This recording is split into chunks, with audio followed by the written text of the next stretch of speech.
7 yeses, 1 no, 1 absent. I'm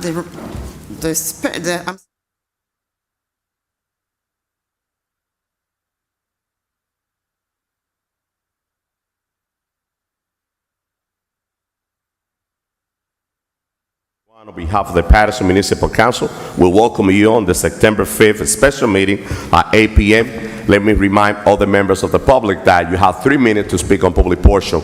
Also, if your name is not on the list, add your name on the list right now, because we're ready to start the public portion before we take formal action with the 2 items that we have. Madam Clerk, let's call the meeting to order. The meeting is now called to order. I'll take the roll for the Municipal Council special meeting of September 5th, 2023 at 8 p.m. It's now 8:15. Councilman Abdelaziz. Present. Thank you. Councilwoman Cotton. She stepped up.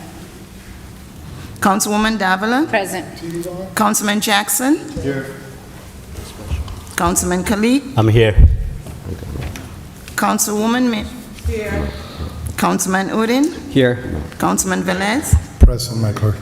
Mr. President, Yes, Madam Clerk, I'll now read the 48-hour notice. please.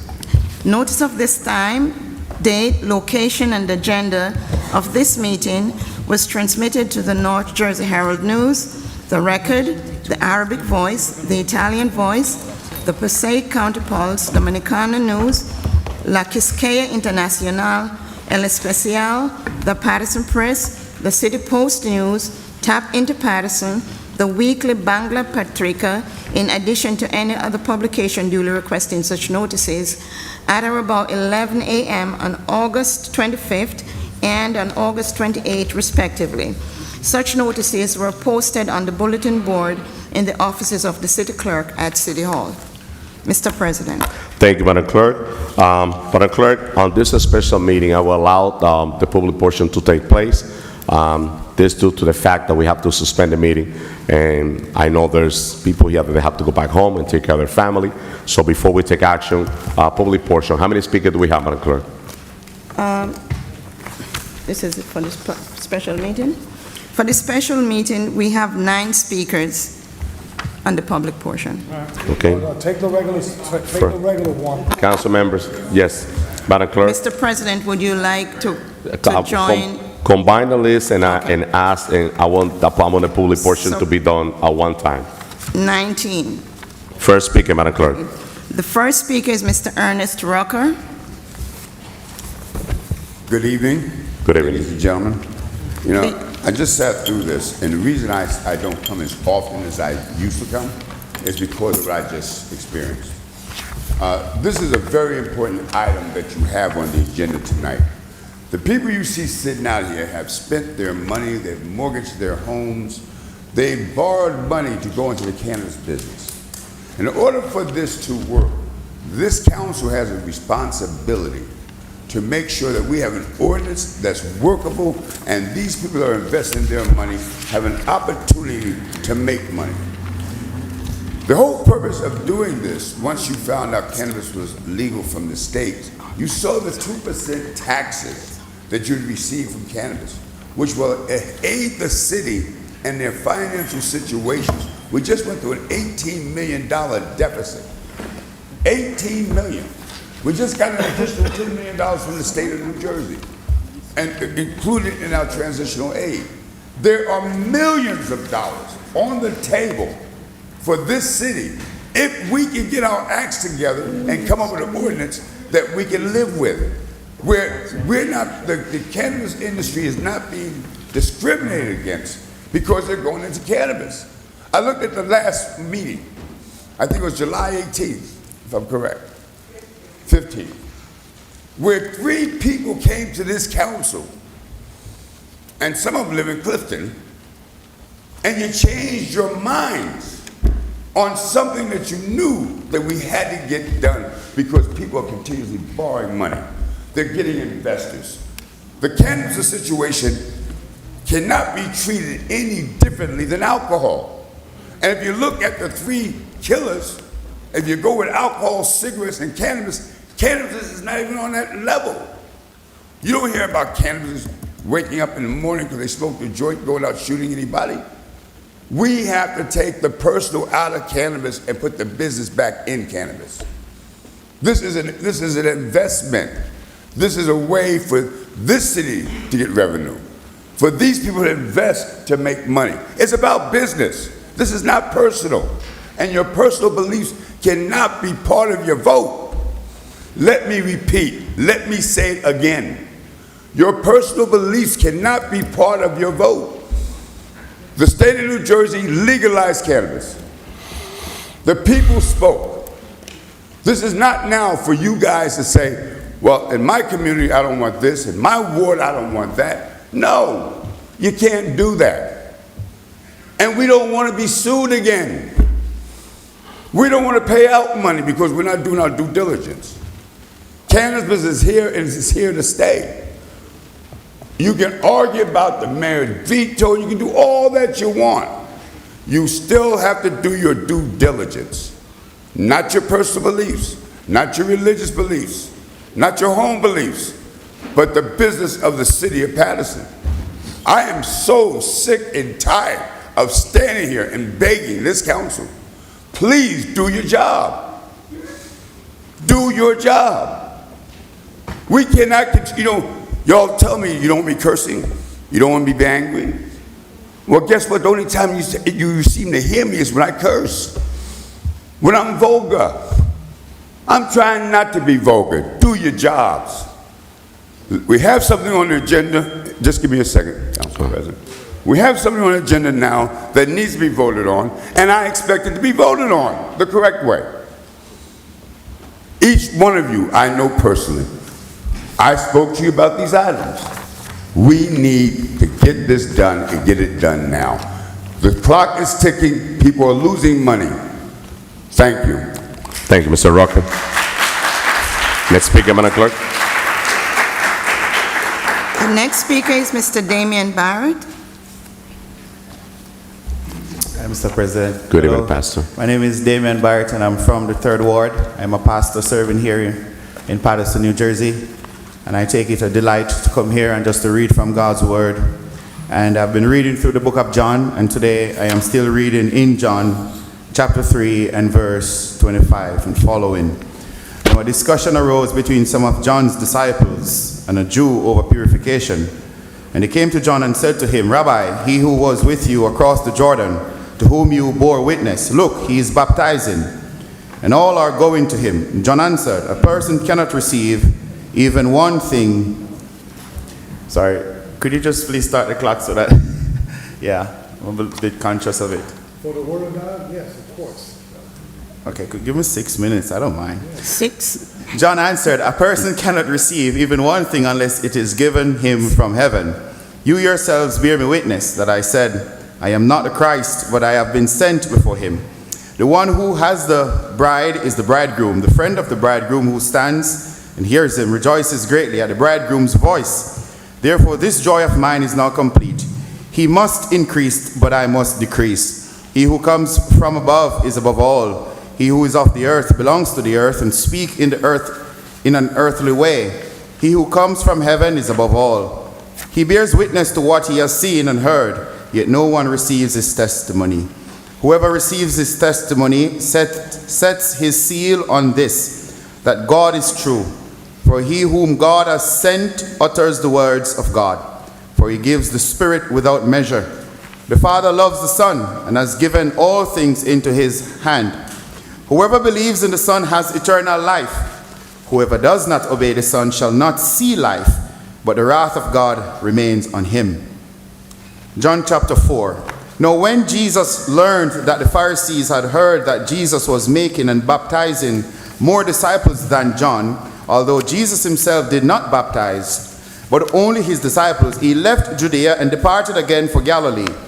And he had to pass through Samaria. So he came to a town of Samaria called Sychar, near the field that Jacob had given to his son Joseph.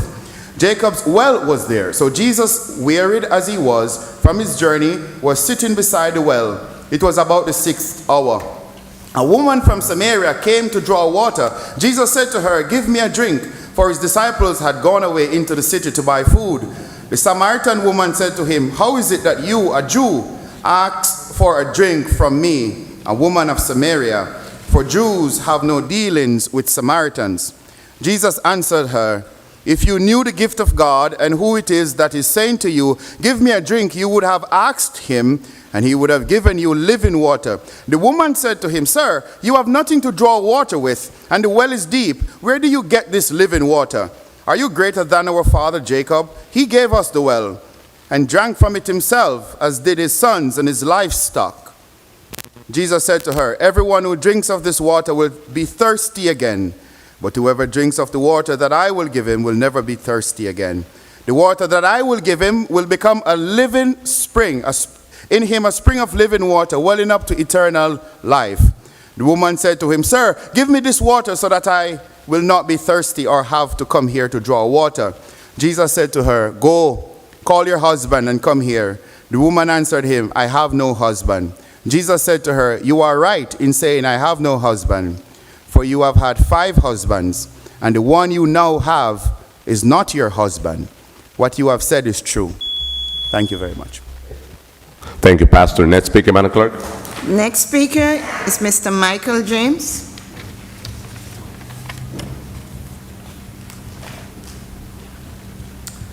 Thank you, Council President and Good evening. Council members. My name is Michael James. I represent Chariot Capital Investments and also Buzz Buds and Royal Roll Incorporated. We have a current application under review for a cannabis dispensary here in Paterson. To date, Chariot Capital has invested approaching $100,000, not to mention countless hours of due diligence in an attempt to meet the current ordinance, the cannabis ordinance in place here in Paterson, New Jersey. Unfortunately, to this point, we have not had transparency from the city during this process. Quite frankly, we have not been denied, we haven't been approved. We don't know exactly where we are in the process. We hope that the goalposts aren't being moved with the proposed amendment that I see on the agenda for the workshop this evening. And we respectfully request that Royal Roll's application for a cannabis license be approved. We feel it meets the current ordinance regardless of the proposed amendment on the workshop this evening. So thank you for listening, and I appreciate your time. Thank you. Next speaker, Madam Clerk. Next speaker, Mr. William Gibbons. Please state your name and address for the record. William Gibbons, 498 20th Ave, Paterson, New Jersey. Mr. William, good evening. Go ahead. This is actually my first council meeting. Somebody talked to me the other day and told me I should come. I've been a lifelong resident of the 4th Ward for about 34 years. Spent a lot of time on the other side of the law, so you wouldn't see me here unless I was in trouble, you know. But more recently, I was released from prison in 2019. I got my CDL and started my own trucking company. So me and my brother, we decided that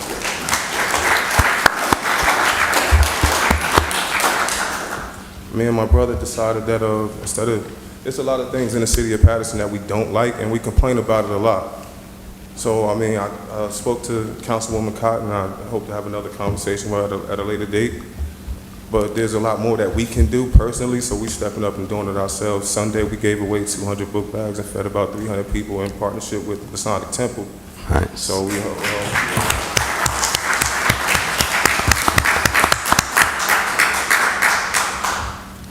this was our first year. We plan to try to get bigger and bigger every year. What I came here asking for was support in the form of space, but Councilwoman Cotton told me that we simply just don't have it right now. So again, like, I'm not deterred. We'll figure out what we need to do to move forward, and hopefully we can get some more help from the community and you guys. Thank you. Thank you. Next speaker, Madam Clerk. Next speaker, Mr. Keith Watson.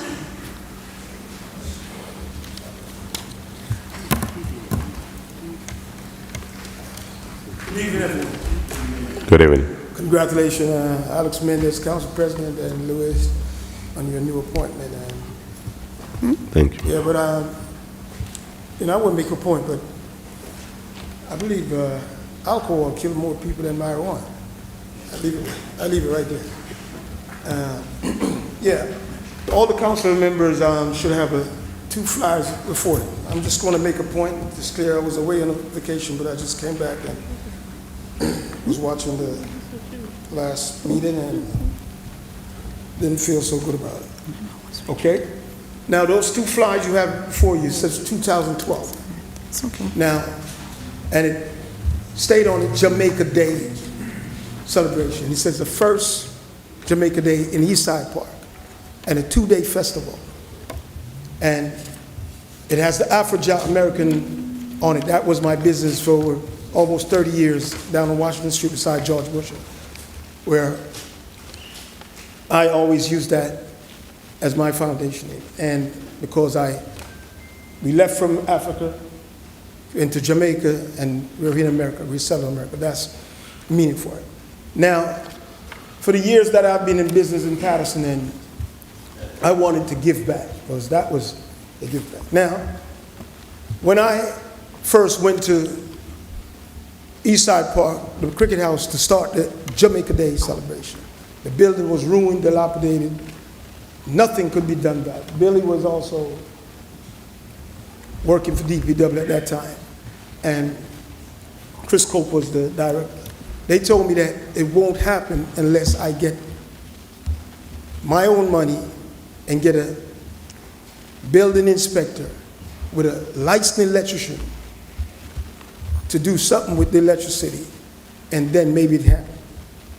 I used $8,600 when I get all the wires and everything, and the electrician, and got it approved by the building department, so we could start the first Jamaica Day Festival. That was the year.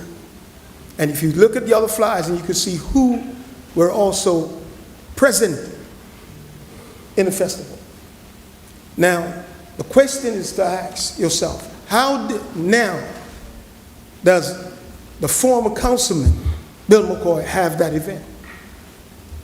Now, I'm here to let you know that when you offer certain things and embrace certain things, it makes us not want to respect the council, make us not want to respect the administration, because when a council member abuses power and willfully and purposely become an impediment to any individual permit just to take over an event, we need to stand up for the individual and say, it's not right. Ken Morris was one of them who said, Keith, it's petty.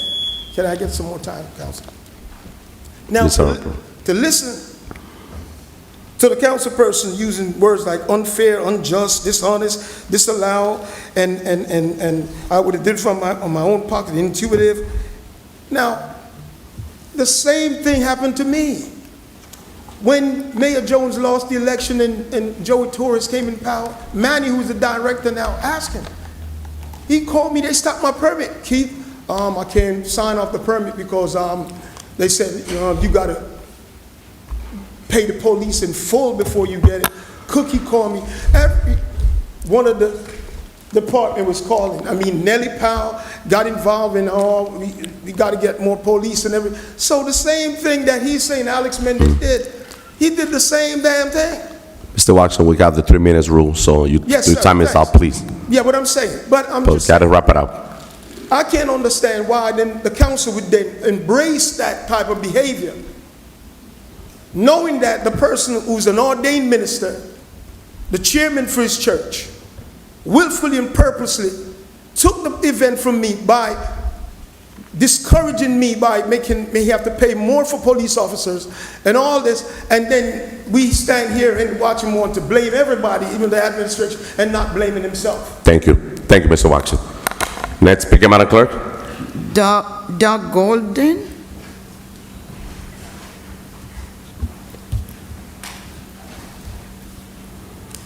Good evening, Council President. Good evening. Good evening, councils. My name is Doug Golden. I live in the 3rd Ward. I am at 560 11th Avenue. And I decided, my family and I, my wife and I decided to move into the city over 5 years ago. Almost bought a house close to my dear sister, Dr. Nims. I moved into the city because before I lived here, I lived in Teaneck. I taught at Fairleigh Dickinson University. I was the head tennis coach there. Every summer, I used to take kids out of the city, out of Paterson, take them into the university, because I had a mission to stop the incarceration of black kids. So I take them into my camp, train them, expose them to a different way of life, so that they could be exposed, so that they could dream. I decided to move into the city because I felt that if I came in, I could have a greater impact. It's my goal to start a tennis academy here in the city, because what I've done in the past, I've gotten kids into college through tennis. Harvard, Yale, Princeton, you name it, I've gotten kids all over the place. Okay, this year, I took over 27 Pattersonians to the U.S. Opens to expose them to a different way of life. Because if you see it, you can be it. That's right. I have a heavy heart because I'm learning the city. You know, when you come into something new and you're exuberant and you're excited and you have dreams, and I find that it's hard to do good. My brother, I want to applaud you on the work that you're doing. I want to applaud you. My appeal to the council is that don't make it difficult for us to give back. Don't make it difficult for us to give back. We elected you to be public servant. That's one of the highest titles you can have, to be a servant. Currently, there is construction going on the East Side Park tennis courts, which I spearheaded that effort when I came here, because as a taxpayer, property taxpayer of $17,000 a year, that's my property tax, I realized that we had courts that wasn't fit for our kids to play on. See, if you want to stop crime in the city, you need to treat our children like first-class people. Let them feel good about themselves. If you set the bar high, they will reach it. If you set it low, they will fulfill it. So we want to set the bar high for our kids. I'm the director of the Paterson Fatherhood Initiative, because I realize that if we can get fathers involved in the lives of their kids, they will go farther. One of the sad events that I've had now, I rent. I'm also a landlord. And this city rental thing is really not a good thing. I've lost $20,000 from one tenant, walked away not paying rent, but $20,000. Now, I'm trying to do my best to make the city a better place. Thank you, Mr. Grumman. Okay, so I need your help. Gotcha. Okay, Thank you. I need your help. Next speaker, Madam Clerk.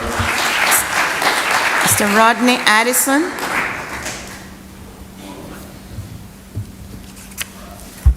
Good evening, good evening, good evening. My name is Rodney Addison, 92B, First Ward, Paterson. My first question is, what is the process for the City Council in which they hold events on cultural holidays such as Black History Month? How can my committee oversee that for next year? Also, Mr. Gilmore sends his regards that he couldn't be here. I know he's watching. And lastly, to my community, when we do go into this next Black History Month, and within 5 months, I hope that we can all work together as a community to pull this off. We have so many different organizations trying to do their own thing within that month versus us collectively, cohesively working together to make sure it's just one big event where it's not scattered the same day, same week, same month throughout the entire month. Hopefully we can do that, especially you do here, brother. We're gonna need you here, need you there. Also, I run a nonprofit for economic development through technology, and some of the platforms I do offer through my nonprofit is that here in the city of Paterson, we have our very own version of Uber that I developed currently on the app store. It's called Pull Up Rideshare. And one of the options on the rideshare app is a school pickup and drop off option that I've been working with the PTO and some of the PA members over the summer.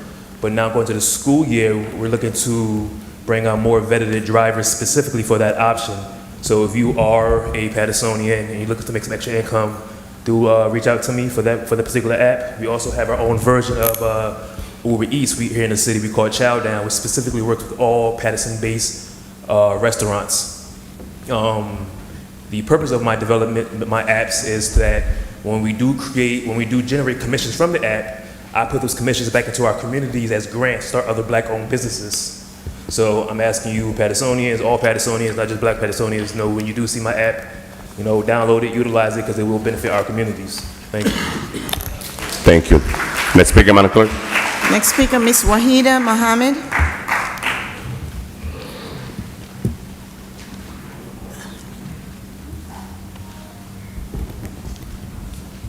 In God's name, good evening. Good evening. First of all, I want to send my condolences to One Eye on Paterson. I was told today that he had passed away, and it really, when we think about One Eye on Paterson, he was Paterson. And we're just praying for his family and sending our blessings to them. The next thing I want to talk about is our Grandparent Day in the Park, which is coming up on this Sunday, God's will, at Eastside Park. And for those of you that have contributed to us, we thank you, Councilwoman Cotton, for your generosity. I just want to say through the chair to Councilman Uden, I reached out to you personally. I called you, I texted you, and I left you a message asking you to get in touch with me because we were asking you to help us with that event. No response. So I said to my grandparents that I'm sure I would see you tonight and ask you whether or not there are only certain people that you respond to, because I know you were really key on responding to those people that reach out to you. So I just want you to be on notice. The other thing is for the streets that continually being torn up. Who is overseeing them being put back together? I don't get it. You can drive in Clifton, Prospect Park, anywhere other than Paterson and not go in a hole. What is going on? And then we hear people saying, well, when they tear it up, they're responsible for putting it back. Who's responsible for seeing that they do that? I want to know who that is. Because evidently somebody is blind, or they've never driven down Paterson streets, because it makes no sense to me anymore. And the other thing I have a question on, I see on the agenda it said, what was it? It read, resolution authorizing a written warning to Kathleen Long, business administrator. Somebody please tell me what that is and whether or not that's...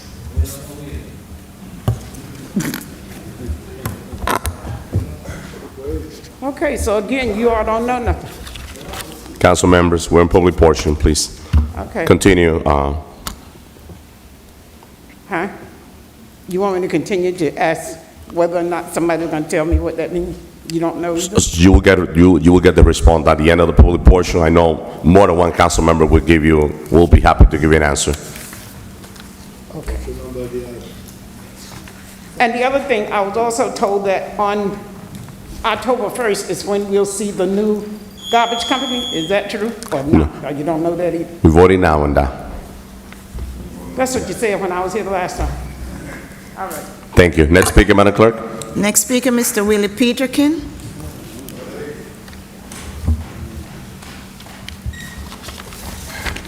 How you doing? My name is Willie Peterkin from the 4th Ward. I'm just here to just get some information for the OEM Paterson Central Dispatch.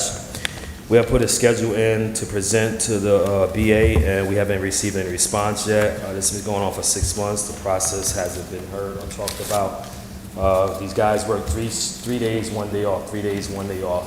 It doesn't give them no time to relax from all the stress of all the calls that they get.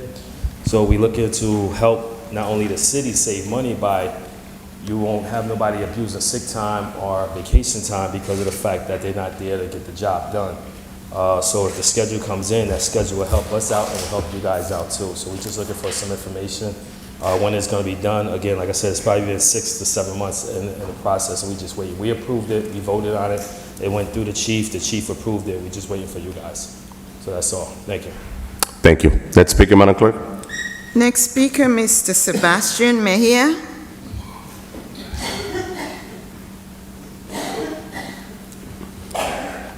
Mr. Sebastian Mejia. Let's go.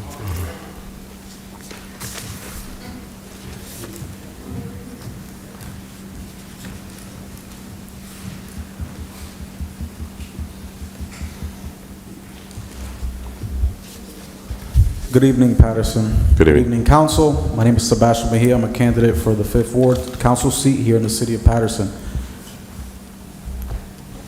Firstly, I would like to state that situations like the one that arose today could have been totally avoided if the voice of the public would have been heard since the beginning.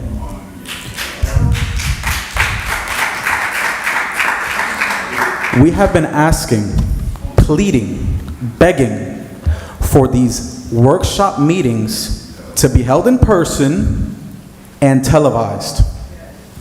Okay? Last I checked, correct me if I'm wrong, our DPW employees cannot work from home.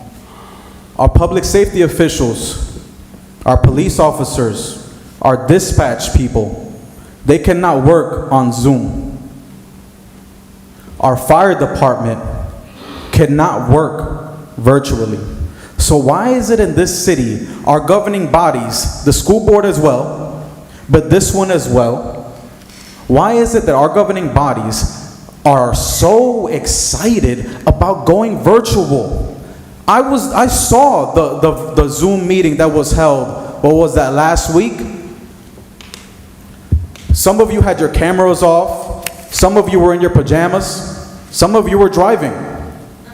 This is not what Paterson wants.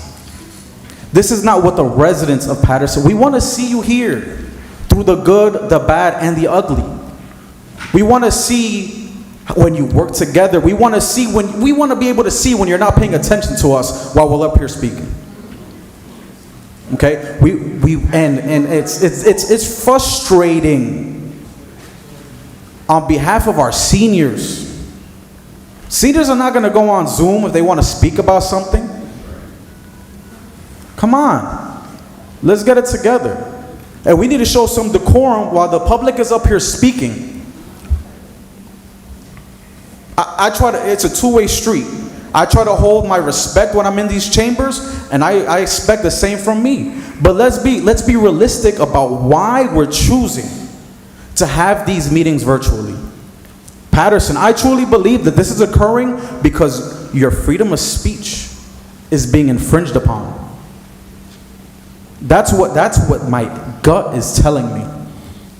So when items like this resolution, where they sprinkle in virtual meetings at the end, your spider senses should be going up. Because it means that we already have a 3-minute limit with a timer. Imagine when we're on Zoom.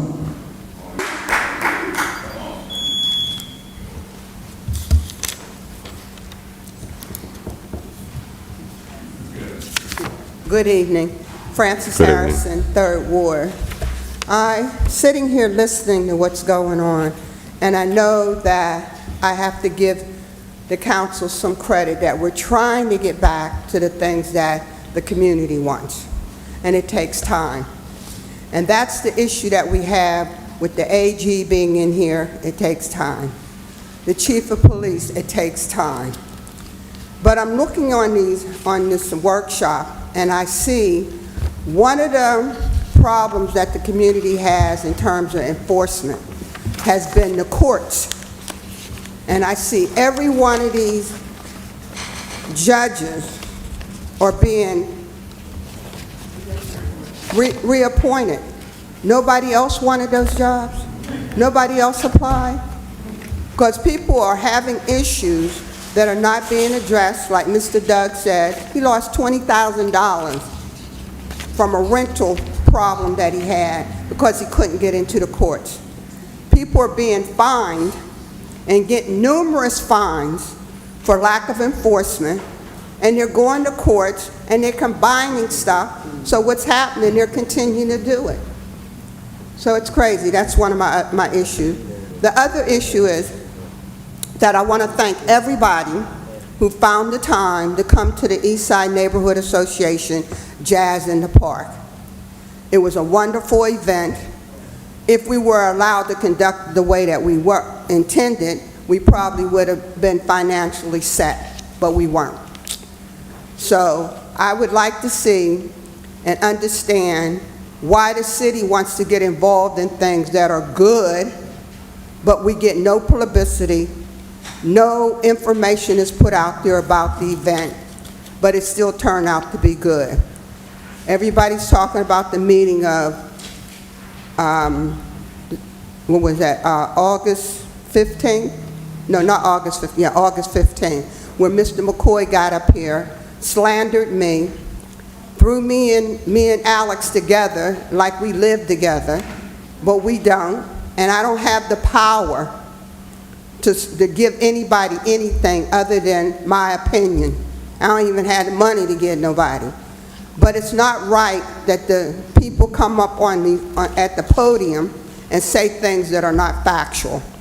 He had an issue of paying for police, and this is something that was not conducted by Alex or myself, but he felt by me being the president of ESNA and also Alex's aide that we got together and said, make him get more police officers. And it's not fair. When he was given the reason why we were being covered by community policing, he was given the reason. So my issue is, and then the other thing I just want to mention, we understand that Section 8 is an issue in this city, but there is a program where you can be Section 8 and also go into being a home buyer. And one of the things is you're in Section 8 for 1 year. This city needs to find out what's going on and why other cities are able to do these things for their community, but Paterson isn't. And then we come to the council and you're arguing about who's filming who's talking who's doing who. There's a lot of work to be done in Paterson, and we need to get it together. Thank you. Thank you. Next speaker, Madam Clerk. Jameli Carabello.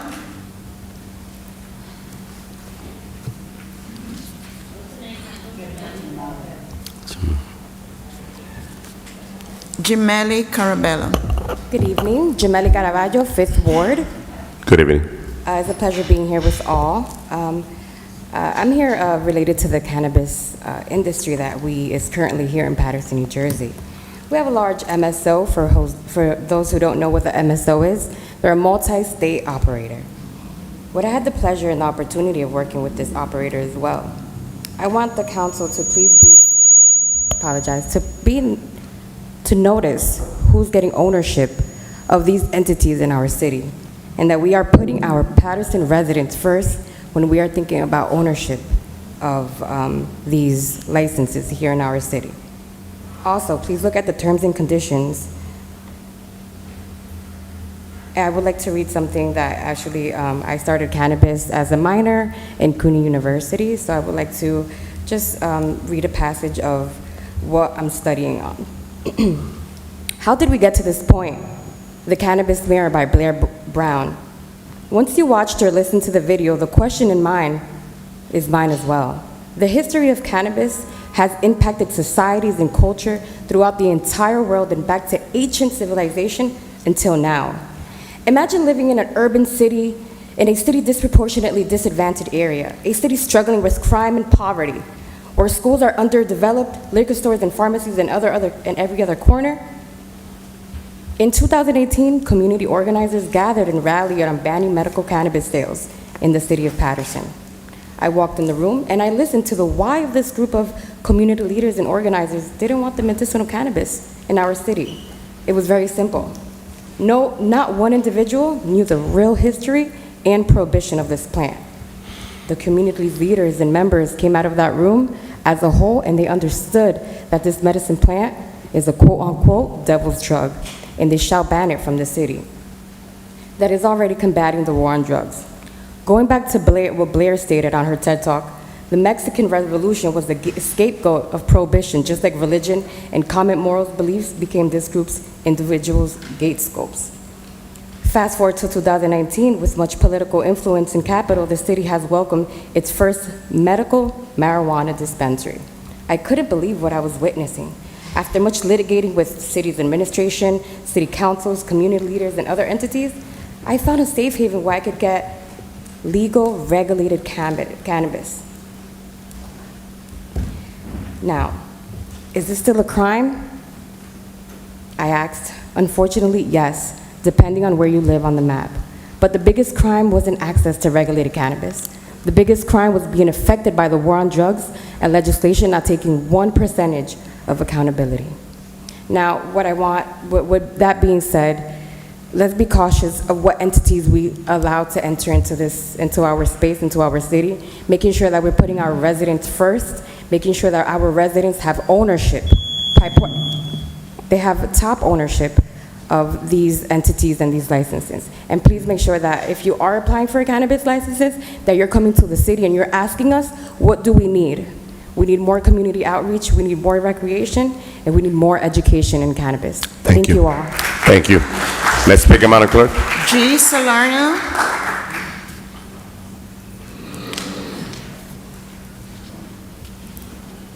Please state your name and address for the record. Guado Solano Trinidad, and my address has been 11 Marshall more times than it should have been, and I graduated from Kennedy in '94. All right. Now, any one of you who pretends that you're keeping cannabis out of your ward, your neighborhood, whatever, by not passing it, I showed you the last time I was here over a year ago. You're not keeping anything out. You have a security.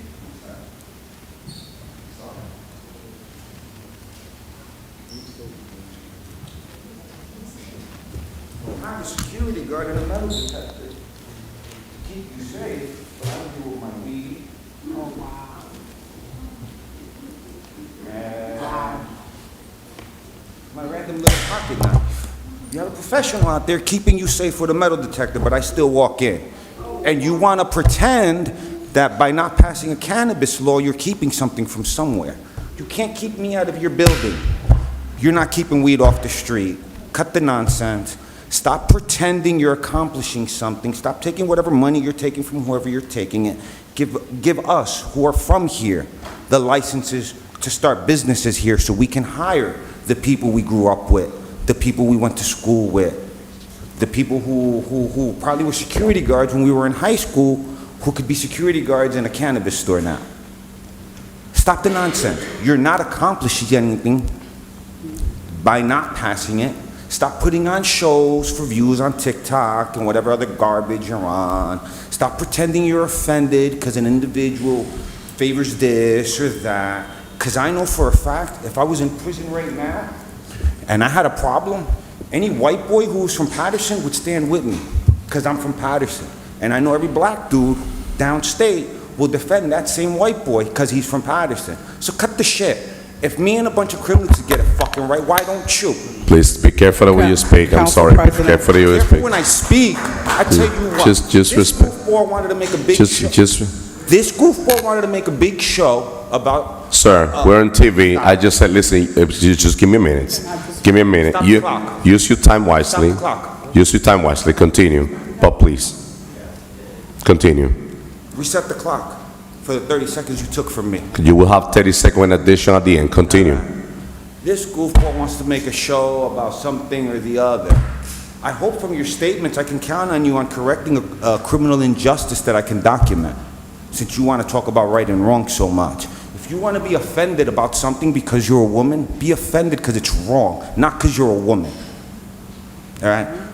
This is supposed to be a nation of laws about right and wrong. Stop playing petty games. Do your job. You work for us. You should be removed after a second term. Not that I favor term limit laws. It just should be a principle that you should have the good sense to walk away, even if you want to come back later. Cut the nonsense. Pass the laws you need to pass to make the city work again. The city was founded on industry, being at the leading edge of technology. In 1792, there were no planned industrial cities on this continent. Paterson was the first. Paterson gave birth, won the West. It was a Paterson revolver that made Walker, the Texas Ranger, able to beat the Comanches. John Holland was at the Falls when he developed the submarine. Industry and technology is when and where Paterson thrives. Go back to basics. Let the city do what the city does. We don't need you to stand in the way with your fancy ideas and bullshit morals. Keep them to yourself, practice them in your church, practice them in your house. Here, you're elected to do the work of the city. And what I think is right may not always be the best thing, but I know what you think is right usually ain't. Because I've seen the decisions you've been making since Dr. J's burnt down when I was in high school. When you built the new mall that's empty. Try something new. Stop repeating the same stupid mistakes. Madam Clerk, before we continue with the next speaker, let me just be clear at one point. The 3 minutes that you use, you could definitely use it, make your point across without cursing, without disrespecting the chamber. We don't curse in the court. We don't curse in public building. Let's not do it here. We're on TV. We have our children, our youth. They're watching this meeting. So next speaker, Madam Clerk, Next please. speaker, Ms. Chanel Fields. I'll try not. That's it. You know, Next speaker, Madam Clerk. Ms. Shannon Fields. Ms. Shannon Fields, sir, your time is up. Your time is up. Actually, I stopped 30 seconds early, and you were supposed to give me an additional 30 seconds. Thank you. Your time is up. Next speaker. She's on her way up. Oh, so I see there's a little gap in time. Needed to get checked for the Yeah. Officer, Good evening. you check him out. Good evening. I wasn't going to come tonight, but I had to address a few issues. As I was riding, I couldn't help but watch the council meeting. I wanted to say, making up rules as you go along for one's own personal agenda should not be permissible. All right? It gives the impression that one can do whatever they want, whenever they want. Perfect example. And that's part of the problem now. Perhaps you guys are afraid that the real angles will be revealed. And what I'm referencing is you're upset about the angles to which it can be viewed. Corey does one way of angling, Sebastian does another way of angling, but they don't show the BS that goes on behind. That's why you don't want it. Perhaps you don't want them to see Andre texting you and telling you how to vote. It's too much like, the right thing to do. So that's why we worry about those angles. I'm pissed because Sebastian has had that laptop there for over a year, and it's never been a problem up until now.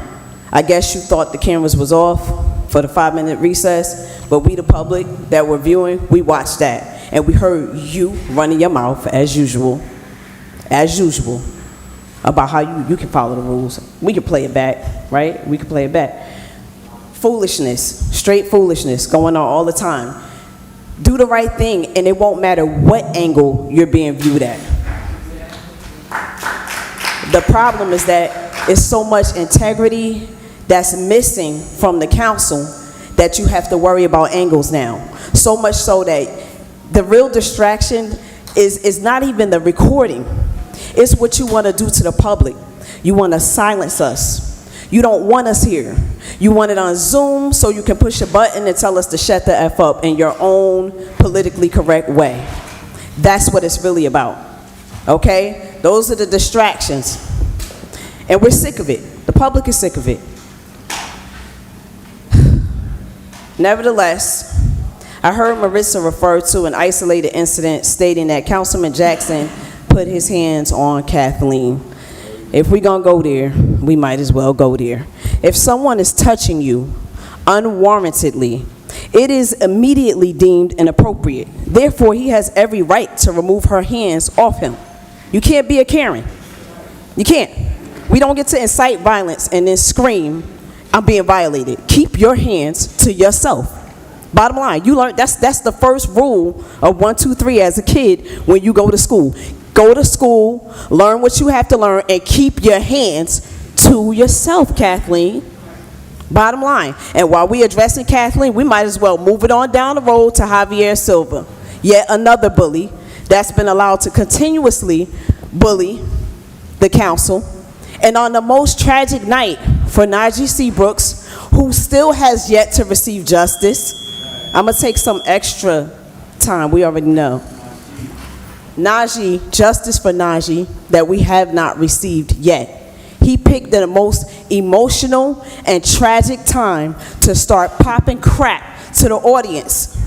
And he did it deliberately. Thank God for Councilman Jackson, and I got to give it up for Mims too that night, because they were the only ones who stood up. And this council has the audacity to get nasty looks, right? But you don't do the job of standing up for the public either. You can't privately support the public and publicly do nothing for us and expect us to continuously keep you in those chairs. To those who are not registered to vote, please register to vote. We have to get these criminals, because that's what they are, out of these seats. No, you. Stop pointing at other people. You. Worry about you. Council members, please wrap it up. Don't do that, because you're the only one that Please. kills somebody over, with the car. You're the only one that goes down a one-way street and almost hit an 8-year-old. Miss, Don't do it. I gave you out of the 3-minute rules. All right. I just extended I'm wrapping courtesy. it up. Can you wrap it up, I'm please? wrapping it up. Thank you.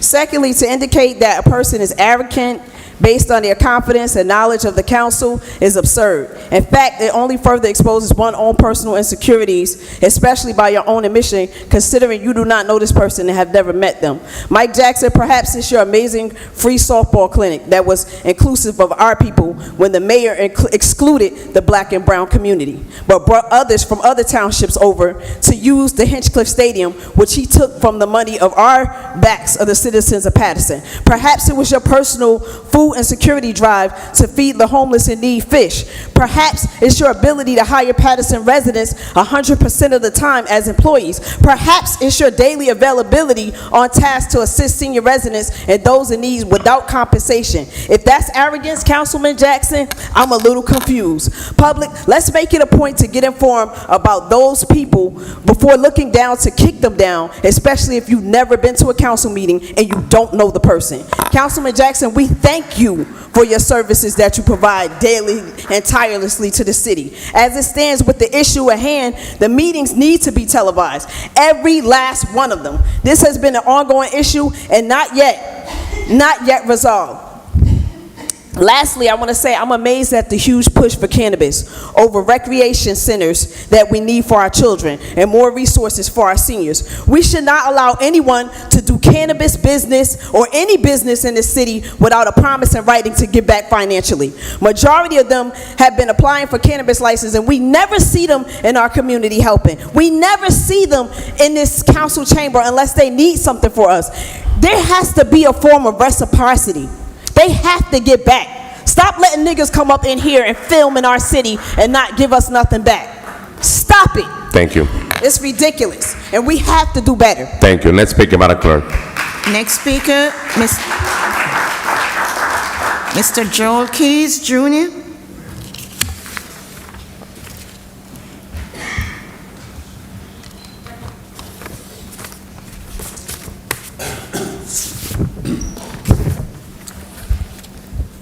Joe Keys, Paterson. Bring democracy to Paterson, next edition. When we enumerate the list of items the opposition has at its disposal to use against us, to prevent us from uniting together, to organize and then mobilize as a united force, the depth of that list is alarming and frightening, but it is also reality. And when we ponder just how daunting a mission it is to overcome all of those items on that list, we're confronted with two options, and they are as follows. We can lay down and make excuses, or we can stand up and make it happen. The majority of the items on that list consist of characteristics of systems of oppression. In the United States, we live under more than 20 different types of oppression, which I will name several momentarily. The psychodynamic effects of oppression result in pathological behaviors for us, the victims.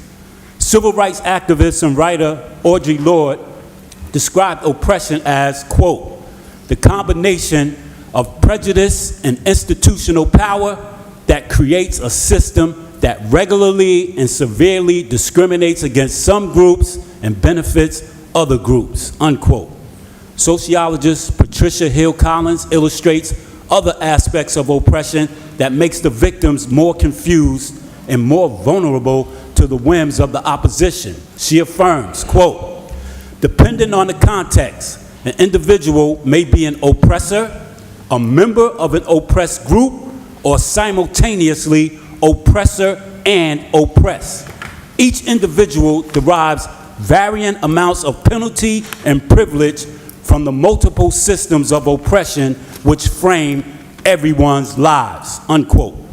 When you inject the negative and perverted context of the capitalistic value competition into the equation, the situation becomes exacerbated. And we're shown how in this observation by Audre Lorde. She confirms, quote, oppression causes deep suffering, but trying to decide whether one oppression is worse than others is problematic. It diminishes lived experiences and divides communities that should be working together, unquote. I mentioned earlier that I would name several of the different types of oppression, and here they are. Corporate imperialism, Islamophobia, fascism, racism, white supremacy, totalitarianism, economic classism, misogyny, sexism, xenophobia, colonialism, patriarchy, homophobia, ableism, ageism, and the list goes on.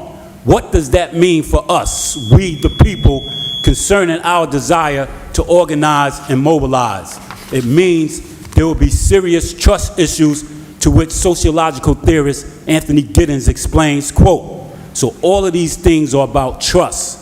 And in our current era, one of the most consistent emotions that we have is that we feel anxiety because we have to trust so many different people and institutions, unquote. In conclusion, I reiterate, the ammunition of the opposition is alarming and frightening, and once again, it comes down to those two options I mentioned earlier.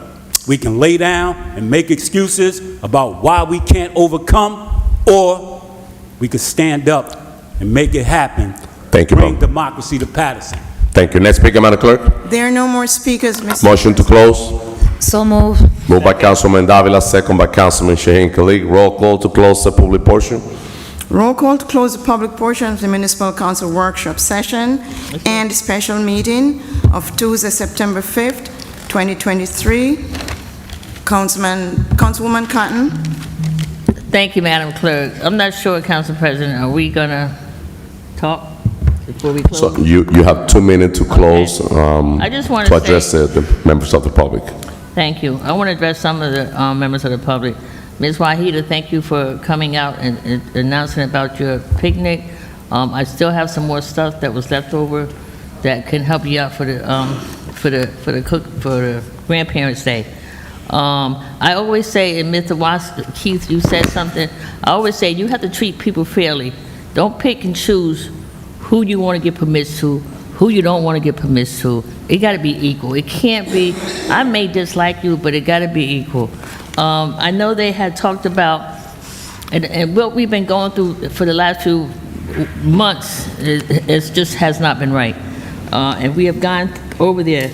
I want to say to Rodney Anderson, we will be, reaching out to you. I'm not quite sure. I know Councilman Mims and Jackson with Black History Program going on, so we will be reaching out. I want to say I think it was, they talked about the cannabis. Cannabis, and I forgot when it was voted on in the city of Paterson, the state of New Jersey. But the thing is that I knew I needed to learn more about cannabis. And what I find is that you can't wait. They're not coming to you. You have to go there. I've gone to 5 different states to look at cultivation, to look at retail, to see how their operation goes, to see how everything works. And cannabis business is nothing like a bodega store. It's nothing like a liquor store. We haven't issued liquor license in our city of Paterson for over 20 years. All these liquor licenses were issued 20 years ago, back in the 80s and the 90s, and they're oversaturated. And so now we have they think that what's happening now is when the liquor business do something bad, they go before the state then either put a fine on them or they take their liquor license. I know that what I find is that even with people sitting in the audience, and I just want to bring this out, I started 40 years ago with public schools, going to the schools, sitting in the room, and you know how it feels to sit in a room and nobody comes up and say nothing to you. I have gone, and that's why you will see me coming out in the audience sometime. Hi, how are you? Are you here for a particular reason? Because you know what? That's how you feel welcome. I can sit here all day back here talking, but if I don't come out and say nothing to you, you don't understand what it is to sit somewhere and they do things to you. I would go to the schools, they would cancel a meeting, I use a sick day, I use a vacation day, and I get there and the meeting's canceled. So they do that to make you not come back. But you know what, you keep going back. And I say to the community, just keep coming, because there's so much. And to the gentleman who wants to do something, just reach out to any of us as council people to help out of putting things together. I always say, my name don't have to be on top. You got a lot of people who want their name on top all the time. It don't have to be on top. If it's in the top, it's in the middle, it's at the bottom. But no, I can say, and I don't pick and choose who I help. If you come to me as an organization, I'm gonna do my best to do what I can to help you get your item that you want, book bag giveaway, whatever you need to get going. And it's so important because we have to feel, you wanna make people feel welcome. You can't make them feel welcome if you don't say nothing to them. You can make them, if you don't say hi, how are you? You gotta, I'm dealing with 30, 40 years ago with school system, helping my children, helping 30,000 kids, going down to Trenton, going to Supreme Court, going to Washington, D.C., just going to places to try to make sure we get things going. But we're here tonight. We got a couple more items on that we need to discuss. And I want to say to, I think it was it John Coleman? Who's John Coleman? Is he still here? I'm not sure if that was his name. But we just need to, what I find is that we may not agree, but at least pick up the phone and say, or even when we walk out of here at night, at least learn how to at least say good night, have a good evening, and we could vote differently. But don't constantly be mad because we didn't vote the same. You explain to me how you like it, I explain to you how I like it, and that's how, and we got to keep going. But a lot of you are here tonight that I have not seen before. I'm not sure if you're going to say something or what you all are here for, but there's a lot of new faces out here tonight that I haven't seen. With that being said, Jewel Keys, we have to do our best to get ourselves out of our own oppression. And and I say to people, we have to do our best. And you know what? I can tell you one thing. You're not going to make me depressed, because I'm going to do my best to make sure the people are able to rise and above and, and do everything. But I hear what you're saying. We have to get out of our own, making our own self oppressed, that we have to get past certain things. I'm sorry, Madam Clerk. Thank you, Council President. But, I'm sitting here watching everybody and what happened, But, Madam Clerk, my vote is yes. Thank you, Councilwoman Cotton. Councilwoman Davila. So I'm really not going to address, I know that Councilwoman did a good job in addressing most of the things. I have a lot to say, but I think it's not the moment. But I will say this, Councilwoman, some of the individuals out here, which I don't know, I do know that they are in support of the ordinance that we will be discussing to move forward for first reading. And with that said, if you want to stay for the discussion, I know it's late, but this is what happens. We all have opinions, but facts are facts. With that said, I was the chair of economic development last year. When a lot of the applications started coming in, there is a process. I understood some of the things that were happening, and I hope that the council will, at its moment, decide in order for us to be fair across the board to do the increases, so that way everyone that we have, and I don't want to do it like alcohol. We will be making a stop We don't want no saturation. We're going to do a number, and then that's going to be it. And I hope that the council will decide, because at the end of the day, I've had one vote, but I've been standing strongly with this from day one. I just want to make sure that we do what's right for our city, and that is correct. It is about recreation, it is about education, and we hope that those individuals, at least when I was a chair, I would review all applications, and the first thing that I was looking at is you have to put IDs in there. I want to see who's the application under, who are the partners. No, what do you mean? So you're a partner, you're Paterson, and you only have 5%. Unacceptable, all right? So across the board, I think that when looking at that, at least me, that's what I'm looking at. I want to make sure that the finances are right, but I also want to make sure, all right, that there is a plan in place in terms of hiring, in terms of making sure that, it's Pattersonians, but also what else are you going to be doing throughout the year to give back to the community? And no, we can't have nothing in writing. It's my understanding that you cannot, it's almost like a pay-to-play where I'll approve this if you give that. And we really can't do it, at least not that way. But with that said, to all the other speakers, thank you so much for coming and expressing yourselves. With that said, Madam Clerk, my vote is yes to close the public portion. Thank you, Councilwoman Davila. Councilman Jackson? Thank you, Madam Clerk. Brother Addison, if you could ask the gentleman to step in for a quick moment while I address some of his concerns. The one with the gray T-shirt. There you go. Yeah.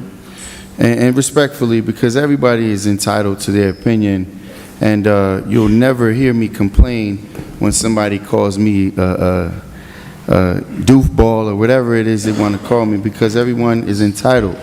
But I'll tell you this. Let's do the research and inquiry about the percentage of ownership of the first cannabis licenses that was approved. 0.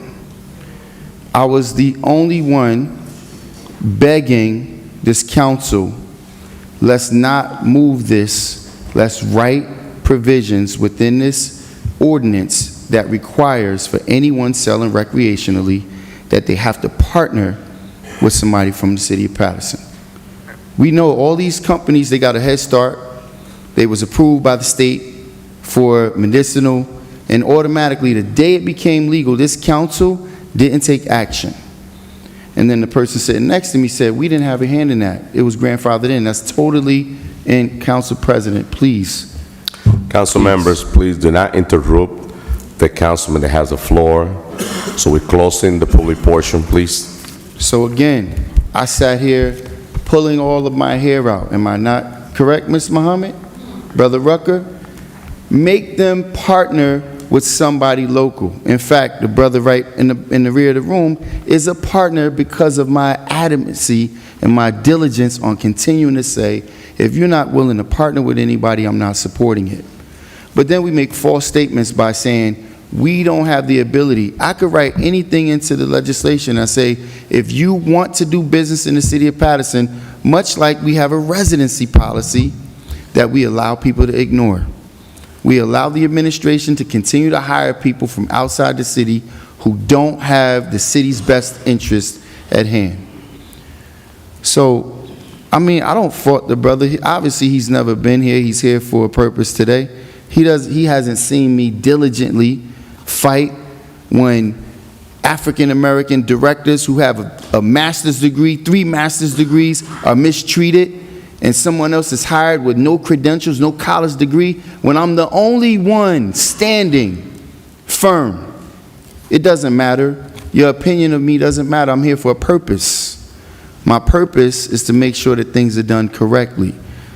I'm not partnered with any developers or any investors in the city. I have never wavered.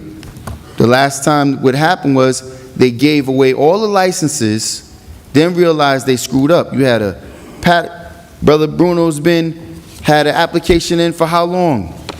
Paid his money, and his application continued to get skipped over. Then when he come here in discourse, now we want to expand it. You know what we're going to have? We're going to have 100 licenses before you know it, and then the business isn't really going to be worth anything anyway because you didn't have the capital up front to set up shop the way these other places have set up.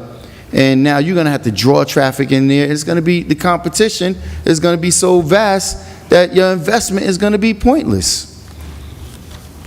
But most people here wouldn't even comprehend that because they don't understand business. They haven't done that. They're here to do what's pleasing towards people who have an agenda to give away our community. I stand firm each and every night. I brought the cameras in here so that the public would have access to it. But yet you see that tonight on the agenda there's a mission to take our meetings and not have them public, make them via Zoom so they can hit a button and cut you off. They don't have to see you. They don't have to face you. They don't have to face the public when your son is gunned down illegally. When you come here emotionally with discourse and you can have a member of the administration disrespect your family that way, and the administration doesn't do anything to chastise that situation, to correct that, and the council president allows for it to happen, then when discourse erupts, and if you're from Paterson, and if you graduated from a local school, you'll understand this. If I get out my seat right now, come into your direction with violent intent, are you going to stand there and wait for me to stand over top of you? No, you will not. You will meet me where? Halfway. I met the gentleman halfway. When he gestured to get out of his seat, you see me clearly saying, oh, I wish you would do that. Go ahead, come over here. He turned around with anger on his face. And he knows he wouldn't stand a chance. And when the BA rudely interrupts me and with malice intent and then leaves the room, what are you thinking when somebody leaves the room?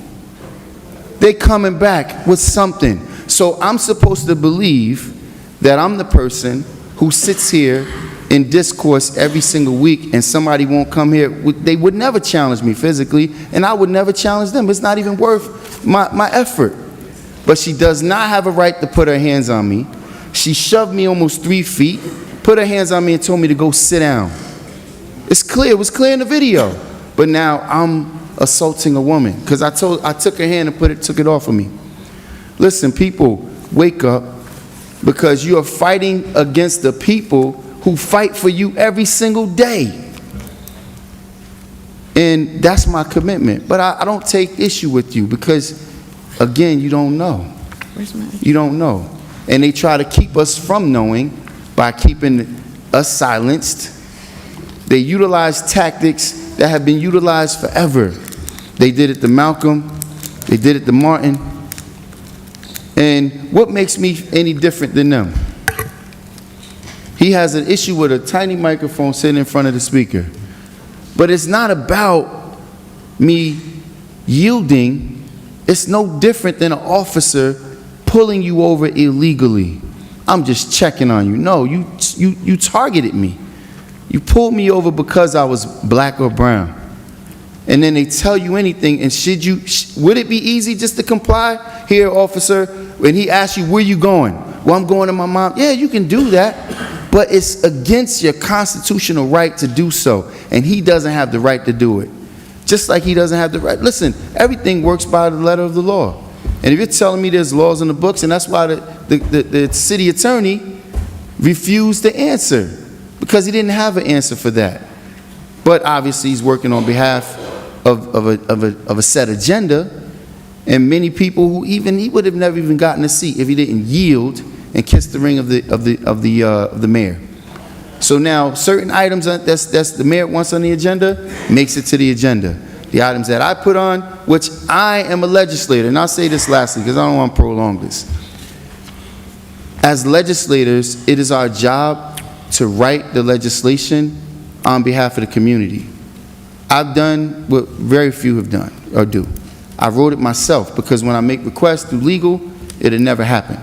So I did the research, I wrote it myself. I'll give each of you copies of it. You can read it. And he elects to exclude it from the agenda. Why?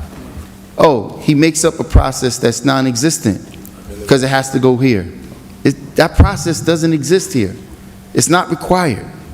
But when you have the agenda of the mayor and the people who are selling our city And if you think our city's in a good condition and you grew up here, you need new contact lenses, because this city is in shambles because of poor leadership, and you're watching it here. And if you're going to say that I contribute to that, I try my best not to, but it is what it is. It's bad here. It's really bad. And if anybody thinks that it's not, and you watch people driving here every day, why? To capitalize off of the conditions. Not to help, not to benefit. You don't see me broadcasting what teams I sponsor or what person I don't do that. But I do it hard every day. Anyway, Madam Clerk, I appreciate your time. My vote is yes. Thank you, Councilman Jackson. Councilman Khalid. Thank you, Madam Clerk. Madam BA, you heard the public. There was many questions. Hopefully you have the answer written like every meeting before the regular meeting. Member of the public, there is always two sides to a story. I mean, you guys, many of the public been here in the council meeting, listening to the council meeting, being present. Every meeting is open to the public. So anybody could come here, see, watch, speak in the public portion. So it is an open process. And playing now, all this, the whole last year was a macho man, now playing victim role. I think public is watching. I was sitting in the council president's chair. More than one, there's no need to shake hands. One of the council members stood up and threatened me. He was on my face. Now you want to play a victim role. Why do this? If you're going to come to the middle, what are you going to do? Do that? Come on, people are watching.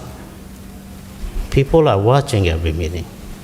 All the public been sitting here. So I think this game of shenanigans needs to start. Also, city council, we don't do the hiring. The administration does. So they review the resume. They hire the people. We don't have no say in hiring and firing.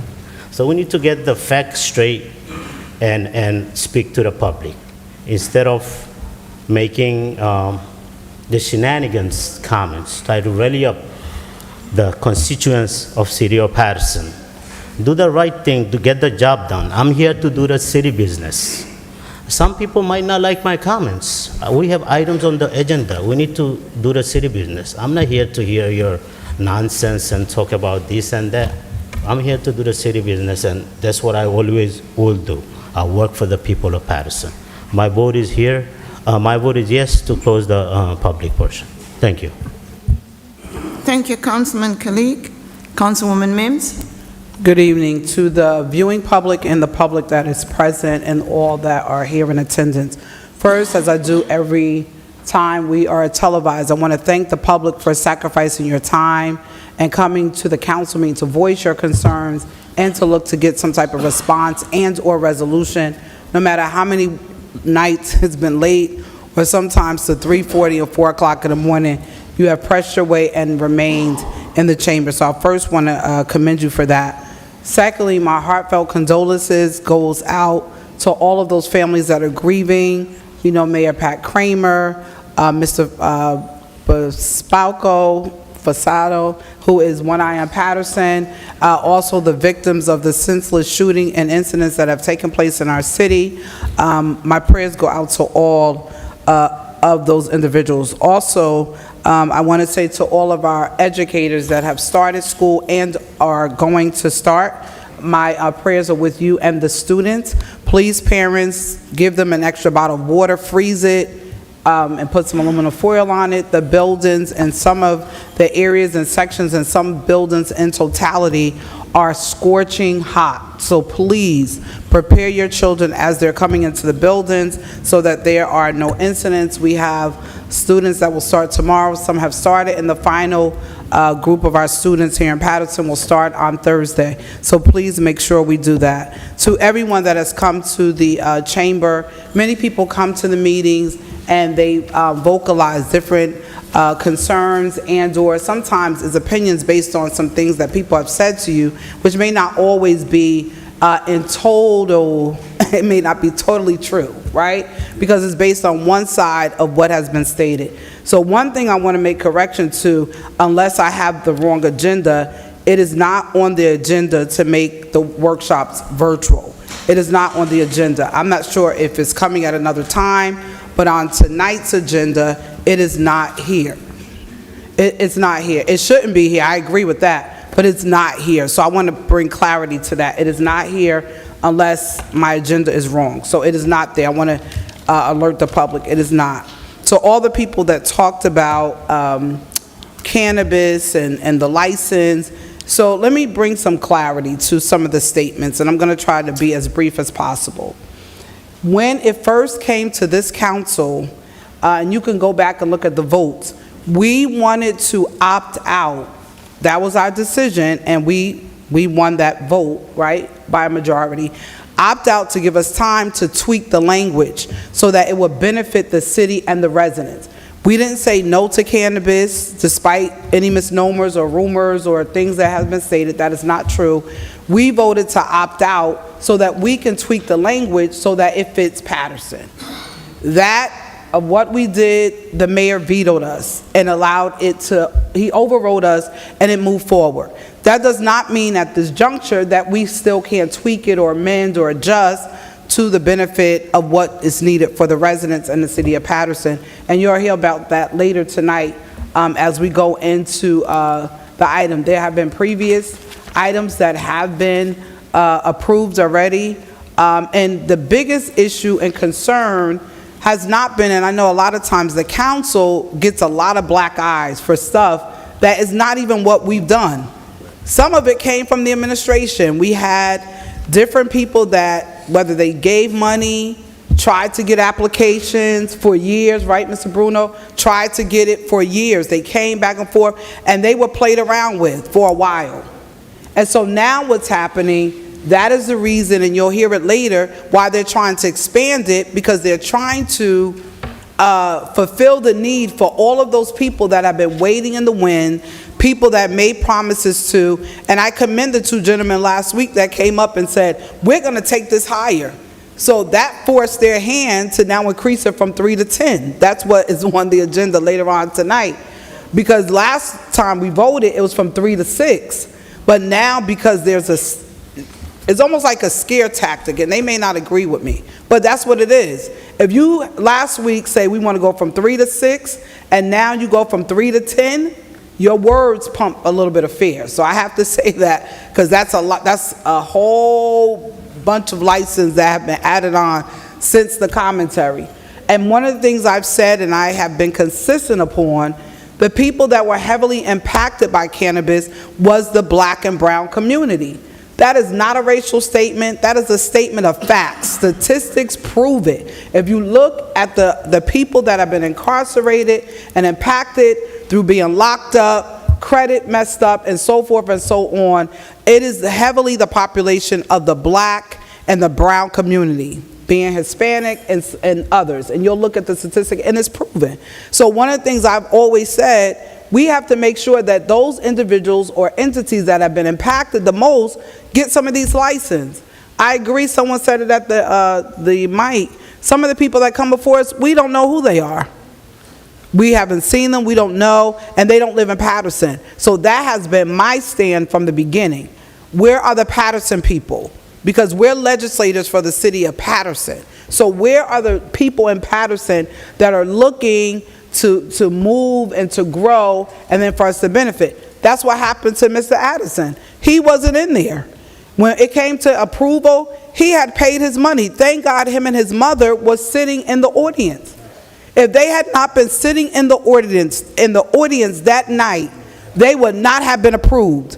I was the person that probed the applicant at this microphone, and it's on tape, you could go back and watch it.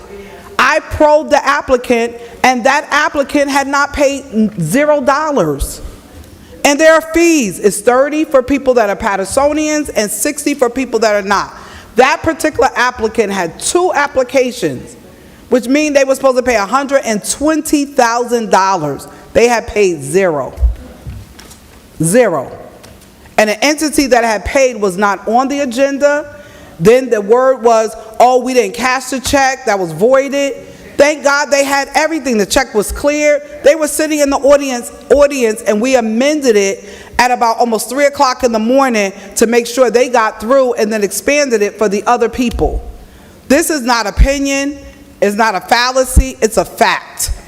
You go back and watch the council meeting, you will hear it, you will see it, and that is how it went forward. So we're going to go into more details, but I always want to put it on the table what has transpired, because sometimes, and I hear people say, no, they didn't do this, and don't say you did it. You have to say it. When you have put yourself in a place to say, hold up, how much did you pay?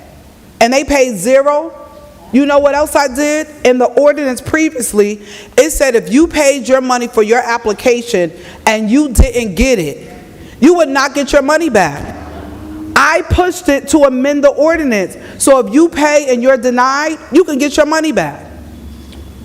I don't know if you know that. So that's in the language. Because of great people that I received counsel from and I talked to, it wasn't in here. So I put it right on the floor. The amendment happened and the council agreed and it was voted upon. That's not a fact. It's not a fallacy.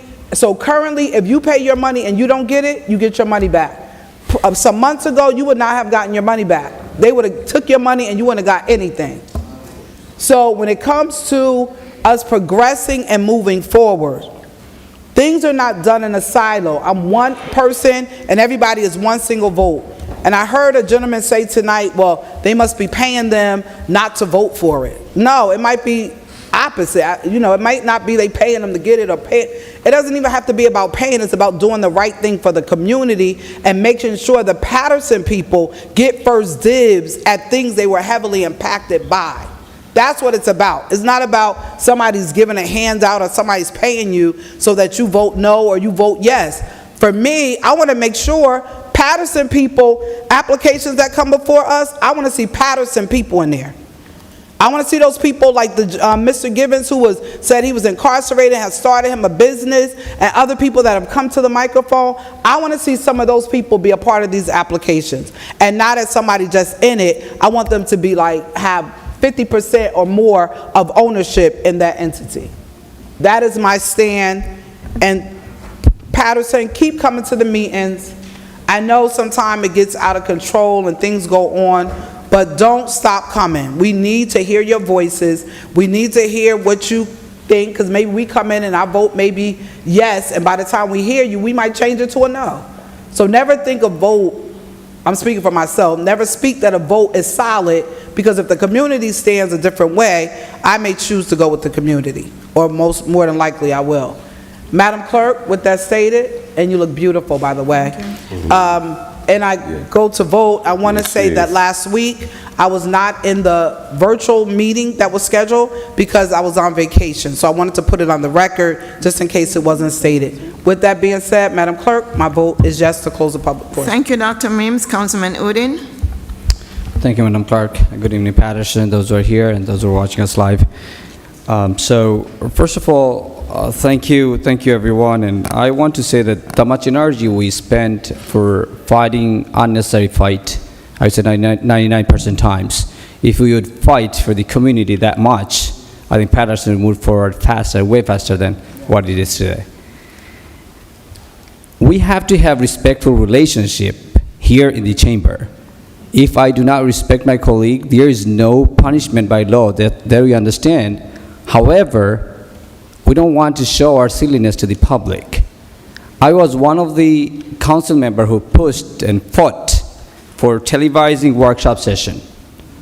However, I request and urge our council members that we don't want to see ourselves on TikTok for certain way of recording ourselves. So please have that respectful relationship here in the chamber and fight for the good of Paterson. Now, let's come back to most of the speakers who spoke about the recreational marijuana. And we are speaking, as my previous council member mentioned, that the priority to the Patersonians. But how? Is there anything on the paper that Paterson is going to be picked up first? There's nothing certain like this. Only different in the fees. that Paterson is paying certain amount. If you're not from Paterson, you're paying more than that. That's the only difference. There is no such ordinance there that we have to give Paterson the priority. That's what I can say, that I'm giving the Paterson priority. That's my personal belief. By law, there's nothing out there. That's number one. Number two, that I want to say that when you were coming up with the numbers, adding licenses, how many licenses do we want to go for? Is there any maximum amount we are going for? Is it 10 is the last number? Or another 10 coming next week? We don't even know. If there is no negative impact at all, then why there is a limit for? Why are many of our neighbor municipalities opt out from these licenses? Why? If you really say there is no negative impact at all, last meeting I stated everything research-based, in-depth discussion that why this marijuana is negatively impacting the community. As I said, that we have approved the licenses. Let's see how we deal with it for certain times, and then we can if we say yes, we're okay with it, we can move forward. That's what I stated. However, yes, I understand the concern of many of the applicants that they applied for, they paid money, their checks are made deposit. But trust me, as council members, we have no knowledge about it. Because when we had only 3 dispensaries available, after 3 licenses gone, 2 applicants showed up to the meeting all of a sudden, and they told us here in the chamber that they applied for and their checks were deposited. That's the first time ever we heard from the applicant, not from the administration. So again, yeah, that's true that you can apply for, but it's not that you applied for. We have to have approve those additional licenses. Again, also one of the public mentioned that sometimes maybe particular council members can say that, oh, I don't want any application or in my ward. No one can stop that, truly, because it can be anywhere, only 300, as of now, 300 feet distance from resident. Anywhere in Paterson. No one can stop that it cannot come to my ward. Nobody can stop this. My stand as at large was that we need to see the impact that how we deal with it, especially dispensaries. And again, when we talk about the item number 56, I'll go in depth. Since we are just closing the public portion, I want to just address in general. Now, one of the public mentioned about the giving back to the community. Yes, all the applicants will come and they will say, yes, if we get approved, we'll give back to the community. But can we really, just the word, is there anything on the paper that they have to give certain percentage to the school system, recreation, parkings? There's nothing. So whatever we say, everything word just to fascinate the people. And again, I'm standing here, and again, you can say that I'm a Patersonian and I applied for. I wish that you do business here in the city of Paterson. I want to see this. However, I don't want a generation to die because of certain decisions that we are making in this chamber. Last week I said it multiple times that no one came here and no one spoke about the religious belief, but the religious belief was taken from where I have no idea. I stated that it's not really anything religious belief. As an educator, as a father, and I believe that we should not move for a jump like this without seeing the real impact that we are going to face on this. That's the only stand I'm talking about. That's the only thing I'm speaking about, nothing else. Nothing personal. Nothing personal. I don't know any applicant personally. I have no personal problem with any applicant. And again, I'm saying all the applicant you applied for, and in personal level, if I hear the story, I feel bad for you because you're waiting for many, many months. However, I cannot let the Paterson to die without knowing that what's the impact we are facing. You can tell the story, great stories, that we are going to generate big amount of revenue, but I don't want to see my generation on the street because of the addiction. I don't want to see that type of money in our city. No, we don't want to see this. What I'm talking about, the people know what I'm talking about, council members. So thank you so much, everyone. Again, we have to make sure that the licenses we approved, how we dealing with it, what's the negative and positive impact that we Patersonian experience, then decide for jumping from 3 to 10. Thank you so much and have a wonderful evening. Your vote. Your vote. My vote is yes to close the public portion. Thank you, Councilman Udine. Councilman Velez? Thank you, Madam Clerk. I just going to try to be brief. See, education starts from home. Education starts from home. I recall when my kids was 10 years old, there was a community infected of cocaine. In other words, in Puerto Rico, they call it perico. Infected of marijuana. Infected of everything in Paterson. We're talking about Paterson, 10th Avenue and East 19, when I raised my kids. I told my daughter, listen, I took a bag of sugar and I laid it down in the desk. I took dry grass, I laid it down in the table, and I say, if you see this, you don't touch it. Education starts from home. My kids never used marijuana, cocaine, or perico, whatever you want to call it.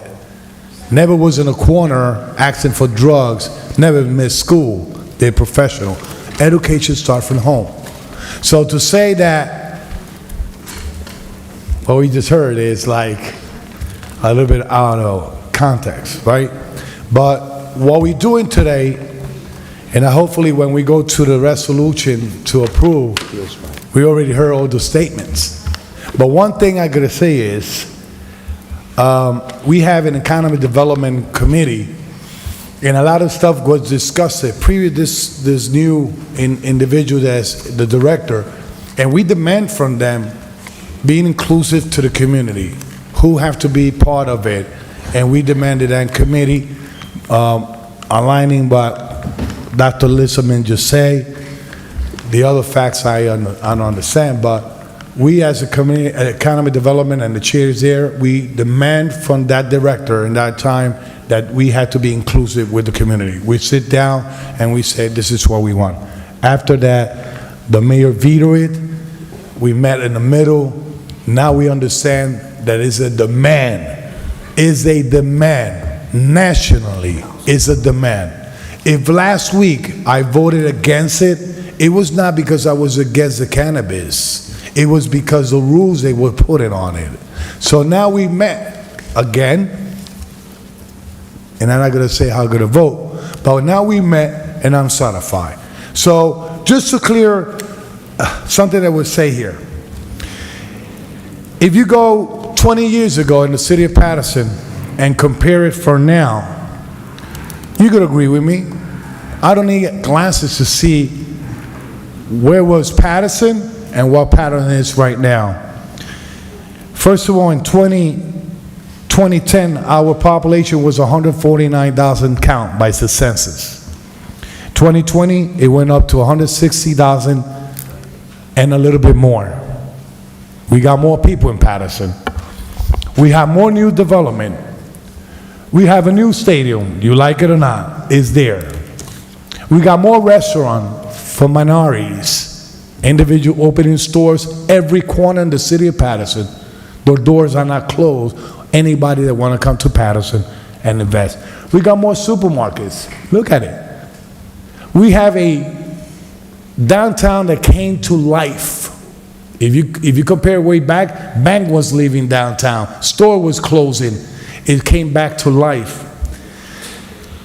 You know, you got 5 or 6 renovated parks like people requested with nice dirt fields. You go to the parks.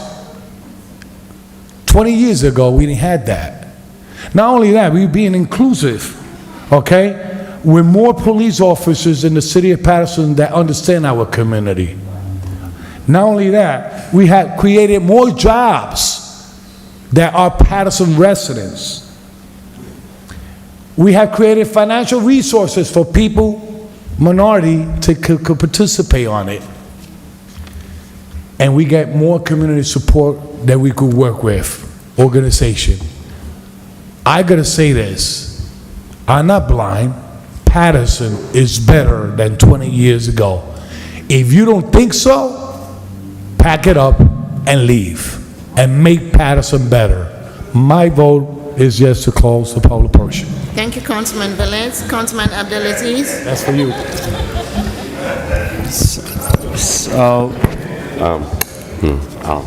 Councilman Abdelaziz. thank you, Madam Clerk.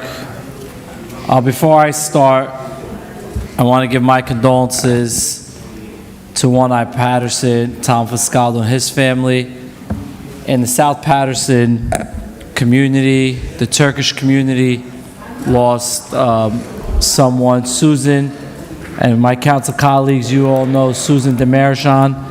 She passed away today, and her funeral will be tomorrow at 1:45. She has been Susan Demerjan from the Turkish community. She passed away, long time, a 6th Ward advocate, and that's very, very sad seeing her. She was very active until last week. She was probably calling council members to attend events, so that happened today. So my condolences go out to her family.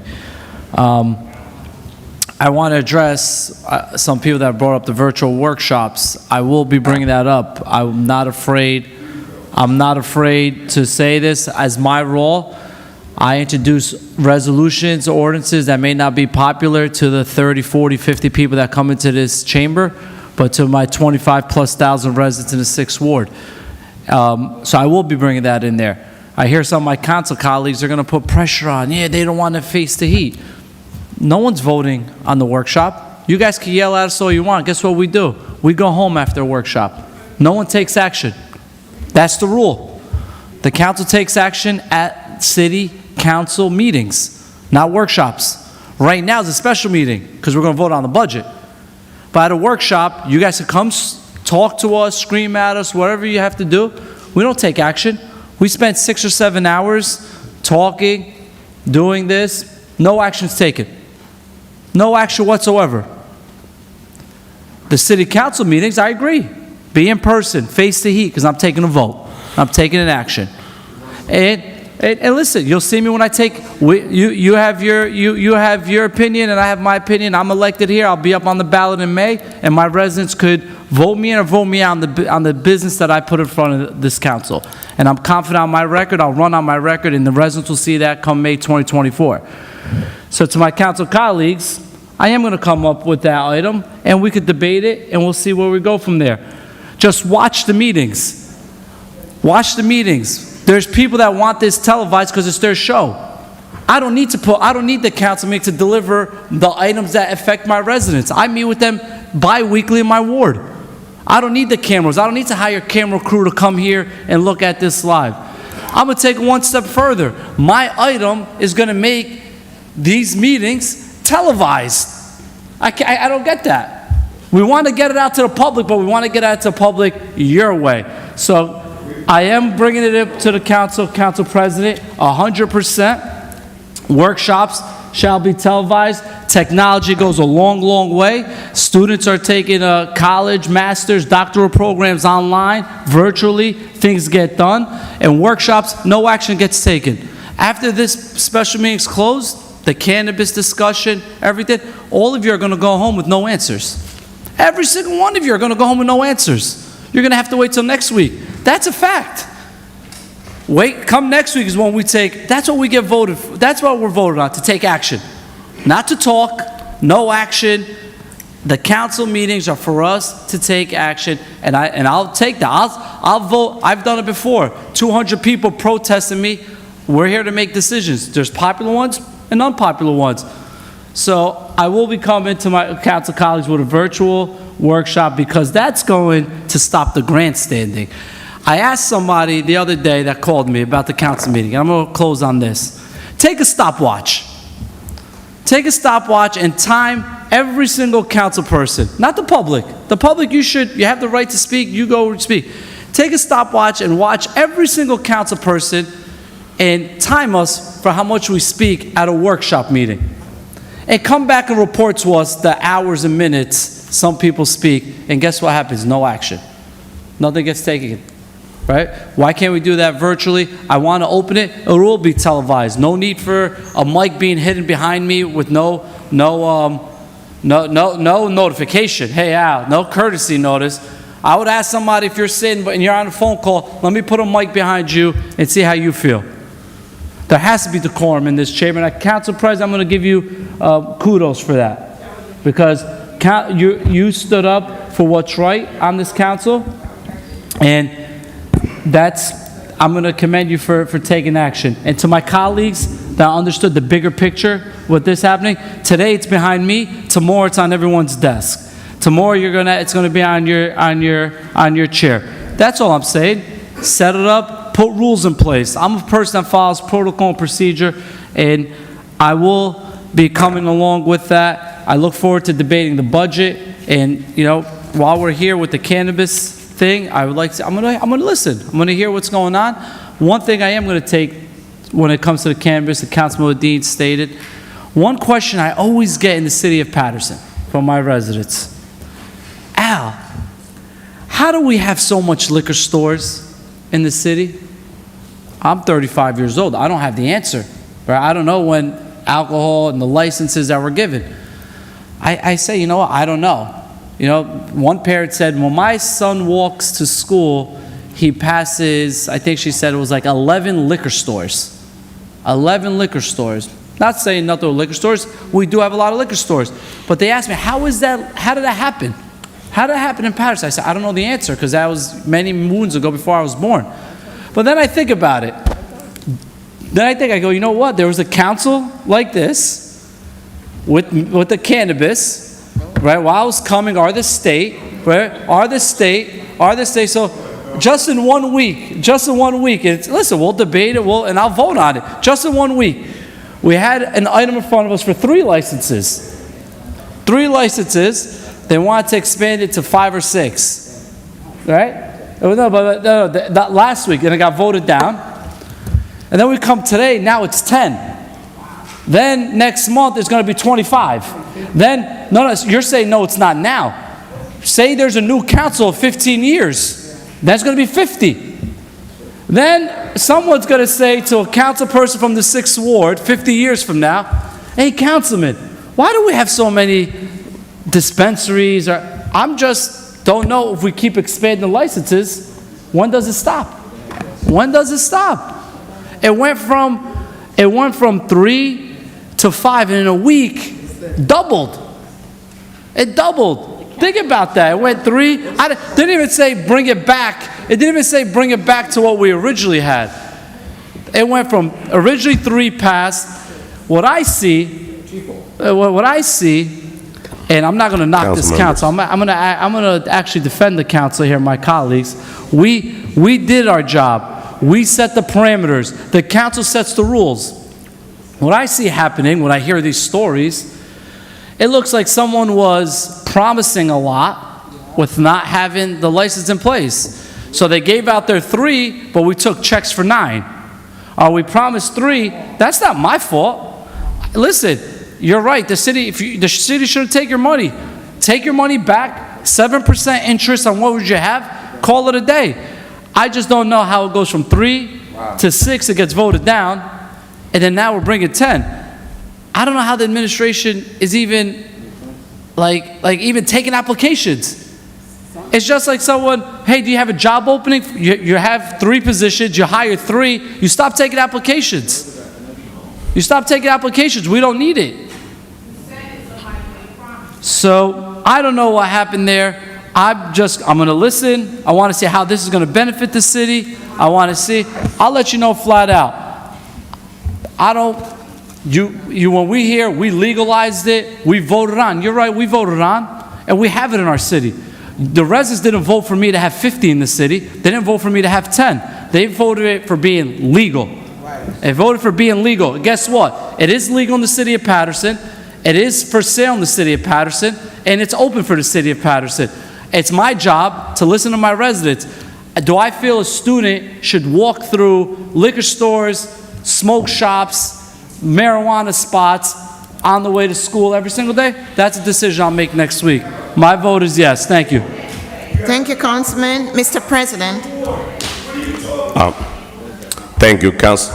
Members of the public, just please, members of the public, let me just address members of the public. Let me just address some of the concern. Members of the public.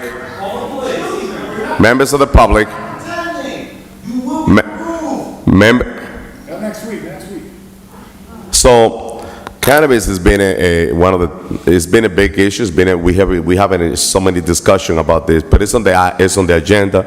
I met as council president. I met with the state. I met with DCA, and we have a very extensive conversation. The city of Paterson have $18 million deficits. Only one dispensary is giving us close to $2 million. They're expecting us to take action on those items because we need those revenue. We need to have that conversation. This is a learning process. The state has been making changes because this is something new. They're learning also as well. But in order for you to apply, you have to submit a full application. You have to submit the check. So we're going to have a discussion on to expand the amount, but also there's going to be a process to evaluate the licensing.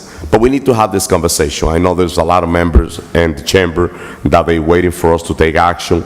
And we assure you that next week, that's going to be on the agenda for a vote. And right after we do the expansion, then we're going to have the decision. But today, it's the meeting when it's what happened today. I wish we could conduct ourselves in a different way. This is now our community expecting to see of us as an elected official. The behavior behind here, Council Cali recording on the Council Cali through the back. This is not what we're here for. We have an agenda that we have to go through. I could stay here all night if we base on the item that we have on the agenda, and we could have a discussion back and forth without respect. As council president, since I took the decision to run for council president and I became council president on July 1st, I will not allow the decorum, the lack of decorum in the chamber, the disrespect from both sides. It's my job to bring order into this council, into this chamber, and I'm not going to stop. I'm not going to allow members of the community to come here and curse. Listen, we live on TV, we're on YouTube. Our children, they watching the way we're conducting ourselves here. And we should be mindful of that. We should be mindful of that. I'm ready to have the discussion about cannabis. It's on the agenda for the workshop today. And I'm ready to see people from Paterson getting the benefit of those dispensary, of those licensing. We have $80 million deficit, and we have to find a way to get those revenue. With that being said, I would like to just congratulate the new business owner that we have in the city of Paterson with the trucking company. I believe in this city, and that's the reason why I'm sitting right here, because there's a lot of great things in the city of Paterson that we could work hard to move on. We are about to start the new school year, and let me take this quick moment to wish the best of luck to all our students. We have over 30,000 students ready to get into the new school year. And since we're on TV, I would like to encourage every parent to please stay involved in our children and your children's education. Please stay involved in our kids' education. If they are the future, our job is to be behind and supporting them every step of the way. Let's not leave the education of our children into the school system hand. Let's get involved. Also, the gentleman that came to speak about the tennis court at Eastside Park, I was there this afternoon. We're making tremendous progress. We're moving forward with the total renovation. We're going to have a tennis court, state-of-the-art tennis court. Madam BA, I will give the information to the gentleman that came on and spoke at the public portion. I want him fully involved in this project. That's a brand new tennis court that our children, they're going to be able to utilize it and to enjoy. Mr. Roque, you spoke about the $80 million deficit. A lot of people, they're talking about what's going to happen with cannabis. 70% during the election approve it throughout the state. They say yes. And now it's in Paterson. Now this this governing body's responsibility to set the rules and to set the legislation. And that's the discussion that we should be having. Not about us. Exactly, the only discussion. So with that being said, Madam Clerk, my vote is yes. Thank you, Mr. President. The votes are 9 yeses. The public portion of the special meeting and workshop session is hereby closed. Thank you, Madam Clerk. Madam Clerk, let's take the first item on the agenda. Let's take item number 3 on the special meeting, Madam Clerk.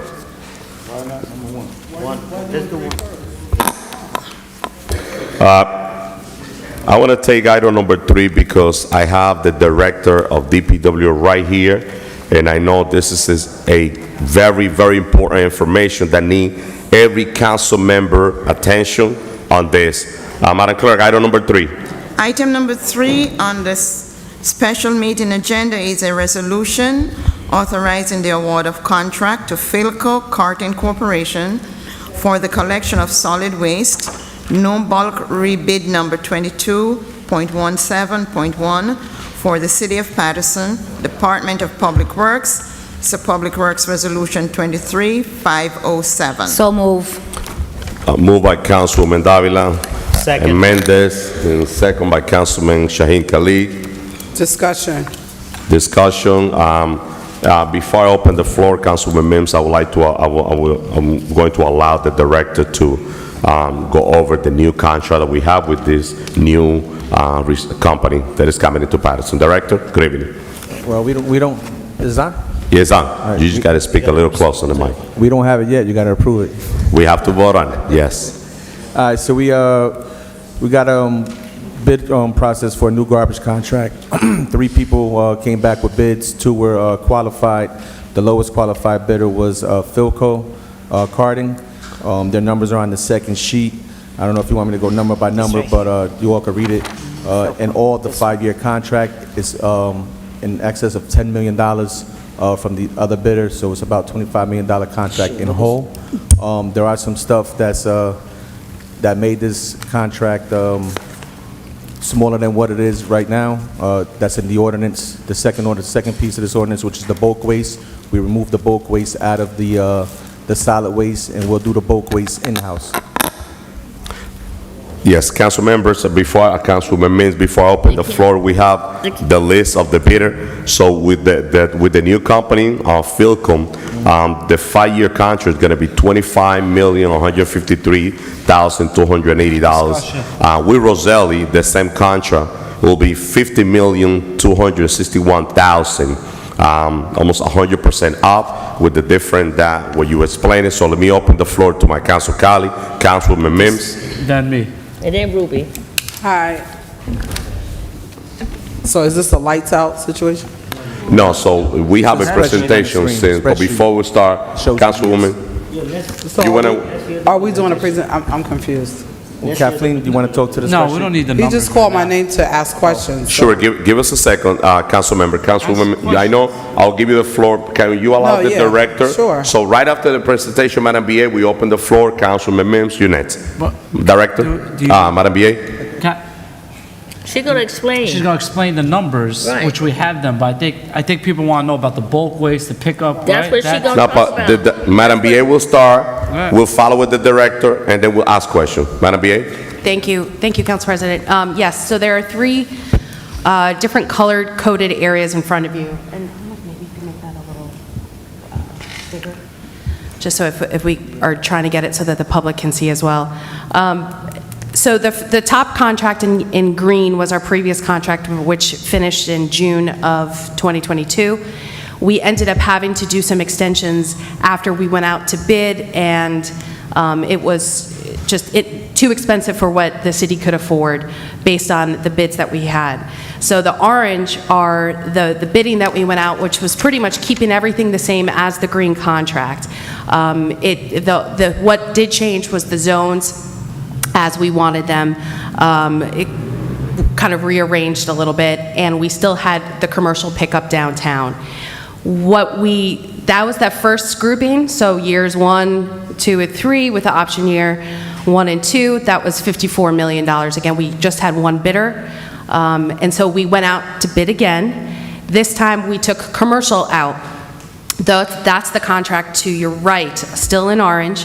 We still had one bidder.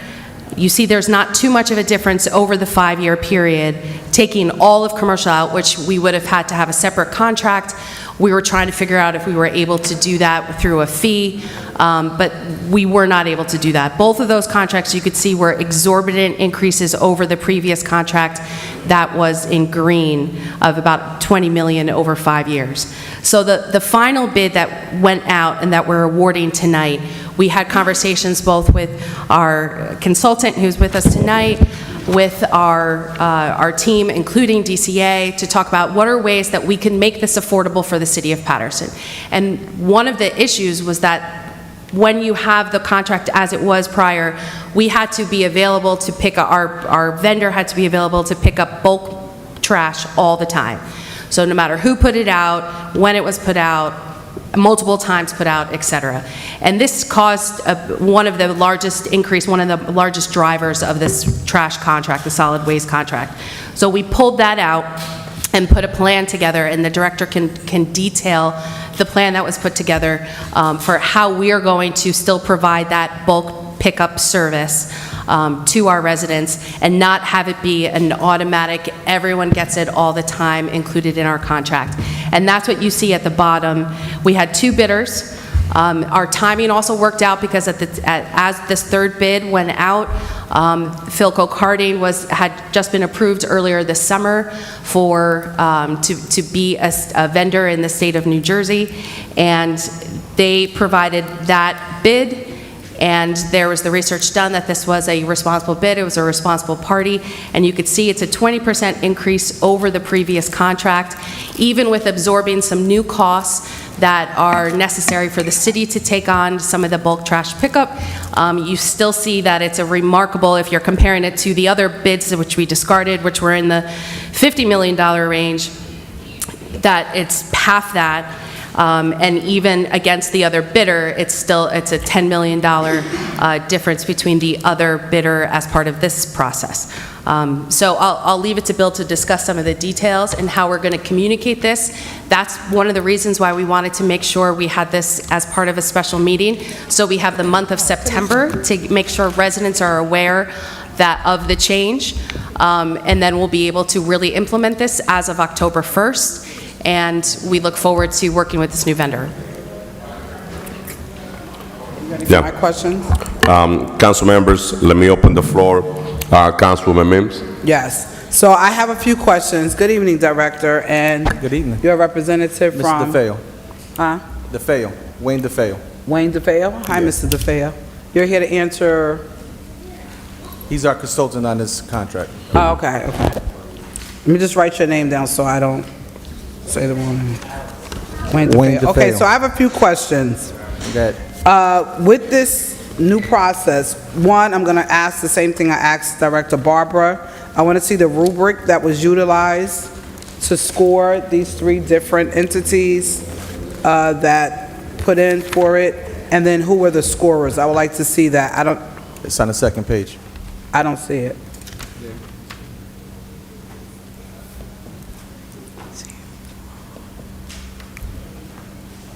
On the oh, I'm on the wrong one. Hold on.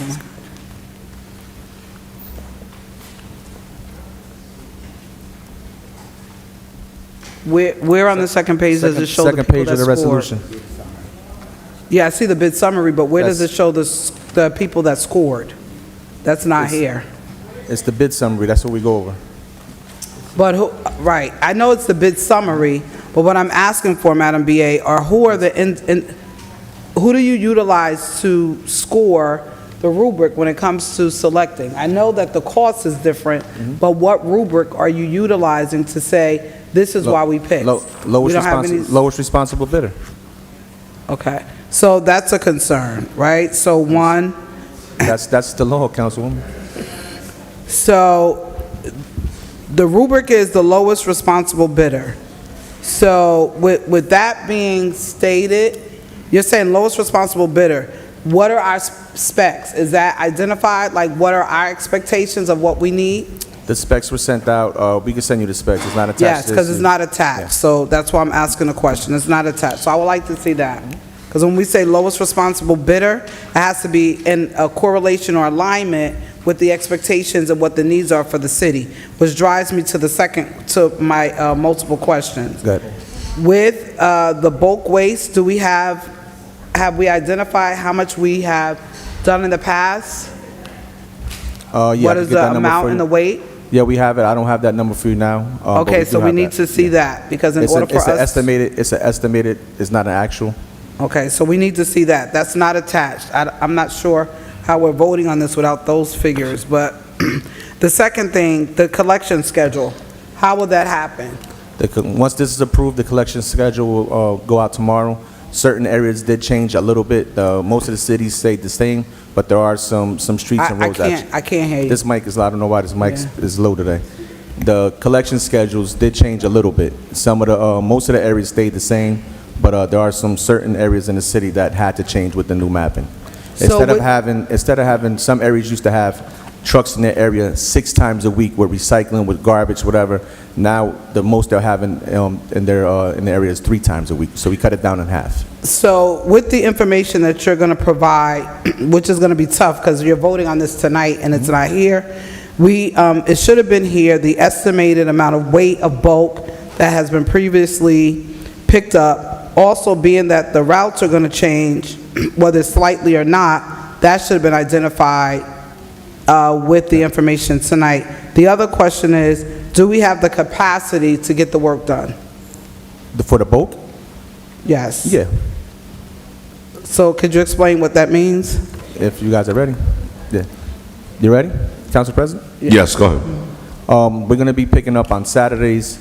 We'll have 2 crews. The residents will also be allowed to drop off on the city yard when it's their areas pick up. So if you're in the Zone A, you'll have a certain Saturday that you'll be able to drop off at the city yard. Keep in mind, the first pickup or the first drop off, the pickup will be a $25 charge, and the drop off would be $25. The pickup would be a $50 charge. The first one is free, then any additional is that amount. I'm sorry. So what are the hours, only on Saturdays? you're Only saying? on Saturdays. What is the hours on Saturdays? 6 a.m. to 6 p.m. How many drivers will you have? We'll have 2 drivers, 6 laborers, supervisor, yard man, and an inspector. Okay, so 2 supervisors, 6 laborers. A yard man and an inspector. Okay, so will they be paid regular time, or Time will and it a be? They'll get time and a half, okay. Comes out to about $3,800 a Saturday. How much is it? About $3,800. $3,800? Yes. Council. Okay, Keep in mind, Council, that the thinking behind this was certain council people wanted to bring garbage in-house. So bringing garbage in-house, we thought we start with maybe letting our employees do the bulk waste. So this is the initiative that we took. There's options after. If it doesn't work, there's options we could do after the fact.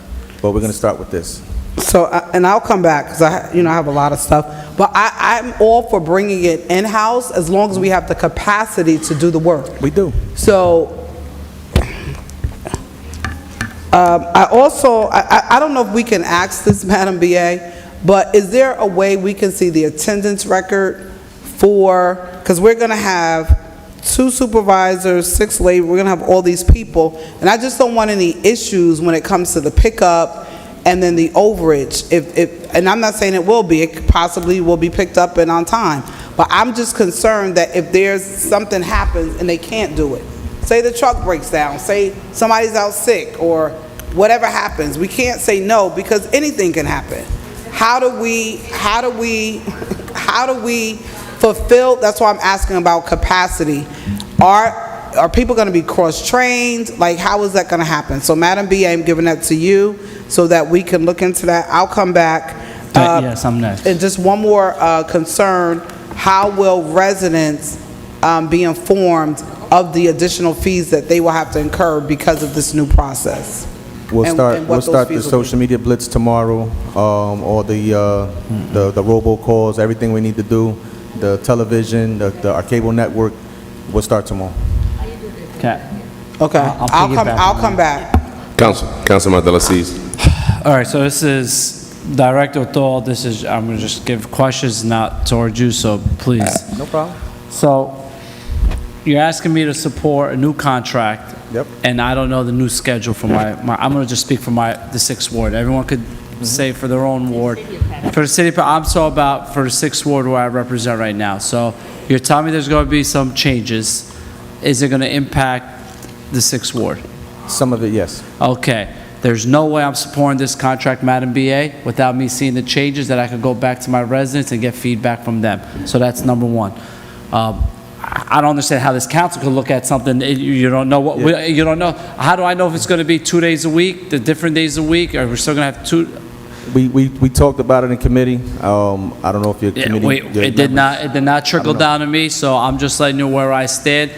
If it's going to impact my residents, I don't understand. You know, we should have the schedule in front of us. We know it. No one.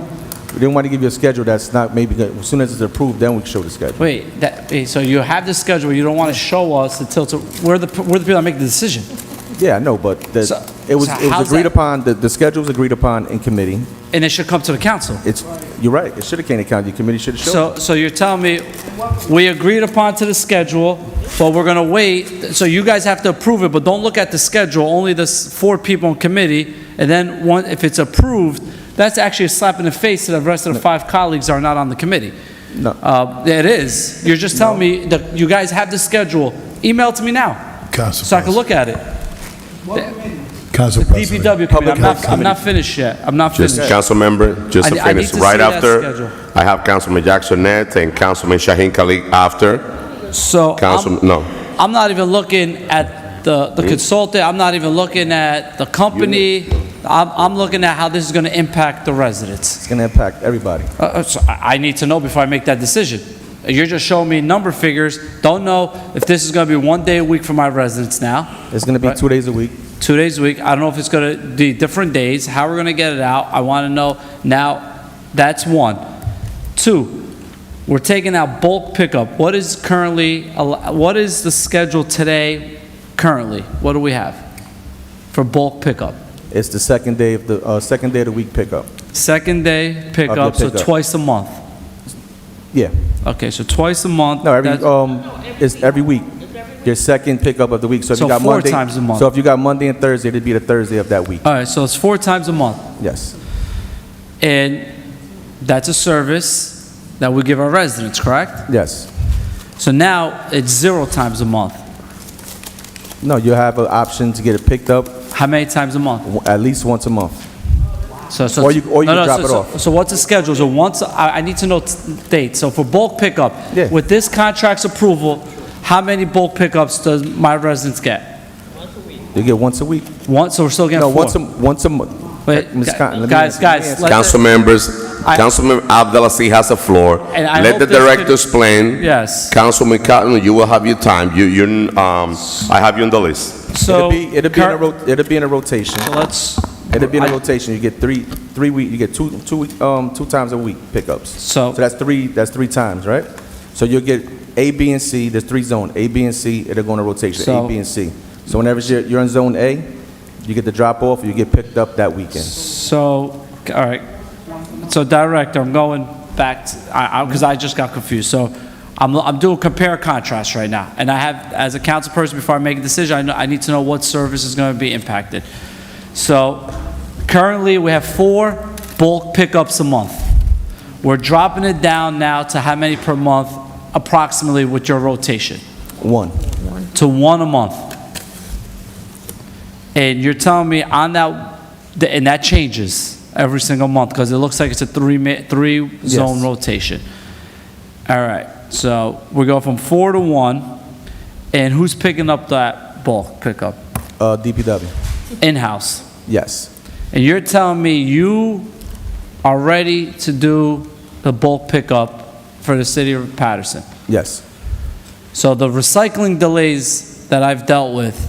Recycling has nothing to do with garbage. No, I'm talking about the department. What it is, it's very similar. We're picking up, it's disposable. It's disposal. No, so one's bulk, one's recycling. You're still using a garbage truck. You're still using a manpower, right? These are good. Now you have a crew. And when recycling goes down, it's delayed pickup. Okay. What happens on delayed pickup on a Saturday? Workers' comp cases, very similar to the recycling department. What's the plan? Well, that's up to you. If we see that we're having a workers' comp issue, then we could go out to bid for another company. So what I tell my residents, they have all their garbage out. You have a staffing issue. What's the plan? Is it getting picked up Sunday? Yeah. By who? By us. So we're going to... DPW is making a commitment to pick up the garbage. So when I'm trying to say, garbage is a little different than a pothole. So when I reach out to DPW and say, hey, the pothole needs to be filled, you guys tell me... It's amazing.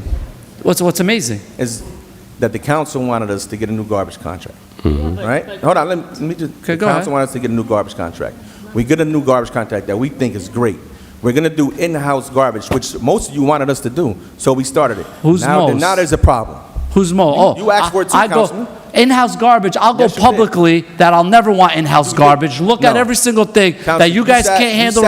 I'll never. Sat in committees. What committee? When we sat in here about I haven't been on a committee in the last 5 years. I've only been on Health and Human Okay. Services. All right. Don't say I'll go We've public had on the conversation record about bringing that it I will in-house. never We had. support Okay. in-house garbage because I don't think we're ready for it.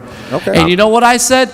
Garbage As a is whole. not similar. We'll have a rat infestation if we're not picking up our garbage. Mm-hmm. This isn't like this isn't like recycling where we're waiting a couple days. You got the wrong councilperson when you No, I say don't. I will go public. I want to privatize recycling, and I'll go public on that. Look at the videos. I privatize recycling. I've said that before. You may have other colleagues, but you're giving me this plan now. Yep. At first time I'm getting it. I'm going to ask questions. Okay. You're reducing bulk pickup from 4 to 1, and then you said there's a charge for that. I think Councilman Mims, there's a charge. So what's the charge for bulk pickup? For pickup, it's $50, and for drop-off, it's $25. So how do we bill them? Through the, okay. So I put out bulk pickup on that zone day. What do I do?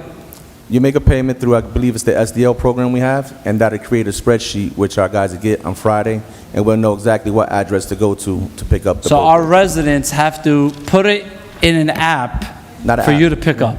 Well, they have to call to get it picked So up. I'm a visual person. My zone's coming up. That's Saturday, right? Yep. What do I have to do to put up bulk? What's the process for me as a resident? Somebody answer. Email or call. We're doing the bulk pickup email that you have to get in touch with. You get on that list, you make your payment, and you'll get put on the list and we'll come. So Most towns are doing So that. the residents have to. So right now the residents just put it out and it gets picked up. Yeah. So now if I have to put something, I have to email a number or an email address, and then you guys come to the location. Then you charge me. Yep. Councilman, I have a couple other council members, but let me allow Madam BA to answer that question because this is a key question. And let me remind council member, this is a televised meeting and this is a very good information because let me just say in the beginning, I don't know if we have 5 votes, but I'm hoping that we could support this project because we're talking about $25 million difference, which is, Madam BA? Yes. So with regard to that, and first I just want to make sure we're clear. These are specifications that not only that we have Wayne DeFeo, who's our expert, this is going back to Councilwoman Mims' point, but they also have to be approved by the State Comptroller's Office. And Wayne, if we can maybe give him a chance after this, speak to how this plays out in a few other municipalities who do this. So in terms of the bulk pickup, the first one will be free for everyone. Not everyone, I just want to make sure that the way you're talking about it, Councilman, is that, you know, it is available 4 times a month. Not everyone utilizes it, but our contract in the past sort of had to be available to be picked up. So we were paying to potentially do a pickup, but we weren't necessarily using what we were paying for. Now, we took that out. We're only paying for our trash pickup twice a week for everybody in their zones, and then we will go, our DPW team will go around and do that additional bulk pickup. Everybody has it once. I didn't utilize bulk pickup last year at my house. I know people do, right? But if you might not use it every year, every 6 months or so on. So then you can schedule, after you get your first one for free, which we will be able to track through STL, then you will be able to either schedule a pickup or schedule a drop-off at the city yard. We will also have an enforcement mechanism. This is part of number 1, the ordinance, which is the ordinance changes that details the fees, but it'll also detail the fines. We know it's going to be a little crazy in the beginning because we have to have the month and we want to communicate exactly what the zones are. We're going to put door hangers on the neighborhoods that change. We're going to use social media. We're going to use videos. We're going to use robocalls. We're going to do everything to try to make sure people know. Not everyone is going to know right away.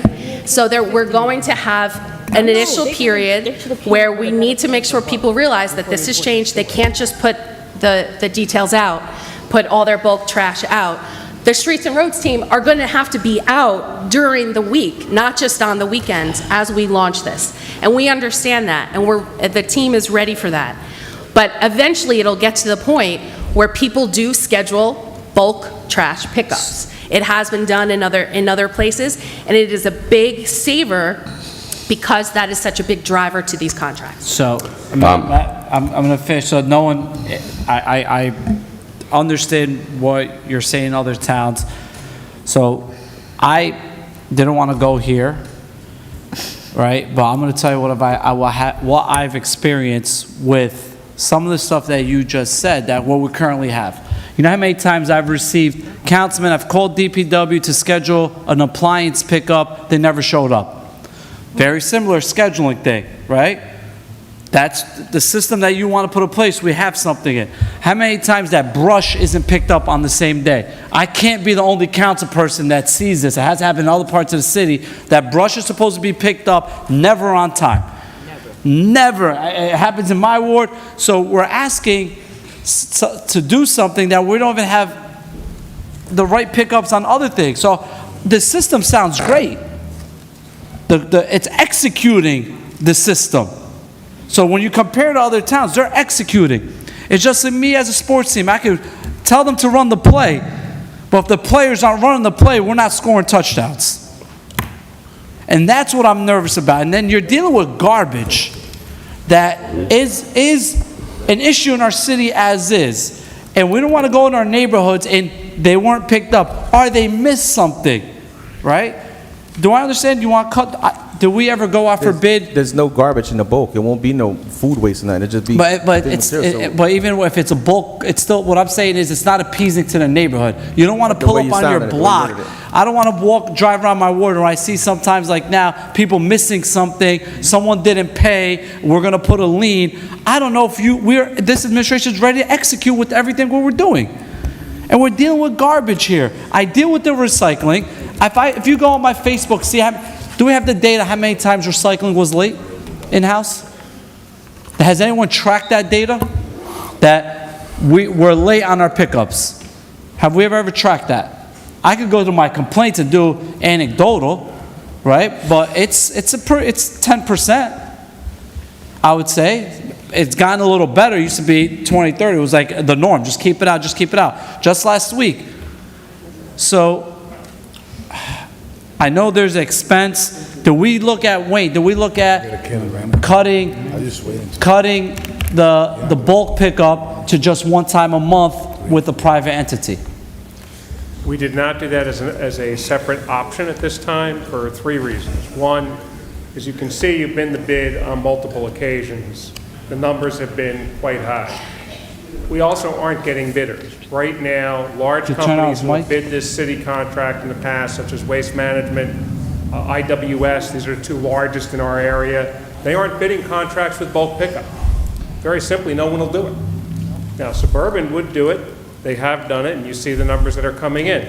If you're going to do bulk pickup under contract, you're going to have a limited bidding field, and you're going to have a much higher price. Correct. It's just that simple. Do we? So just Councilman Abdallah, I'm going to come back to you. Let me just allow. No, you don't have to come back. 2 more questions. Please, go ahead. So do we go with our current? So we didn't do just once a month bulk pickup. We did not do multiple options on bulk as an option. No. If in your professional opinion, if we decrease that, would have been a significant cost savings? On a scheduled basis today, what I'm seeing is a general trend in industry and in all the bids I've worked on, we are going to reservation basis, period. It is not a schedule, I will show up every week and pick this up. I just finished the city of Camden. Bulk is out of their bid completely. They had no bidders on 3 separate bids because of Bulk being in the contract. So what are they doing? So we had Councilwoman. we had to do an emergency contract, and we had to negotiate, and we had literally one company come and negotiate. And they are paying approximately 200% more than they were paying before. But they pulled Bulk out, and they did get someone interested. When Bulk was in, nobody was interested.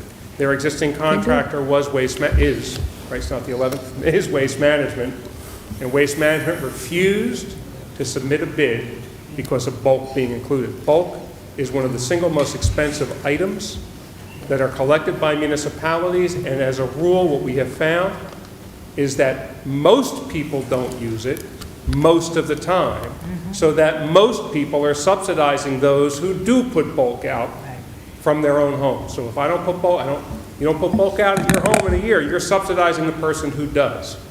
We've also found in studies that Bulk is abused, that people will take Bulk from others to put it out. And we've seen this in every town of every socioeconomic group everywhere in the state.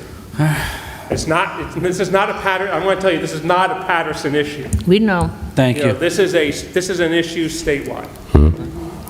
Thank you. Council members, so I have the next person, I have Councilman Jackson, right after Councilman Shaheen Khalid, Councilwoman Ruby Cotton, Councilman Velez, and Councilwoman Davila. Councilman Jackson. Thank you, Council President. So I'm trying to move through this very quickly. Is this an existing company or is it a startup? Are you talking about the apparent low bidder being Philco? Philco is Correct. an existing company that is based out of New York, out of Brooklyn. They've been there for 35 years, so it's not a new company. It's new to the state of New Jersey because New Jersey has a separate licensing requirement. Philco is licensed in New York City, which has a very similar licensing requirement as New Jersey. So it is an existing company. So they're going to pull trucks from those routes in New York? So I'm assuming this is going to be an all-new purchased. They'll have a yard in Livingston, New Jersey, where they'll run their operation for Paterson out of there. Purchasing new trucks, right? Yeah. Lyndhurst, I'm sorry, Lyndhurst. All right. And you know, I have to say, relative to the commentary from other council members, oh ye with so little faith. You know, I can't tell you how many days I get a phone call from somebody telling me that they need employment. Yo, I'm looking for a job. How many days they're telling me, oh, I put in an application with DPW. We have people here who are dying to work. The issue is, when they do this work for DPW, they're the most underpaid employees of the city, undervalued, underappreciated, and they're doing the most backbreaking work. So I'm just going to continue. So they were out in New York, so no existing cities in New Jersey where they can be compared to where they're currently been servicing the past few years. I know that they've won recently several small contracts in New Jersey, but this would be the first major city in New Jersey. Of course, they do service in Brooklyn, Manhattan, and the 5 boroughs, which I would say qualifies as a major city. Okay. What's the number of employees anticipated on being hired, and what's the percentages of those that's going to be guaranteed from the city of Paterson? I can't answer that. That's not in the contract?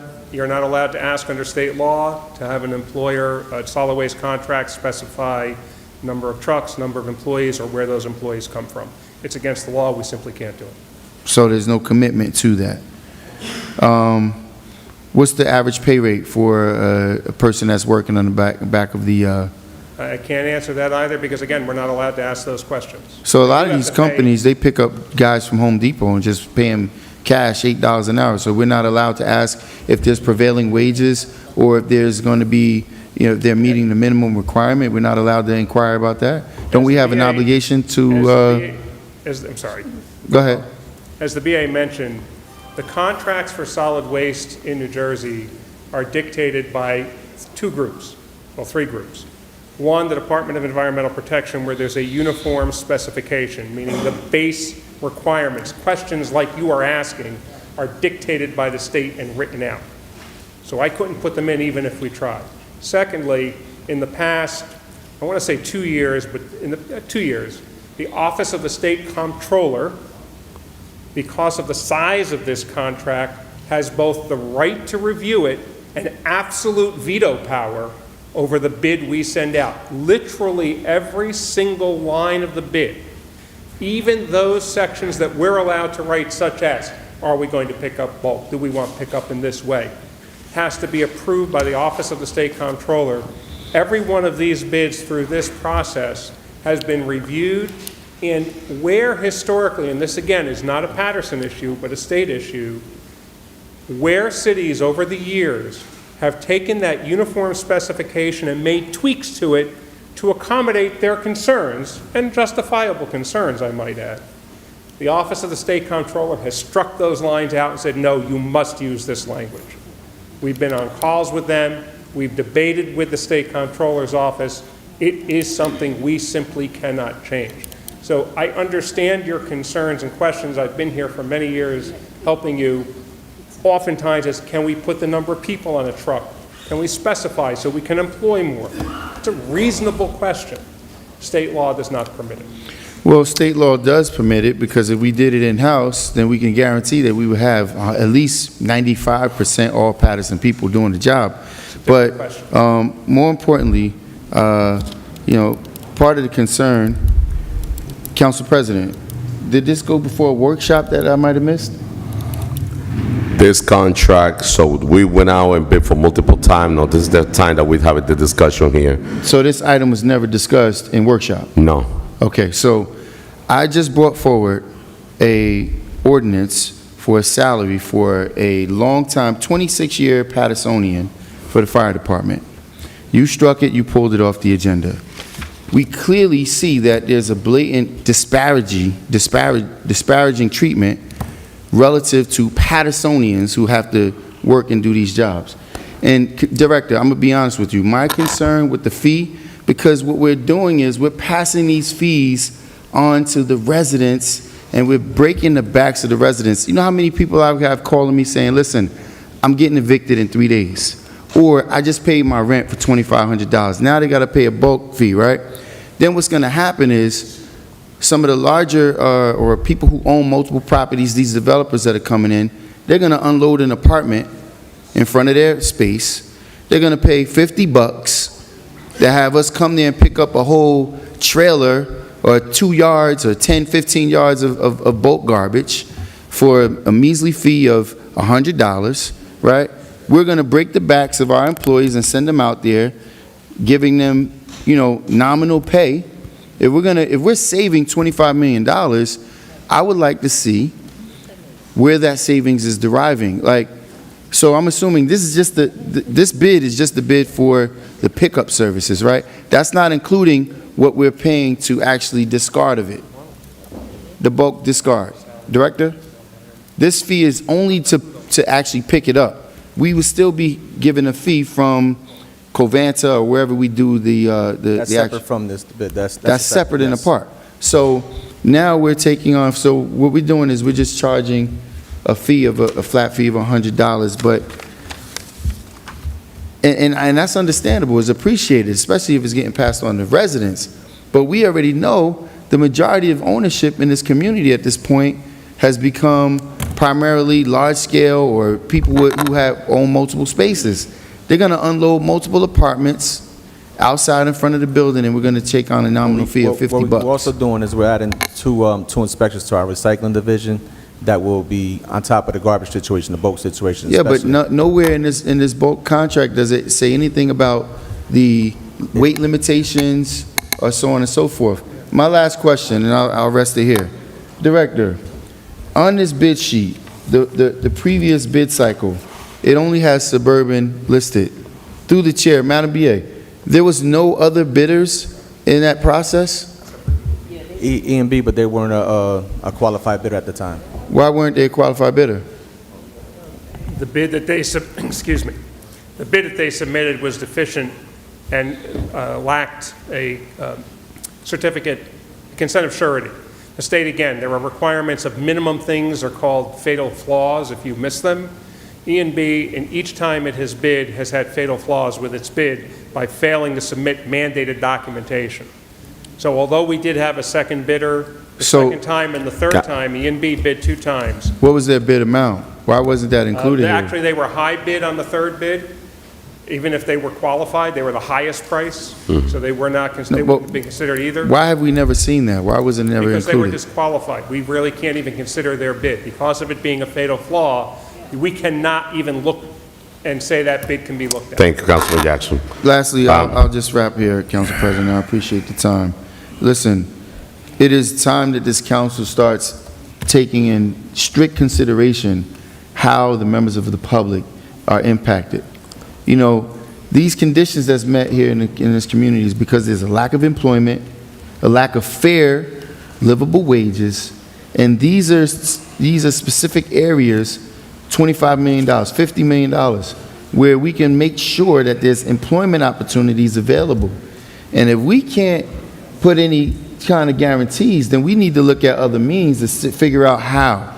You know, and Council President, you know, the way in which you handle this is totally disappointing to me. Okay, thank you, Councilman. No, I'm going to stop you right there. The fact that you will pull off. No, I'm going to stop you right there. Stop no, me. Yes, I You let everybody listen, go for how on long, and for on. how You long let you been everybody speaking? go on and on, but every time I challenge you, you want to stop me from speaking. Okay, so can you, okay, so listen, The for how fact many that you hours you pull going to off- continue speaking? You didn't say anything to Abdelaziz. You sat People, over they there asking tapping your questions, hand. they asking questions, and all you do is just going back and I'm attack. asking What if- questions as okay, well. please, you know, I'm just asking finish. questions as well. Well, let me answer you. Finish your statement.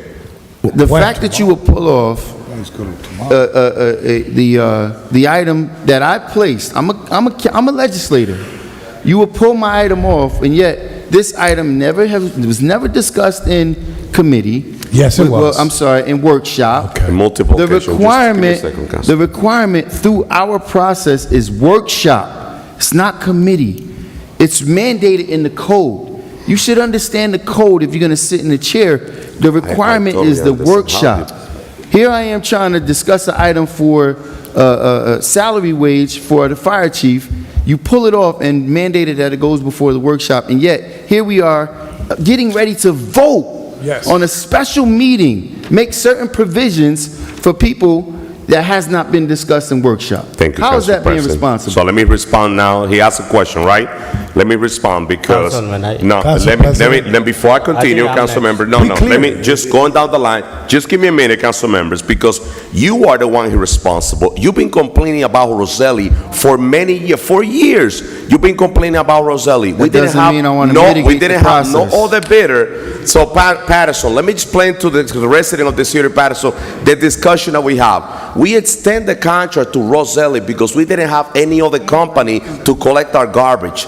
Every time we go out for a bid, we getting number like 50 million, 54 million. You know what that means to our taxpayer if we have to pay $54 million in a contract? And you got this irresponsible council member complaining about that. You know the reason why this item is right here and we ready to vote on this? Because it's been over a year that we've been praying to have a new company. And if you go back to all the tape, he's been the one complaining about Roselli that they're not doing the job, because but all he cares about the show that he could put. Now he's complaining about this company that, let me remind you, to our taxpayer, I got the floor, you don't have the floor, to our taxpayer, the second bidder, which is Roselli, the price is $50,261,000. Now the Philcon, the new company, is $25,153,000.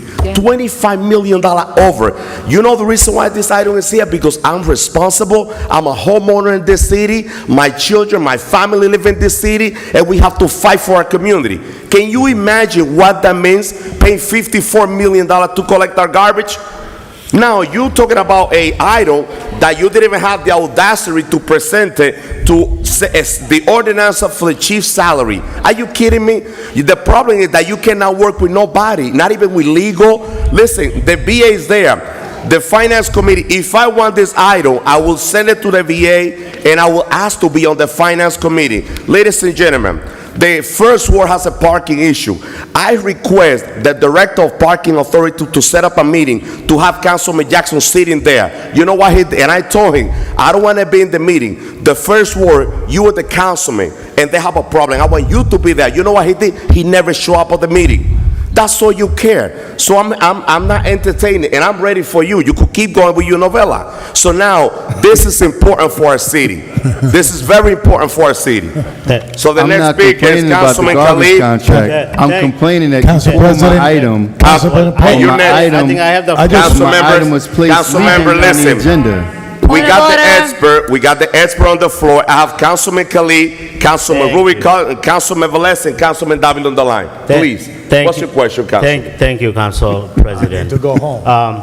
There is a reason you call that special meeting, because it is important that we discuss this item and we vote on the item. And take action. Last 6-7 years, I have been hearing complaining about the current Suburban or Roselli, the company. Now, after after proposing the bid 3, 4, 5 times, we do have now a responsible company other than Roselli, correct? And also, how much will we be saving throughout this contract, 5 years contract? 10 million. No. What's the savings gonna be? On the current bid, the savings is approximately $10 million over 5 years. Over 5 year, 10 million, it's not 25. On the current bid, from the The bid first on the bid, it would current be bid. 25 million. From the first time we went to bid to now, it's a Okay. $25 million reduction. $25 million Within this bid is 10 saving. We do need to think about it, and we should give a try to this new company, since we've been complaining about the previous company for more than 5, 6, 7 years. Also, the bulk pickup. Since we're gonna do that in-house, my thing is, why not try it? If our DPW department cannot handle it, we could bring it back and we could go try to outsource it or something. It's not outsourced, Paterson people. Councilwoman, listen to what I'm saying. Okay, then listen carefully. What I said is a in-house. We're putting more work on DPW department. If they cannot handle it, if they cannot take care of it in-house, then we could look to outsource that or go out for a bid for the bulk pickup. Councilman Shaheen, let me just add that Mr. Wing, Go ahead. Mr. Wing, last year, I request a study to do the pickup in-house, council members. Yes. I make the request through you, Yes. so we have a special meeting. I asked him, listen, put a study together and tell us how effective it will be to do the pickup in-house, to create more job, more revenue. I know it's done, but he completed, I'm assuming, right? So, can you share that study with us? I know that. Can you share that information with us now? I am revising the study again, because every time we've gone to bid, obviously to compare what it would cost you in-house and is it worth it, I have to compare it against what the market is charging, right? Okay. At $54 million, you probably could do it cheaper. At $25 million, I have to go back and just redo my tables and say, okay, I am projecting it would cost the city of Paterson right now, this is my initial estimate, do not go to the bank with the estimate. But my initial estimate, it would probably cost you between $5 and $6 million a year, closer to 6, for you to collect everything in-house, primarily because, number one, your capital cost will be huge. You'll need to capitalize anywhere between $3 and $5 million in equipment, because you don't have enough. And you would have to hire right now, if I did it today, if I told the director, or you told the director, or the mayor told the director, tomorrow you're taking over everything in-house, he would need to hire anywhere between 60 and 80 people just to start the process. It's not. That's a massive upfront cost to the city. However, you have an opportunity here now to go for a contract, award that contract at a price that is not substantively higher. It is 20% higher than what you were paying 5 years ago, And the average increase in solid waste contracts in this state over the past 3 years is between 50 and 150%. Right. Yeah. I don't have a community yet coming in with this kind of a number. Yes. Councilman. But yes, Council President, I will be submitting that report. All right. Thank you. Thank you. I believe he has done a study and presented to us previously. Thank you. Yes, correct. So we have. Also, I'm not done. One more thing. DPW director, we keep talking about our DPW employees are underpaid. I do agree with it. I completely do. But they have a union. You got to have a better union rep to negotiate the contract. That's right. So instead of us sitting here talking about I heard that sentence too many times. DPW department is underpaid, employees are underpaid. You got to have a better representation, negotiate the contract, get your salaries up. That's all I ask for. It's not on our hands. Thank you, Director. Thank you. So I have Councilwoman Cotton, then Councilwoman Davila. No, and then Councilman Velez right after Councilwoman Davila. I'm sorry. Director, the gentleman here, he's the one that does the negotiation for the garbage contract? He's our consultant, yes. Huh? He's a consultant. He's a consultant. Yes, you know what? This was brought in DPW committee. I was on the phone with the committee. I mean, my concern is that the bulk rate should have been thought about before we went out to bid without bulk rate in there. Now, we have on here, and I hear what people are saying, but the first, the fourth, and the fifth ward would be the most effective with bulk. And I'm telling you, I've gone there. They talked about Roselli, of how they're not picking up garbage, but you got companies out here that's watching this. That's why they're not bidding. They don't want to be bothered with all of this nonsense that's going up here. So now, with them little bit of people that our director just said, there's no way. I'm talking about not the third ward, maybe not the second ward, maybe not the sixth ward. Director, you know the first, fourth, and fifth ward are going to be devastated because I just had an apartment building where this man evicted 5 apartments. All that stuff was on the street. It would take you guys all day. And that's where the fines come in. But that's where the fines. Fines don't mean nothing. So you leave the garbage out there because we're going to fine them, or you're going to put a lien on it. Because what I think that should have happened, what I think should have happened was, let me tell you something. You're saying nobody's bidding with bulk. They don't want bulk in it. Gator can't pick up bulk. Waste management can't pick up bulk. They don't want to pick up household garbage. This is what we have, household garbage. I've gotten off at 6 o'clock in the morning. I have gone past these apartment buildings with 20 or more units. It's horrible. It's absolutely horrible with the amount of garbage that is put out there. You can tell by looking at the garbage how many people are living in certain areas. You know the first and the fourth and the fifth ward will be heavily hit with this bulk. Now, you're saying nobody don't want to, no, wait a minute. You're saying nobody don't want to bid for bulk. You. Right. Yeah. I mean, nobody really wants to bid for bulk. It is becoming less and less common. I won't say no one ever, but it is less common that companies will bid when there is bulk pickup. And the solution, the reason is very simple. Right. The private companies don't want to bid for bulk collection because injury rates among their workers go up because bulk is harder to pick up. And a workman's compensation claim to a private company is approximately $250,000 per claim. Right. They simply don't want to deal. Now, they might deal with it on a reservation basis, but we did not get any interest in 3 bids. Right. And if we did not get any interest in 3 bids, we probably wouldn't get any interest in 4. GATA hasn't bid in years on your contract. Waste Management hasn't bid in 10 years on your contract. IWS, which is local, I called them and asked why wouldn't they bid, and they said partly because there's bulk. Right. And there are other problems, and going to your cost structure and some of your concerns over missed pickups for anything. Right. All companies historic for the past 3 years, Right. since COVID. But the Had thing same is, problem, right. labor, absenteeism, and difficulty in getting employees. The problem is that it would take us 3 years, wait a minute, Council President, to get garbage Yes, trucks. please, Council. We cannot go to no dealer right now and say, I want to order a garbage truck. It would take us probably 2 years before we can get a garbage truck in this city. At least 2 years. We can't even hardly get police cars, more or less getting garbage trucks. So it's going to take us 2 years. Maybe we need to start planning now on how we can do it in-house. And From 2 years from now, because we can't get garbage truck, we got to hire 80 more employees to do in-house. What I think, if I made my last thing, Please, Councilwoman. what happened is we should have figured out bulk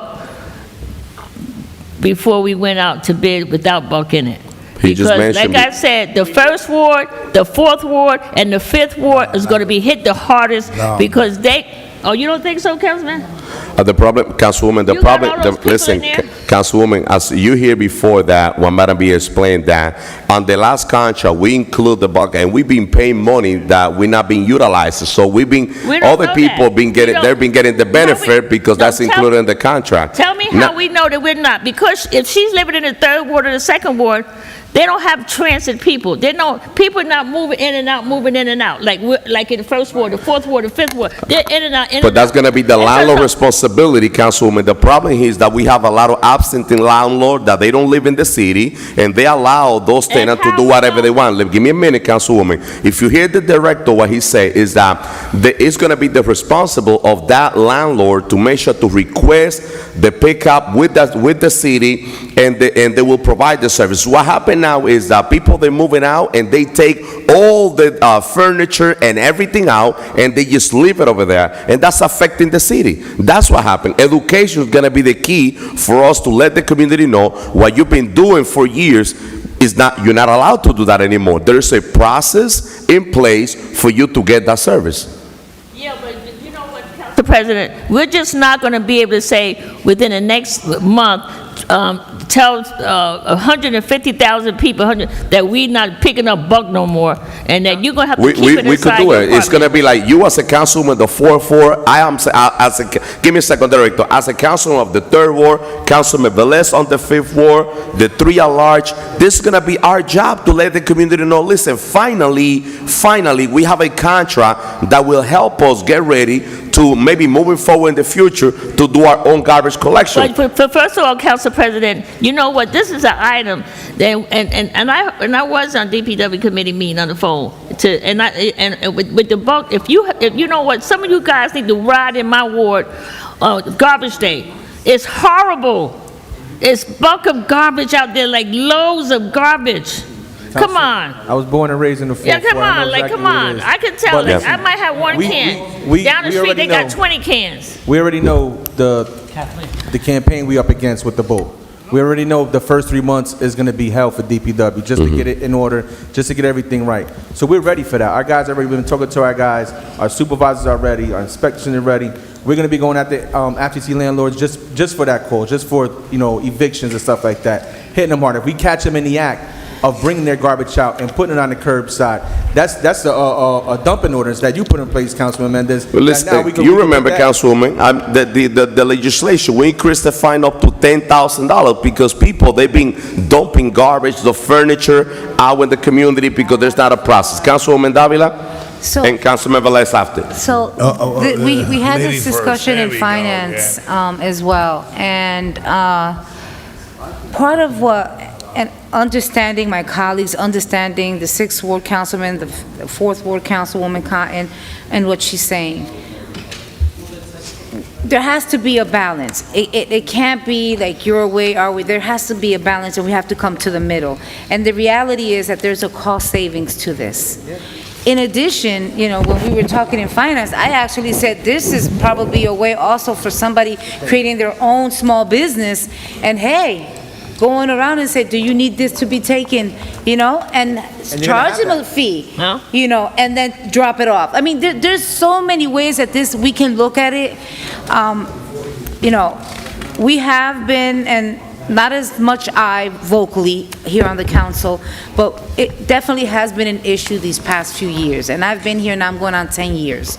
You know, with that said, something has to be done, and I know that this specific item was discussed with the council president and DCA, the BA, along with others from the cabinet. So this is something that right now, the state is saying, hey, you have to do something about this. We can't continue to complain and say that we're not okay with Suburban or with Roselli, right? And not do anything about it. Here we have a responsible bidder. When I look at, see, I've never seen a copy of the application, the RFP. It's never been in our packets. We get the resolution, we get information. If we want, we can talk to Harry, see a copy of it. But there's never been an RFP application, at least I've never seen one, when we vote on stuff, all right? So in terms of specs, I know that, Director, you're doing your due diligence to make sure with the administration, what is it that the city wants, right? And I think that moving forward, that went through a process, and, you know, I'm ready to take action on this. This either goes up or down. That's just the way I see it, but this is a necessity. It is important. It needs to happen. I don't see anyone here saying, well, let's do this, meaning where is the next company? We already saw who bid.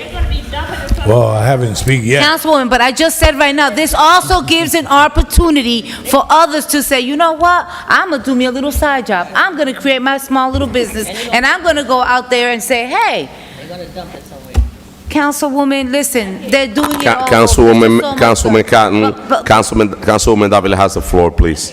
No, listen, I understand her and I respect her. See, I respect, because I know what happens in the 4th. I actually live cusp. You know, I'm in the 3rd, but the 4th, but I get it. I go through there every single day. I understand it. But like what the BA said, even, you know, so my you know, stepdad lives in the 2nd ward, my sister, right? They haven't used bulk in I don't know how many years, right? Understanding what you said about transient, okay, where there's more coming in and out or people getting kicked out, all of that said. But something has to be done. Council President, I am ready to move forward with this and take action. Yes, thank you, Councilwoman. Thank you I very have much. 2 of the council members before, we have Councilman Mims and Councilman Velez. Do apologize. Councilman Velez, and then we come back to Councilman Mims. Go ahead, Councilman Velez.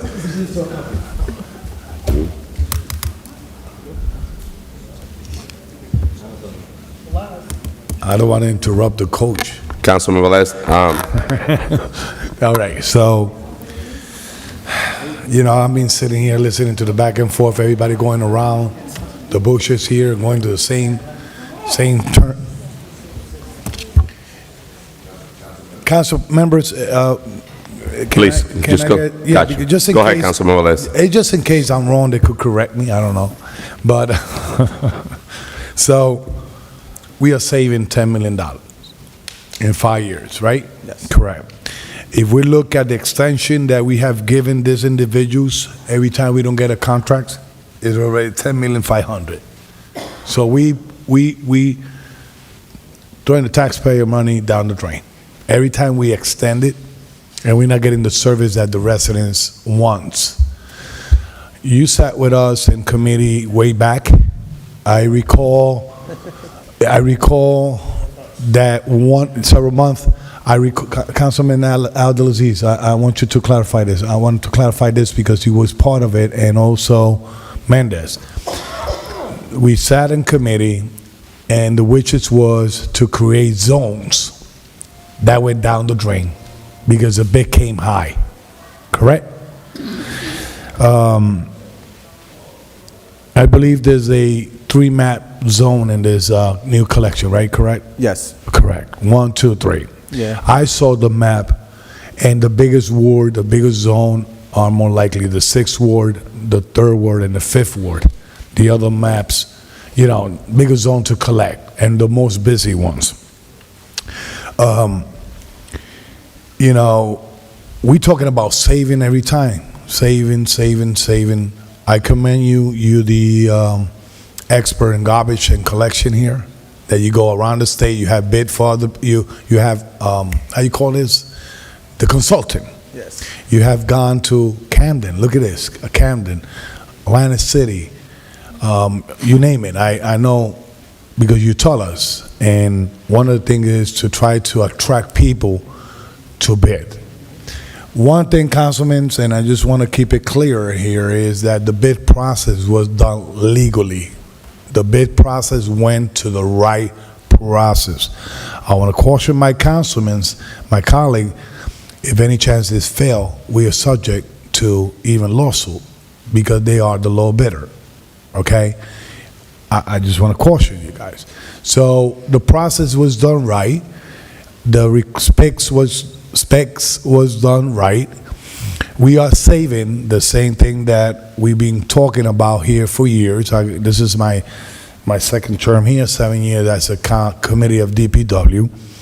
And the same complaints always was on the table. Pointed fingers at one company. A company that was being taken advantage and other people don't want to bid. Now we have a company that I did my own homework. You know, thanks God, a Google. And when I put the company names, even tell you there's an application out there for hiring for employees from $25 to $45 an hour. I don't need to ask that question. Google will tell me. I go out to look at the rating that the company has, okay, and I read the comments of the individual giving those comments about the company. I'm talking about people in Brooklyn, people that have contracts down in New York. They come back saying that, and the part that strike me is when they say the comments, it says they don't finish until the work gets done. And that triggered me that I'm bringing in a responsible company. When I look at their trucks, you know, I look clean, new trucks, ready to serve. I'm not going to say, and I'm going to say this, it's not my responsibility to tell a company how to manage or who hired them. My responsibility is that this company went to the process of bidding, they won the low bidder, and they're going to serve our community. Down the road, this council knows that we have even issued fines to the other company that was because there was some wrongdoing or whatever. I believe this company will not lose all the credit rating that they have only because they want to do the job sloppy in Paterson. The other company, I don't know where was their depot for trucks. I know they used to get here 4 o'clock, spilling all this garbage around the Paterson. At least I could see that the truck is coming from Lyndhurst, 15 minutes from here with new trucks. I think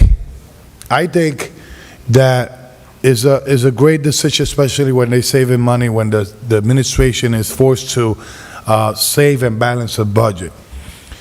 The bulk situation, okay, let me say this, and I'm going to say this on behalf, probably some people could say that we have slam landlord, but we're not giving back incentive to those landlords. Look at this, we're not giving back incentive to those developers or landlords that have a crew cleaning around their lot, have a crew picking up all the mess that the tenants have a crew even gardening their property. We the city not giving them credit. So to say that all the developers and all the landlords in the city of Paterson as landlord is unresponsible. I will not say that. I got good relation in the Fifth Ward with all my tenants and owners of buildings. So I think that we have a culture of conduct in the city of Paterson. People know that they have to buy garbage cans to put a garbage.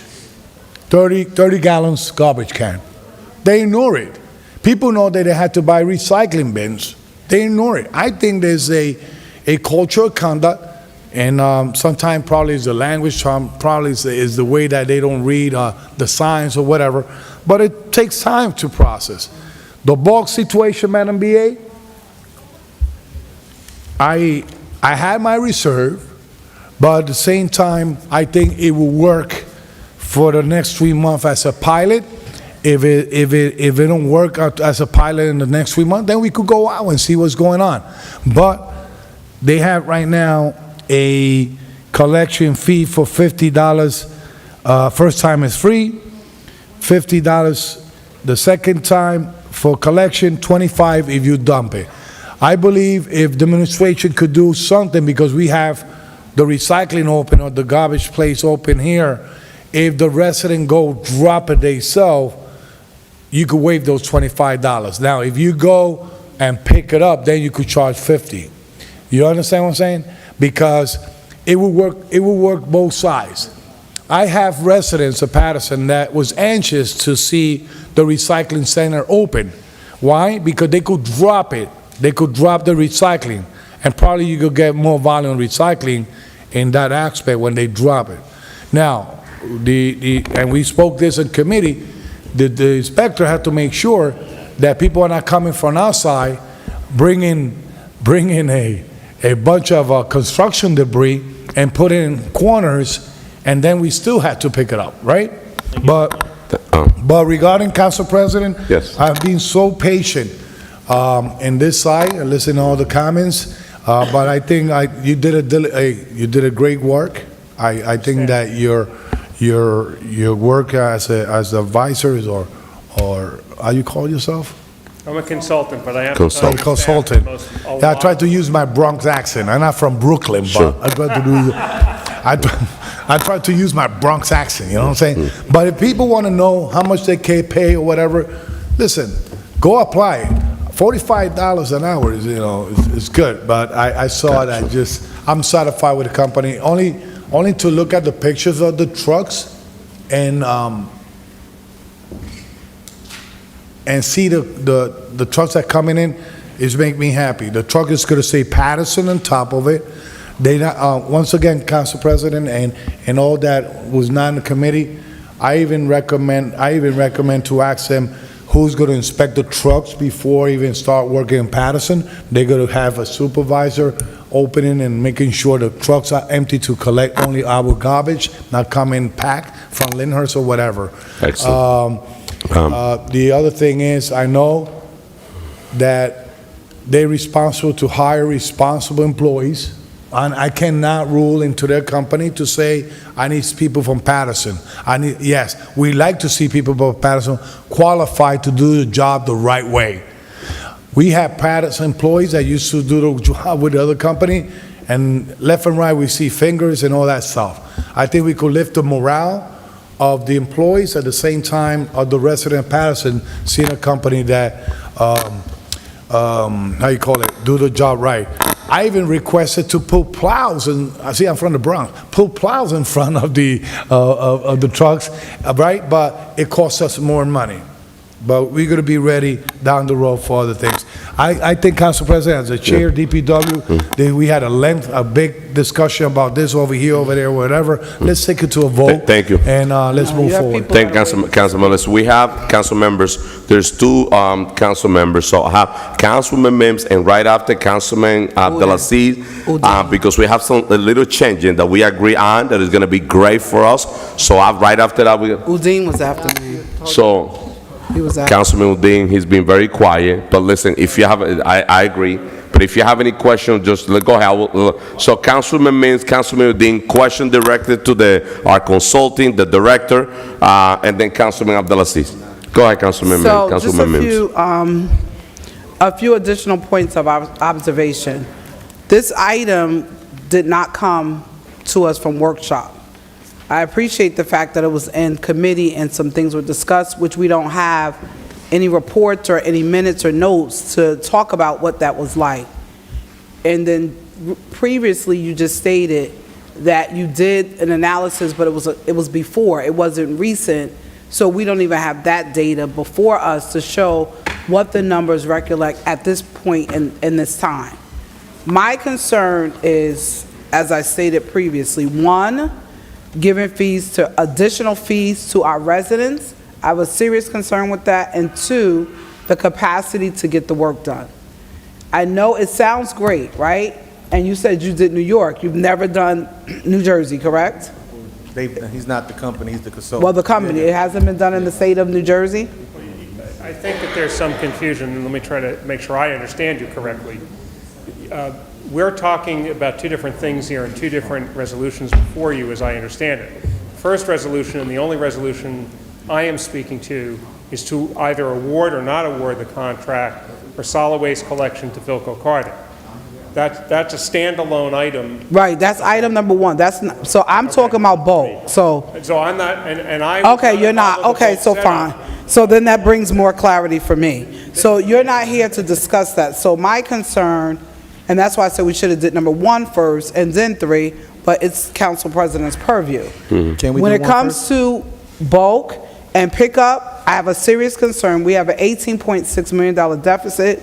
We did get our transitional aid numbers, but we have to stop giving these additional fees to taxpayers, period. We have to find other alternatives and other solutions to say, what else can we do to avoid taxpayers? There's also in this language, which I think should be amended, that's why I should have went to workshop first, instead of coming to a special meeting and then just being voted on to rush it. Well, you said you're not here for bulk. No, I'm not. No, I'm talking about bulk. That's the item the item we're discussing is bulk. Well, both items, it could be bulk or the other one, but we're on bulk. Both items should have been in workshop. That is the process of this council. Committee discusses it, then it comes through workshop. We have a lot of questions, concerns, then we move on to vote. That didn't happen. That's why this special meeting, and it's taken so long to ask questions, because we don't want in our community an infestation of rats. We don't want infestation of rodents, and we can say whatever we want. No, it's going to be taken care of, it's going to, and you can't say that. We currently have someone that was on the books, Madam BA, that did extermination for mosquitoes and all that, no longer here. So will we have a proactive plan to make sure if this gets to that place, and I'm praying it doesn't, right? Because we could say, well, bulk could be furniture or whatever, but there could be rodents in furniture. There could be rodents in the stuff that's put out in the garbage. We have to make sure, even with this, that whoever and whatever that entity was that's no longer in place, that's a part of discussions, whether it's in committee or through the administration, that we have those things in consideration as well. With that stated, I have some real serious issues with the bulk where it comes to residents paying and an 8% interest fee. That's a serious charge that is in this resolution. 8% annum interest is in there. 8%. Did you read that, council members? So I just want to put that out there to the viewing public.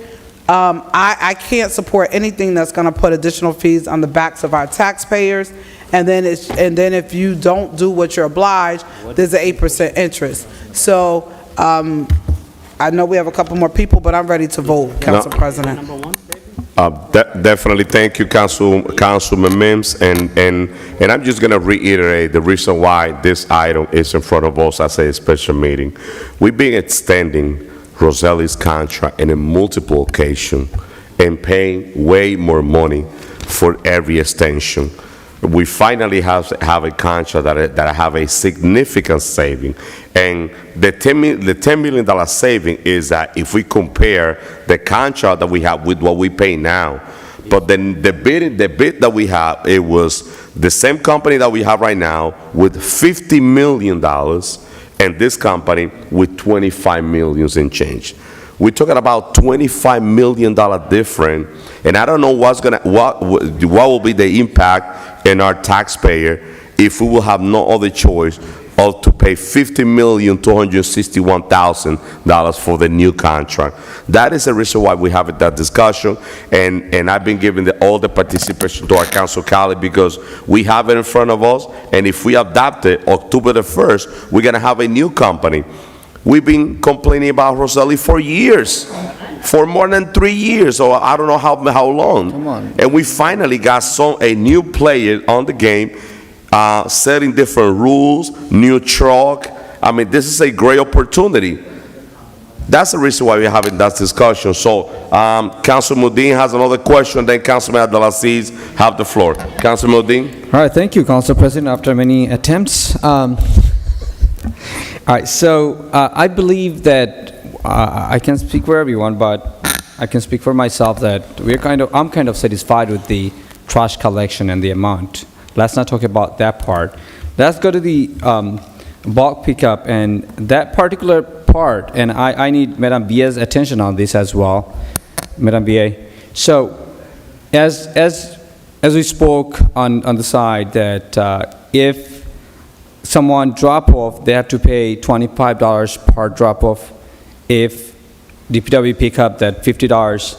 If they throw their trash box outside on the street or sidewalk, they'll be fined about $2,000 fine.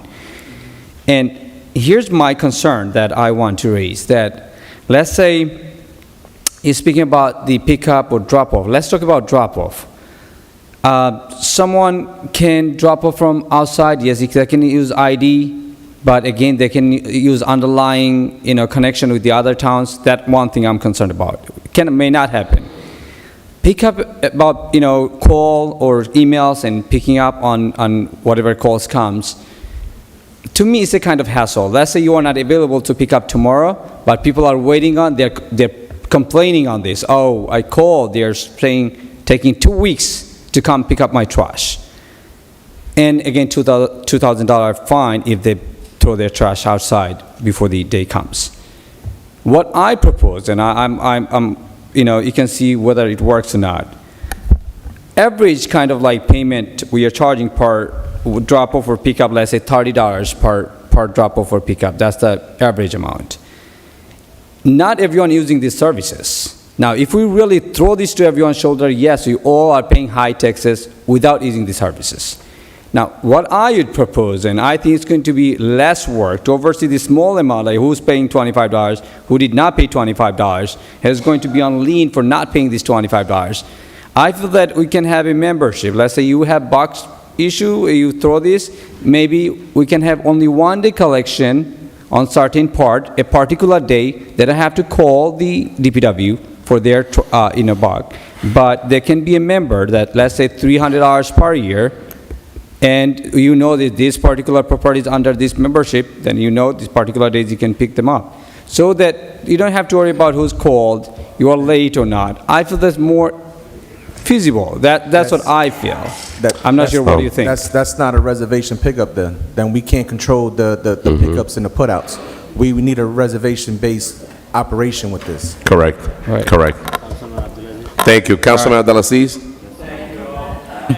Council President, we're going to wrap up with this. I've spoken to some of you, or most of you, and everyone on the dais, and to our director. So when we look at services, we want to always try to expand services. I think as elected officials, we always want to expand services for our residents, but we understand costs drive our decisions. And Mr. DeFeo said something about, the bidding and the bulk or whatnot. My concern was really about execution, education, and getting information out to the residents. And, listen, I'm in education. We try to keep it simple, right? Try to keep it simple as possible so we get it out from there. And I want to propose it to my council colleagues, something that we discussed. The zones and the pickup, keep that, right? The residents don't necessarily, if we're doing by reservation, the residents don't even need to necessarily know what zone, what day, right? They just need to know a number. They call your office. Hey, I live on 122 Lakeview Ave. Your secretary will have the zone and say, we'll be there October 5th. It's going to cost you $25 or whatever fee it is for the pickup. That's going to be the new inconvenience with this, right? Because the cost. But what I think we do need, which Councilman Velez alluded to with the recycling, I think the yard should be open 7 days a week for residents to go there and drop it off for free. So we could go back to our constituents. Hey, bulk pickup, they need to pick up my match or my sofa. You could take it to the yard, or you could call this number to pick it up, and that leaves it out. I think that's manageable for you guys. You control the schedule when it gets picked up, right? You tell them when it's going to get picked up. They pay it over the phone. It's easier for us to give the information out in all languages, but also gives the residents now 7 days a week to drive it, just like recycling now. When they call me, I just got this new set. I got all these boxes. I said, instead of waiting 2 weeks, take it to the yard, you can drop it off. I think that's a compromise that we could go to the residents, you still get a service, but you're gonna have to pay for pickup. And we'll go from there. Director, what do you think? Council President. Thank you. I just want to hear Director. Council members, give us a second. Director, I think that's a phenomenal idea. We could definitely get back to our constituent and let them know, listen. I think it's a great compromise. Wait a second. Wait a second. I'm here. One of those streets are residential. The whole block is residential. Why are they going to be disturbed 7 days a week unless you use Montgomery and don't use Lawrence? We're not using trucks. No, I don't care what you're using. You're dropping it off. So why don't we just say, we're going to just use, but most of the time. Council members, please. Not 7 days a week, Director. Councilwoman. They don't use Lawrence Street 7 days a week, Director. Councilwoman, allow the director to answer the question Why gotta be disturbed 7 days ask for a the week? floor, please. Lawrence Director. Street is residential. Lawrence Street is not our city yard. Our city yard is 402 East 16th Street. That's where the garbage be growing. Yeah. But where? Lawrence Street is our recycling depot. Yes. It'll be going to 402 East 16th Street, which is on 16th Street and 10th Avenue. That's where the garbage should be going. Yeah. Okay, so they're going to be open up East 16th Street and not Lawrence Street or Montgomery Street. No, that's not our that's not our city yard. Council President. They come through there all the time, Billy. I don't know what you're saying. Like, you're saying that. It's our recycling center. Right. It's not where the garbage is going. It's two different things. All right, long as they don't come through there, but I'm just saying, you know what? Wait a second. I want to make sure, that Billy knows, Lawrence Street is residential. And they do come through there. Your trucks do come through Lawrence Street. Yeah. They come through there. Because the cops got to go there all the time to move the double parked cars. And Montgomery Street. Council President. Now, Council if they're going President. to go through East 16th Street, then that's fine. Simple, Council President. Director. Just on the record, Director, is that something that we're capable of doing if this were passed? Yes. Okay, Thank you. so Council President, Council President, There has to be an Council amendment. President. So we are going to remove, East 16th is right? going to be mad. We're going to remove the bulk waste drop-off of the 25 feet out. And it's going to be free. Okay, free. Now, I want to put revenue on here too. No. So hold on, please. We know that we got commercial furniture store in downtown that like to throw out a lot of things that they don't want. Can we put commercial bulk drop off $100 if they go? Commercial. I'm talking about furniture stores. That's not the item we're on right now. We're on the contract right now, correct? I know, but we're talking about bulk, bro. No, Yeah, no, but then, the then we're gonna have to Councilman amend, we're gonna have to amend all the ordinance. Okay. So this is Exactly. just for the This is- contract. We'll amend. The director stated that's something that they will do. I think that brings Correct. brings us more services to our residents. Can we do item 1 first? Yes, council member, we're getting ready to Let's vote vote. on this contract on item number 3. Let me just remind, and this has been a very, very healthy discussion. No, item 3 first, please. Yes, item 3. So, Director, so council members, we have a very extensive discussion, but let me remind everybody before we start the roll call, the picture that we have in front of us, some council member, they questioned that this item was not on the workshop.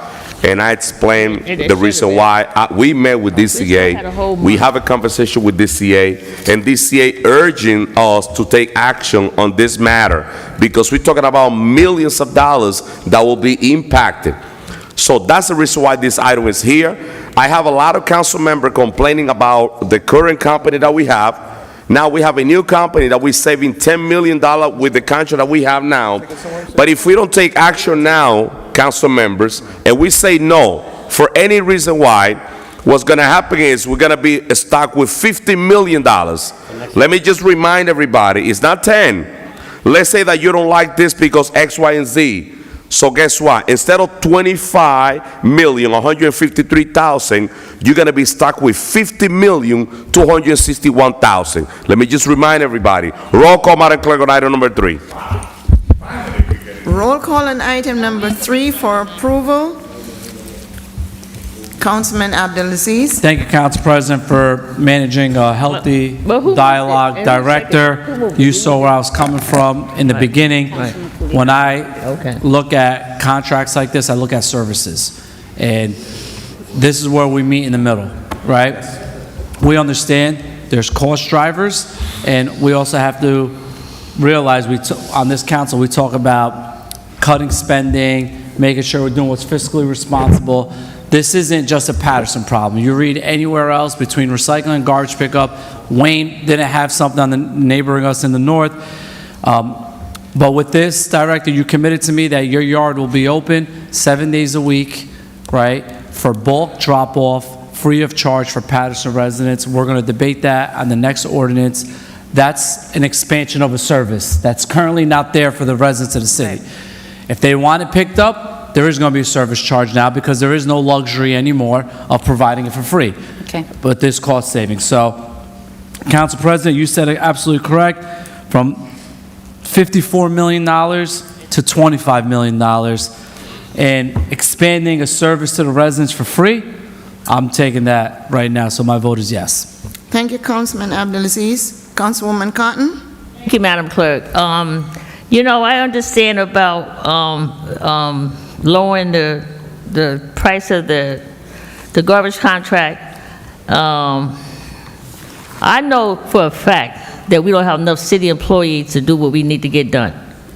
When you get calls constantly, and I get the calls constantly, where garbage, and it's not the DPW fault, it's because we don't have enough employees to do what we need to get done. We just don't have it. And so to say that people are gonna, look, I have to get rid of TVs put in front of my house or a computer that somebody they ride around the city, put stuff in their cars and just dump. Just put it anywhere. But to say that we're gonna have the city employees, I mean, not make, but they're gonna be the ones doing it, when we can't even get street cleaning on a regular basis. We get, I mean, they skip a block for 3 weeks, 2 weeks, and then they go, instead of them switching around and say, oh, you know, I went to this area this week, and I'm gonna go to this area this week. But that sometimes it's not happening. It's not that the city employees does not want to do this. I believe that we just don't have enough of them. To pick a buck, to see what that, look, remember, nobody was picking up mattresses. Well, who gonna pick up the mattresses? When they have no plastic covers on them. They'll get fined. Right, but they still like, who? But you know what? I think that bulk should have been part of the conversation on what we're going to do with it. I hear the gentleman over there saying nobody's picking up, nobody wants to pick up bulk. But bulk is a major problem in the 1st, 4th, and 5th ward. If Councilman Velez don't think he got a major problem, then that's what he thinks. But he has a major problem with bulk in the 5th ward like I have in the 4th ward like they have in the 1st ward. Maybe not the 3rd, maybe not the 2nd. Where you got garbage that's taking half of a block. A half of a block. And now we're going to have to say, then this garbage company is going to decide what they're going to pick up. Like, okay, people ripping through bags, garbage is everywhere. We have a building on Straight Street. Every pickup garbage day is horrible. Councilwoman. Horrible. Councilwoman, roll call. But, you know, I think that it should have been it should have came to a workshop. I sat in I sat in a meeting about it. You don't know, you know, we keep saying we're going to find something. Why people keep doing this stuff and they get fined? Something's going wrong. Either they're not getting fined in court, something is happening. Because they getting, you know, I sent somebody to the house 5 times.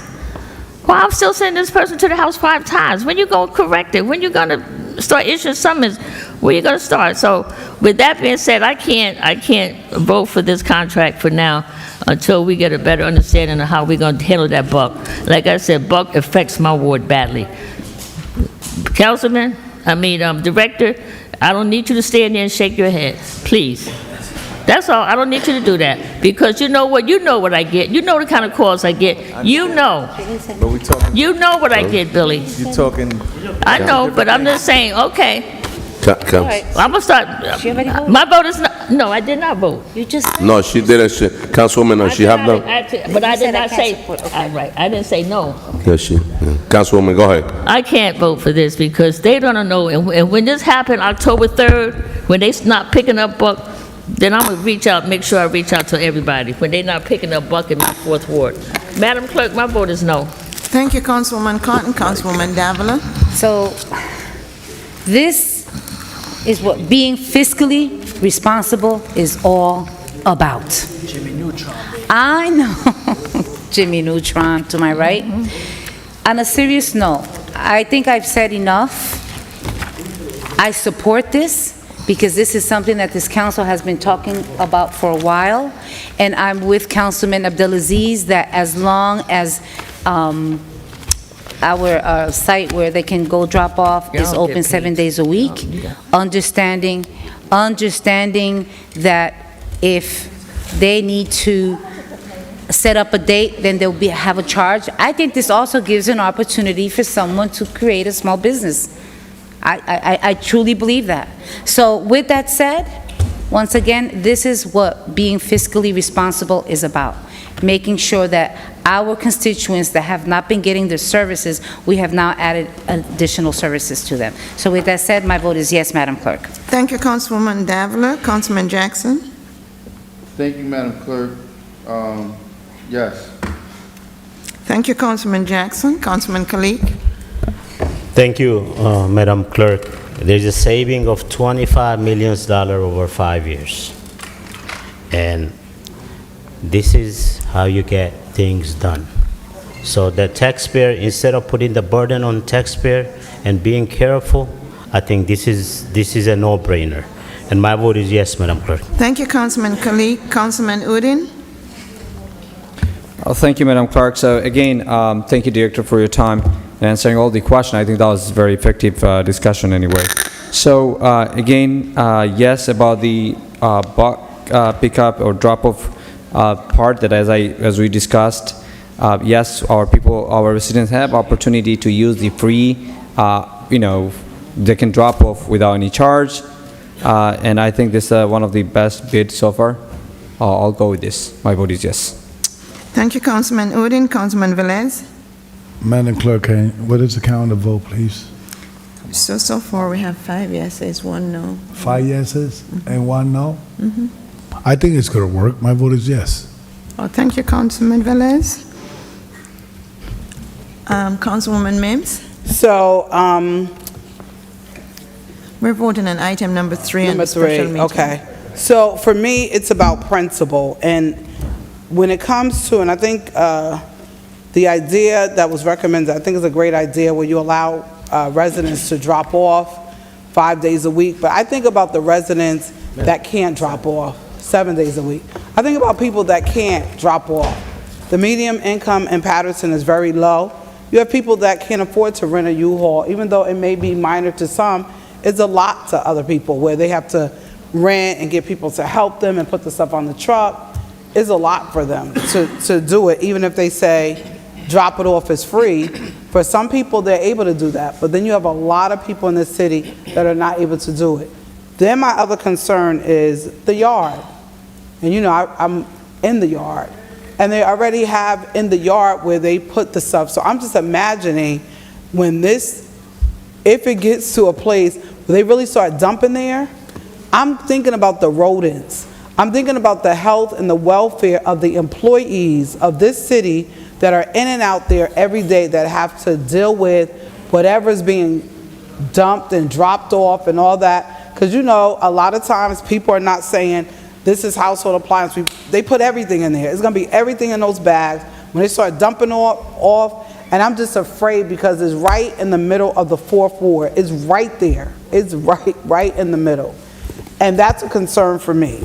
I get that people are saying it's great, and I have nothing against the company or anything. I just have an issue with even the process of it being dumped in the yard. I can see it from now till whenever this happens. I'll give it till December. It's going to be a nightmare over there. And when the rodents start running through this city, the community will come back before this council to this vote on tonight, because we can't say it's not going to happen. It is going to happen. When you have an abundance of garbage and trash, and you can't calculate because you didn't give us any of the details. I've asked for the details of how much of the bulk has been done. We had none of that stuff tonight. That's why I was asking, and I get it, that you feel the need that you should have brought it to special, but I think it's important too when it comes to workshop that we get our questions answered or we get the information to go with it. So being someone who's born and raised in the Fourth Ward, I'm going to stand with the residents over there. I just believe it's going to be a nightmare. I think it's a great idea, 7 days a week to drop off, but I have concerns with the abundance of... You're talking about item 1, well, item 3. We're voting on which one? 3. We're voting on 3, I know. Because you've been talking about bulk. That's why I was saying. No, Oh, okay. I know what I'm voting on. And with that being said, my vote is no. Thank you, Dr. Mims. Mr. President. Thank you, Madam Clerk. So I really, Director, want to thank you, and Mr. Wayne, I want to thank you for the discussion, the essential discussion before my vote. Councilman Mendes, did they vote? Everybody votes? Yes, I'm the. Yes. They voted. I'm the last one to vote. No, she just voted. No, Councilman Velez also She voted. was outside, so she came in late. Sure. So before I vote, Councilwoman Cotton, just give me. So before I vote, to all our Paterson residents, this item is extremely important to us, and I'm very satisfied with the expert that came in front of us, because when I met with DCA a couple of weeks ago, this was one of the biggest problems on our finance, the finance situation that we're facing now, because of the result of the bidding, the result that we've been getting, and the number was 50 million, 54 millions, and finally we have a 25 million contract. Now with this contract, we're saving $10 million compared with the contract that we have. But if we say no to this, the next step is $50 million. That's the reason why, as soon as we got this, we have the discussion on finance, and we rush this item, because this is the community need to hear this. Now, it's going to be our responsibility to inform the community about the step, and I'm excited about, be able to drop, furniture, no garbage, because we're not going to be dropping garbage out the yard. Bulk, we're talking about furniture and all the stuff. So this is a win-win for Paterson. Let's inform the community about the minor changing, and let's move forward. With that being said, my vote is yes, Madam Clerk. Thank you, Mr. President. The votes are 7 yeses, 2 noes. Item number 3 is hereby adopted. Thank you, Madam Clerk. Thank you. Thank you, Director. Madam Clerk, item number 4. No. Do the budget. Yeah, let's do the budget. Let's do the... No. We spoke about bulk pickup. Yeah, but Director, yeah, we have you there, Director. Let's move with item number 1. It's the same discussion. We already, Council President, Mayor. yeah. Okay, motion, item number 1, Madam Clerk, read it on the record. Item number 1 is an ordinance supplementing Chapter 427 of the Paterson Code entitled Solid Waste to provide for fees and procedures related to bulk waste collection and disposal. Do I have a motion? Have a motion, please? Move. Moved by Councilwoman Davila, Second. second by Councilman Abdelaziz. Council President, I'd like to make a motion to amend. Go ahead, And I'll Council. put the amendments in the record. Corporation Council, you ready? Madam Clerk, on page 1, section 427-45A, the city shall impose a fee for disposal of any bulk items as described in 42744, left for curbside collection, or dropped off at a designated municipal facility. Please remove or dropped off at a designated municipal facility. Also amend 42746 fee and ID requirement. Section A, 2, please remove bulk waste drop off at municipal facility, $25. That should be removed, so there'll be no charge for residents To drop off. to drop off at municipal I facility. would like to add, I'm still going, hold on.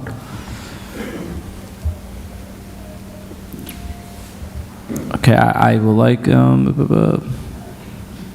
say that again, which one? No, we're keeping that. We're not taking it, if it's, just skimming through council colleagues on paper, that's what I have right now. Council President. And then if, that amendment, Councilman Velez, since it's my motion, you want me to put on the floor? Which Yes. one? Can you add, please, if it's possible, in a motion that, in section 427-46, fee and ID requirement, to replace it to commercial bulk, especially, those companies that want to come and drop off instead of getting it free, they charge $100 because it's commercial, okay? It's commercial, like if a furniture store comes in, if a construction company comes in, or whatever, charge them $100 for that company. It's gonna happen. A lot of people are gonna take a lot of stuff to that place because they think residential is one thing, commercial is another thing, okay? So add $100 for commercial bulk that they prove they come from any commercial entity. In the section of violation and penalties, 427-48, I want to put a 500 minimum up to 2,000, no more than $2,000 fine. 500? No, I don't want that right now. 500 for residents? No, when you violate. Yeah, that's residents. No. I say that across the board. Some people are going to dump everywhere. So if you put the violations and penalties, they will We already know. have that in the books. I would keep that as is. Exactly. That's a code, I'll keep that. Council member. People like that? Okay. Council So we members. have, Council President, we have the amendments on the floor. On the floor. The ones I've said, and adding an item for commercial bulk drop-off with a charge for commercial. $100, yes. Council member, before, I know we have the motion on the floor, Council Cali, and before we vote, when we talk about commercial, we got to be mindful that, it should be more because we don't know what we open ourselves into. When we talk about commercial and the amount of the garbage that they will be able to drop, like any small amount, you hire a commercial truck, they charge you $300 easy. So I don't know what my council colleague think about So this. let's do 500. So for commercial, because now that's another ball game. We're not talking about residential like a mattress or a cap, whatever. So that's something else. And we might have to come back to make another amendment, but I agree. So, council colleagues, so what we have in front of us is curbside collection of bulk waste and bulk waste dropped off at municipal facility. We are not, right now, currently, this is what I would recommend with the amendment. Let's not choose residential or commercial because the director is going to need to differentiate when they come to the municipal lot. Let's see how this goes out, and then once they see a pattern or something, they could come back and we could amend this. So we I leave the think commercial out. Keep the commercial out, Council Velez, let them get 2 or leave the 3 months with commercial it, and then come back. I would keep the amendment as just take the bulk waste dropped off at municipal facility for residents, $0 for the residents. Good on that? Can I get a second? A second. Second. Roll call, Council? Can I say something on that? Discussion, because I see Discussion. All right, I see the director looking Go ahead. like he has something to say.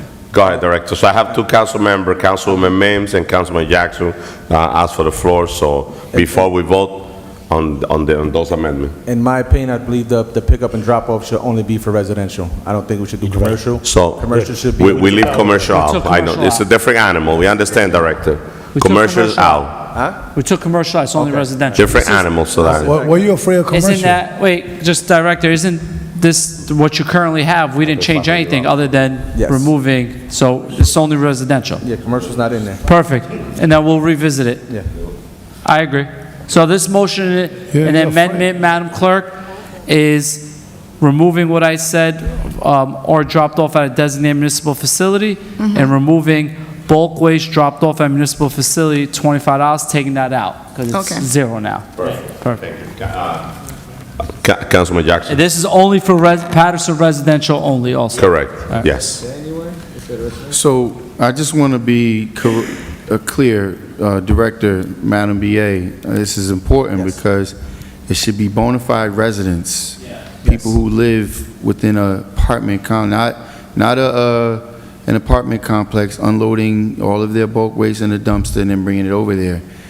The minimum charge at Covanta is $180. You could take one couch is $180, and everything's done by weight.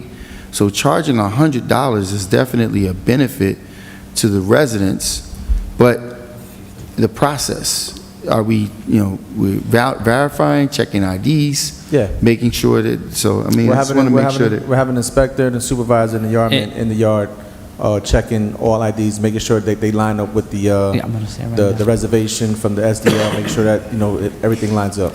Now, can we also, is there a tracking system for the accumulative disposal? We'll know who dropped off what day, let's say, Those 2 will be Market Street. We'll know that they procedures. dropped off on October 6th, November 9th. We'll know exactly what they dropped off. We're keeping track of that? Yes. All right, so making sure they're not abusing that privilege. Councilman, it's on page 2, because I agree with you. Even in this ordinance, residents must appear and provide government-issued identification showing proof of their That they are Paterson municipal, keyword, municipal residency for this to be allowed at the drop.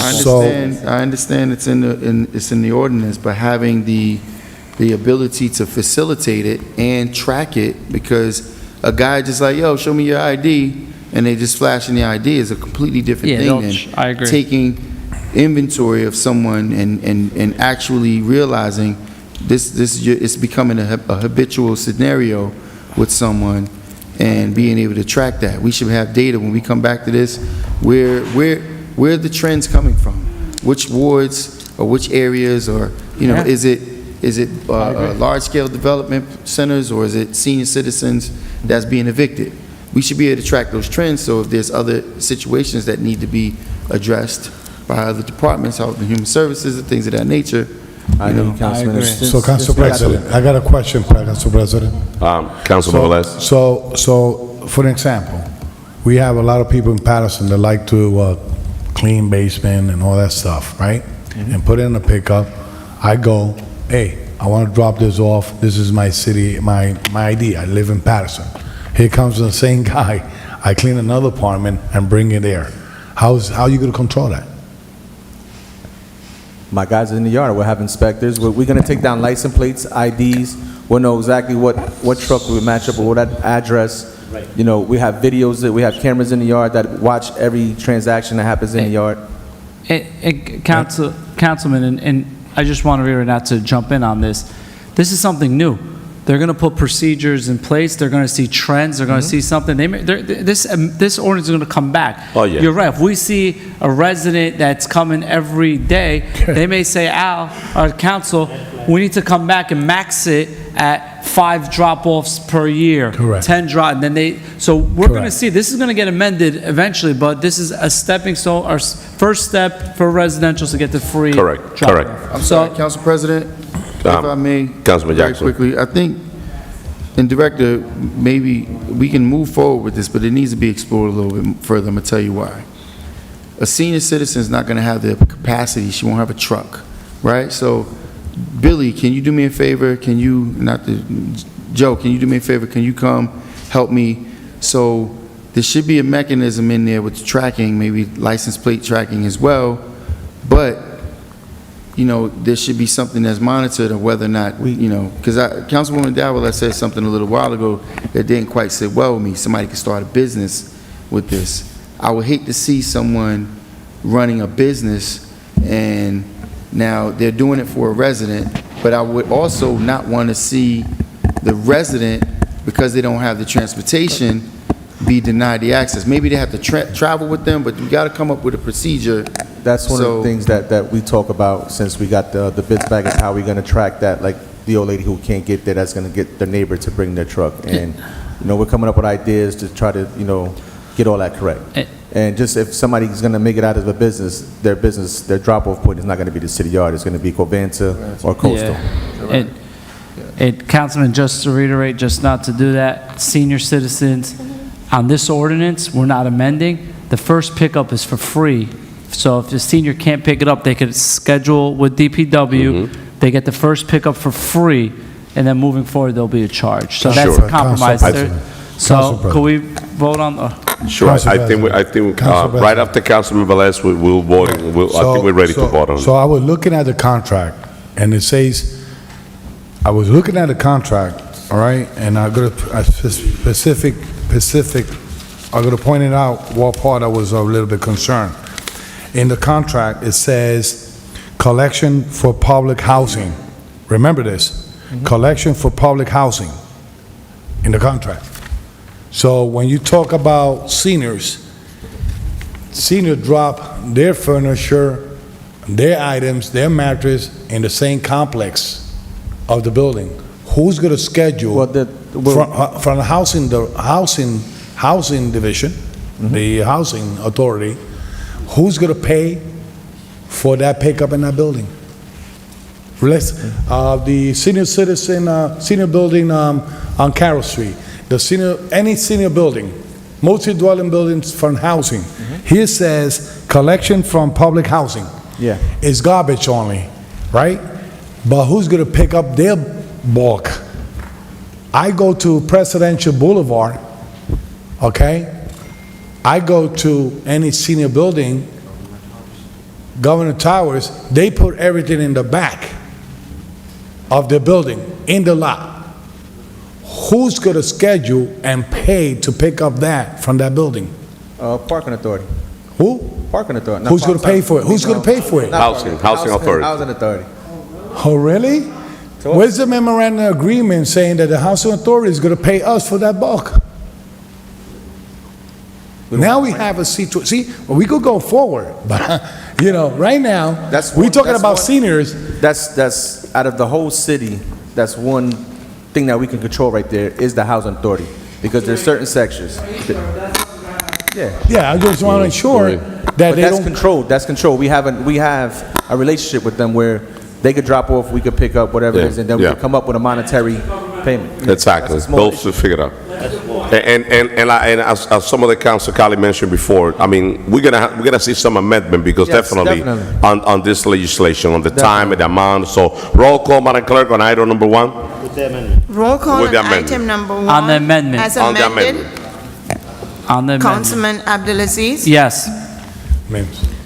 Councilwoman Davila? Yes.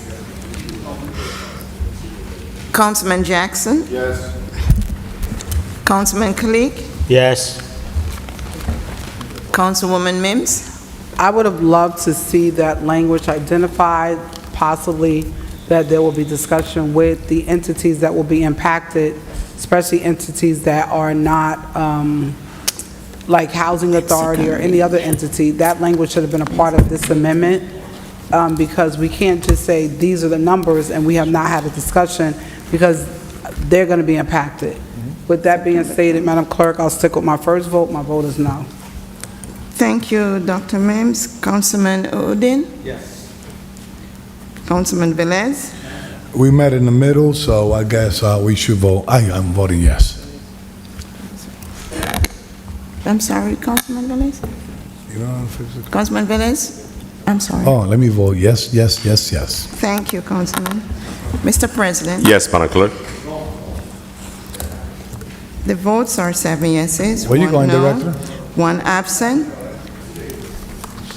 Item number 1 is hereby approved. Second reading will be at the regular meeting. Madam Clerk, I think that was approved for the amendment. That now we have to vote. Now we That have was to- the amendment. Now we're voting on. I just.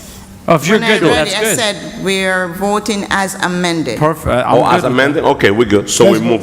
Yeah. So we're done with item number 1. Thank you, Madam Great Clerk. job. So Good. I don't Madam know. Clerk, good job.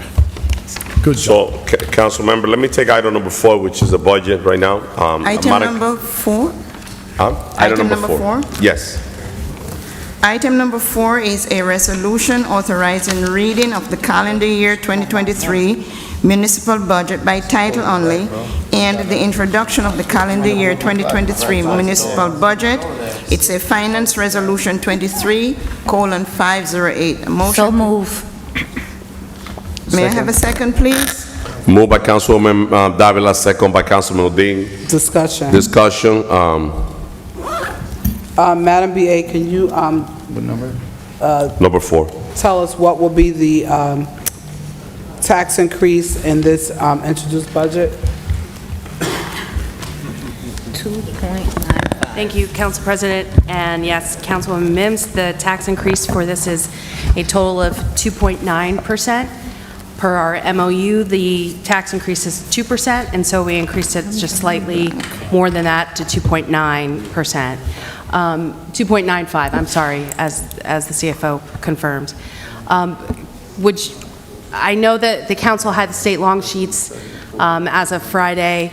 I do have a presentation, Council President. I don't know, I can try to be very brief.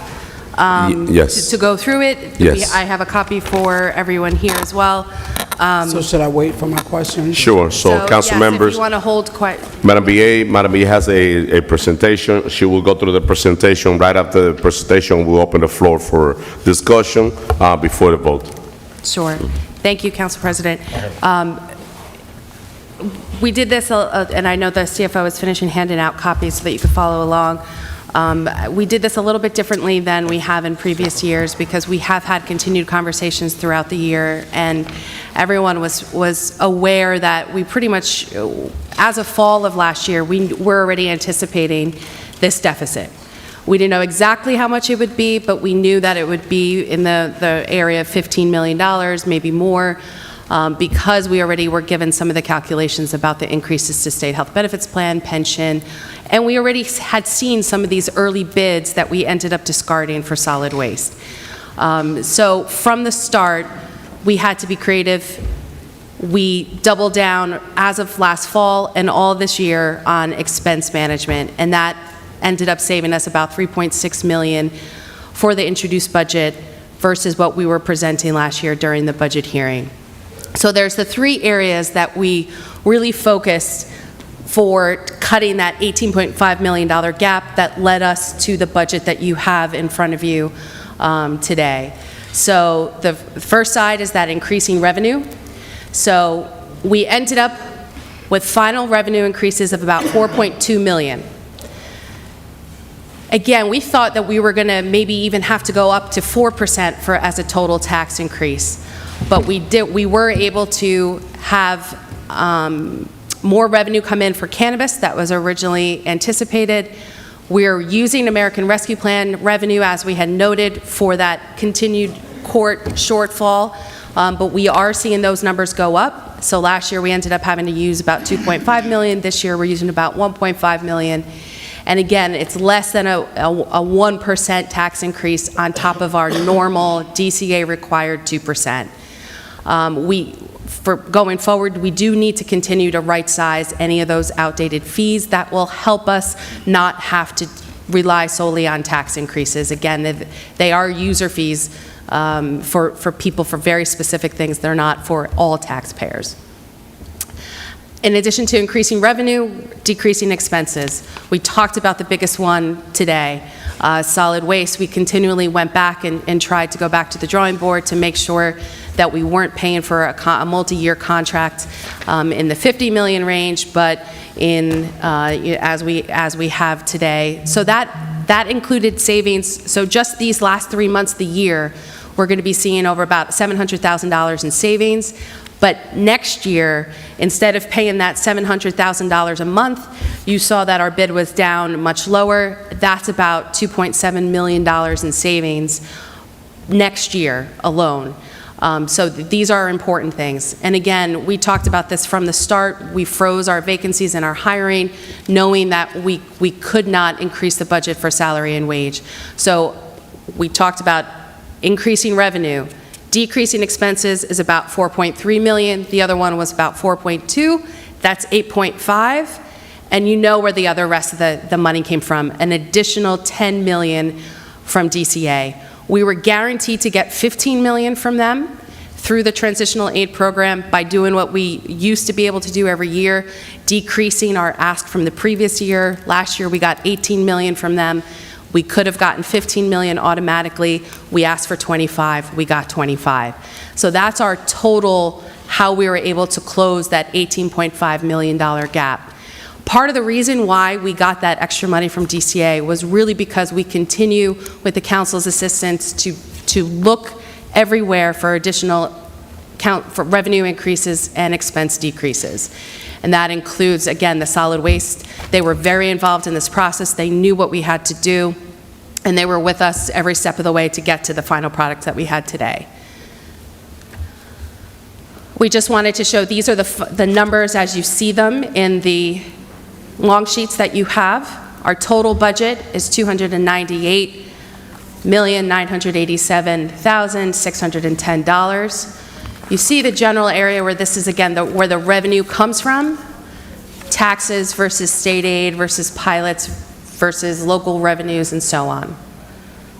Again, these are a lot of the same categories that you'll see in the main state long sheets. And this is how we spend it. It's the same money kind of coming in. Again, you know, grants come in. We have about $30 million in grants this year, that the revenue, and then that goes out to support those grant-funded programs. You see police and fire, you see the healthcare costs that over in green on the left, and so on. You see the pie where we break out each of these.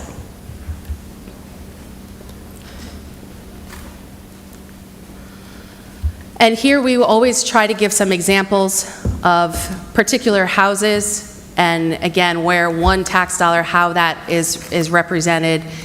56% of taxes go to city purposes, 23.5 for school district, then you see county, library, and open space as well.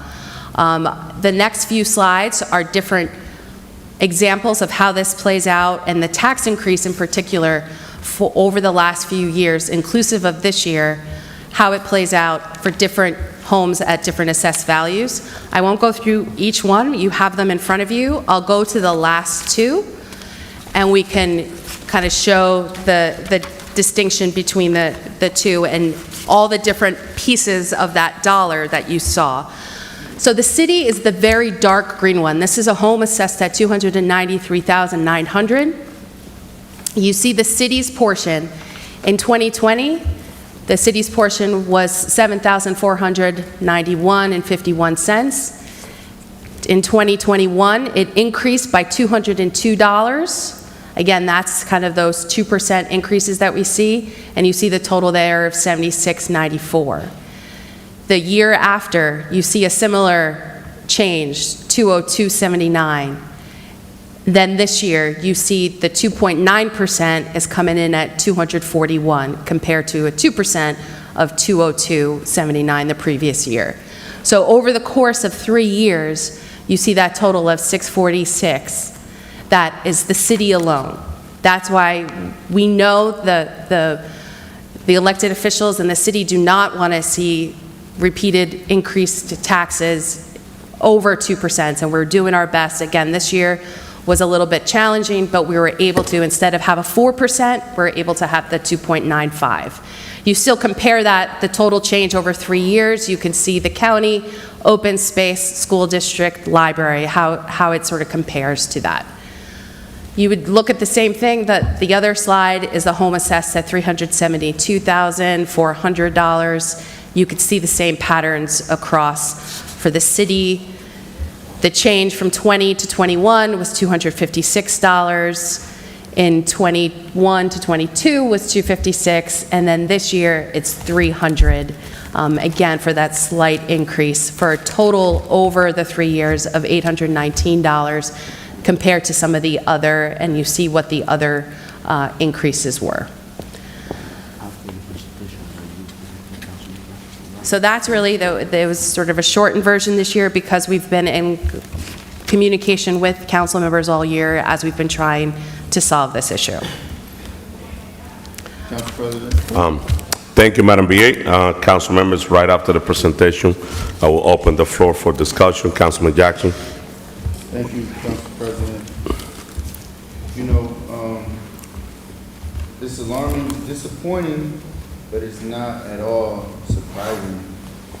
You know, I know that many decision makers here that have no idea, no clue what the circumstances are, what the conditions are in the community. So the more we cut certain things, the more we have to rely or become dependent on other things.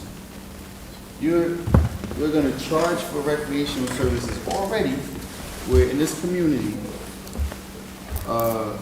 coaches have to sponsor their own team, they have to pay for kids to eat, they have to pay for buses, they're already doing that, but now we're gonna charge for more things. I guess what that means is we're gonna charge for the utilization of these taxpayer dollar facilities that we just built, because I just can't understand. We increase money that's going to policing. They just got a $10 million boost by the Attorney General. We're turning around, cutting the library. Like, how responsible is that in a community like this? She is cutting the library. Now, if I could clarify, and on these slides, the top, Go back to the slide where Sure, Madam Mayor. here it says increasing revenue. There was a whole bunch of options that were on the table that were not implemented, but that we talked about in the beginning of the year because we didn't know how the year would play out. So we had to put everything on the table. That included program fees for recreation, which we're not doing. We explored numerous options but didn't implement. Those are some things for increasing revenue. On the decreasing expenses, we explored numerous options but didn't implement, reducing the library to statutory minimum. We're paying over the statutory minimum, the library tax. We did not close facilities. That was on the table. Would it be something that could have saved the city money? We understood that none of these are ideal things, and so we're happy that we didn't have to cut programs and services, privatize this year, or lay off employees. All of those were on the table for some of these early conversations, again, because we weren't quite sure that we would be getting any additional transitional aid. That made up the bulk of the gap, of closing the gap this year. It was 10 million out of the 18.5 million.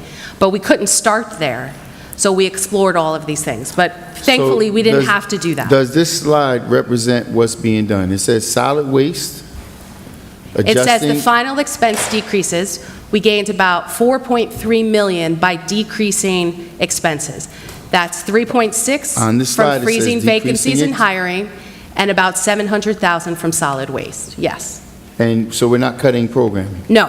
All We those didn't at the reduce top, you spending to see, library and statutory. explored numerous options but didn't implement. Those are those 3 bullets that we didn't end up having to do.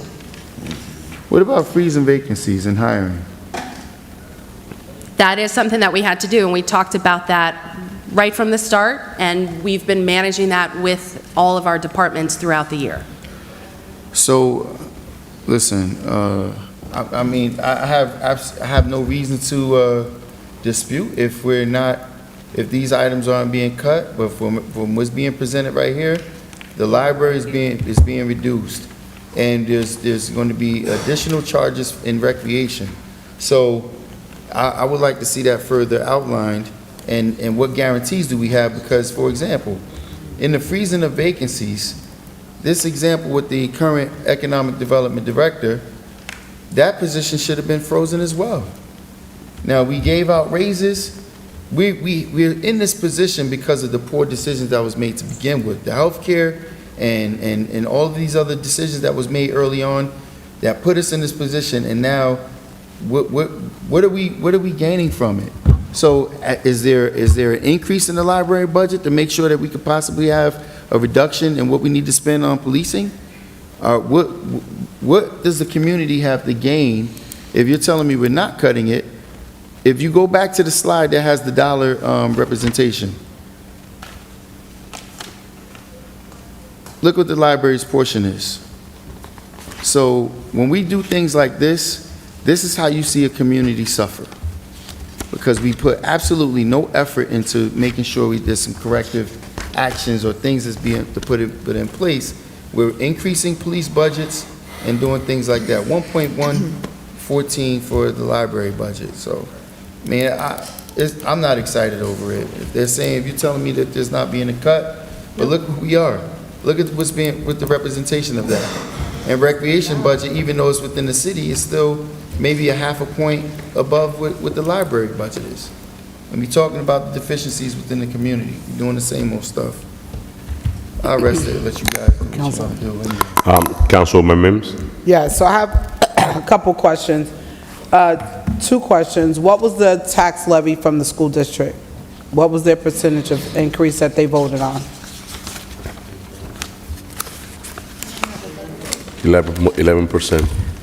They went from 64,696,757 to 70,153,257, an increase of 7.78%. 7 point. I didn't hear you, 7.78%. 7.78. So I don't know if you have it tonight, but if you can send to us the percentage of tax increase from the school district over the last 4 years, I would love to see the, do you have that with you tonight? Yes. I can Okay, make a copy. could you read that out? What has been the Yes. tax levy increase Through the record. over Thank the you, last 4 Councilwoman. years from the So school from district? 2019, it was 45,211,085. 2020, 50,978,381. One second, CFO, we just want the I'm sorry. percentage. All right, the percentage from 2019. Mr. CFO, can you, just for the record, because we're live on TV, it's important that a taxpayer understand this number. Just slow and year, the amount and the percentage, please. Okay, so amount and percentage? 2019, started 2019. 2019, the levy was 45,211,085. 2020, the levy was 50,970,381, a percentage increase of 11.30. 2021, 57,764,961, percentage increase between 2020 and 2021, 11.76. 2022, the levy was 64,696,757, an increase from 21 to 22 of 10.71%. And from 22 to 2023, the levy was 70,153,257, an increase of 7.78 from 22 to 23. So in addition to that, what is the percentage of our budget that goes to recreation? I know the last number we had was only 1% of the budget. What is that current allocation? And the dollar amount, please. The dollar amount is $3,139,000. Is that even? 3,139,000 even? A little bit more than 1%.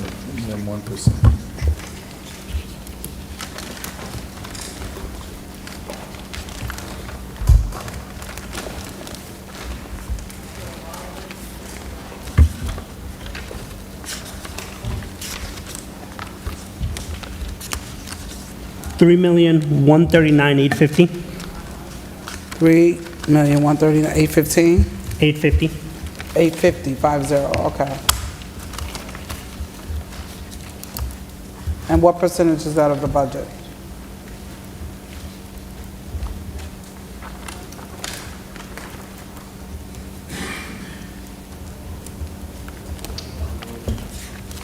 Just give me 1 second, because I got to deduct grants and a couple Okay, of, and while you're looking, I would like to also see what was the number last year as well. same number last year. Oh, so Recreation, stay same number. flat.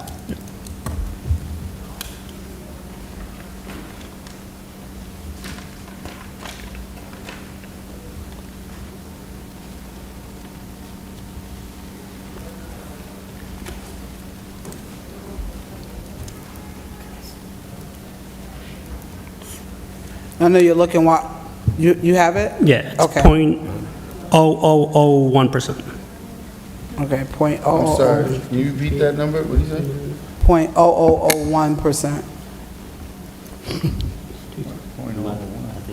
So No, that can't be the right number. 1.05. 1.05%. What is it? 1.05%. It's 1.05%. 1%. Okay, it's not 1.5. 1.5. 1. Okay. What is the total amount of our budget? What's the total amount of what? Of the budget? 298.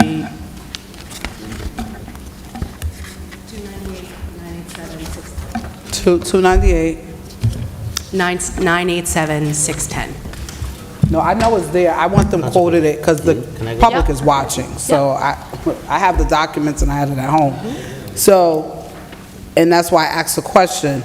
Our budget is approximately $300 million. Only 3.1 million is going into recreation. So with all of the situations and all the occurrence and the violence that uproots, goes down, only approximately 1% of this budget goes to recreation. I made this recommendation before, and I'm going to ask again, Madam BA.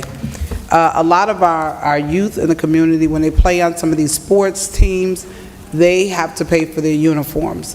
I've made the request in times past to get a guesstimate of what that will look like. I think that needs to be a part of our budget, that the youth uniforms should be covered through this budget.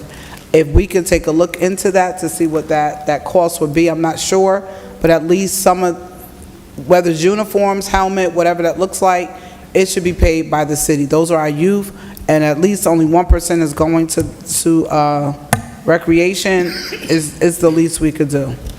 And then I heard the numbers for the school district where they have increased, and maybe you're not able to do it, and maybe I need to Oprah it just to see what that looks like on the other side. I have a recommendation. On the county level, they have not increased taxes in the last maybe 4 to 5 years. I think it would be prudent if maybe the county administrator or the county commissioner, County Commissioner Lepore, who's been finance committee chair for years, maybe he needs to come and do a tutorial or provide some assistance so that we can find out what's happening on a county level that we're missing locally to avoid us from raising taxes. So, and I'm not saying that will be the end thereof, but I'm just making a recommendation. Maybe they can provide some level of overview or oversight or insight as to some things we could do. I know that we're on transitional aid, so we can talk about how that's a part of the process. And because we're on transitional aid, the MOU requires 2%.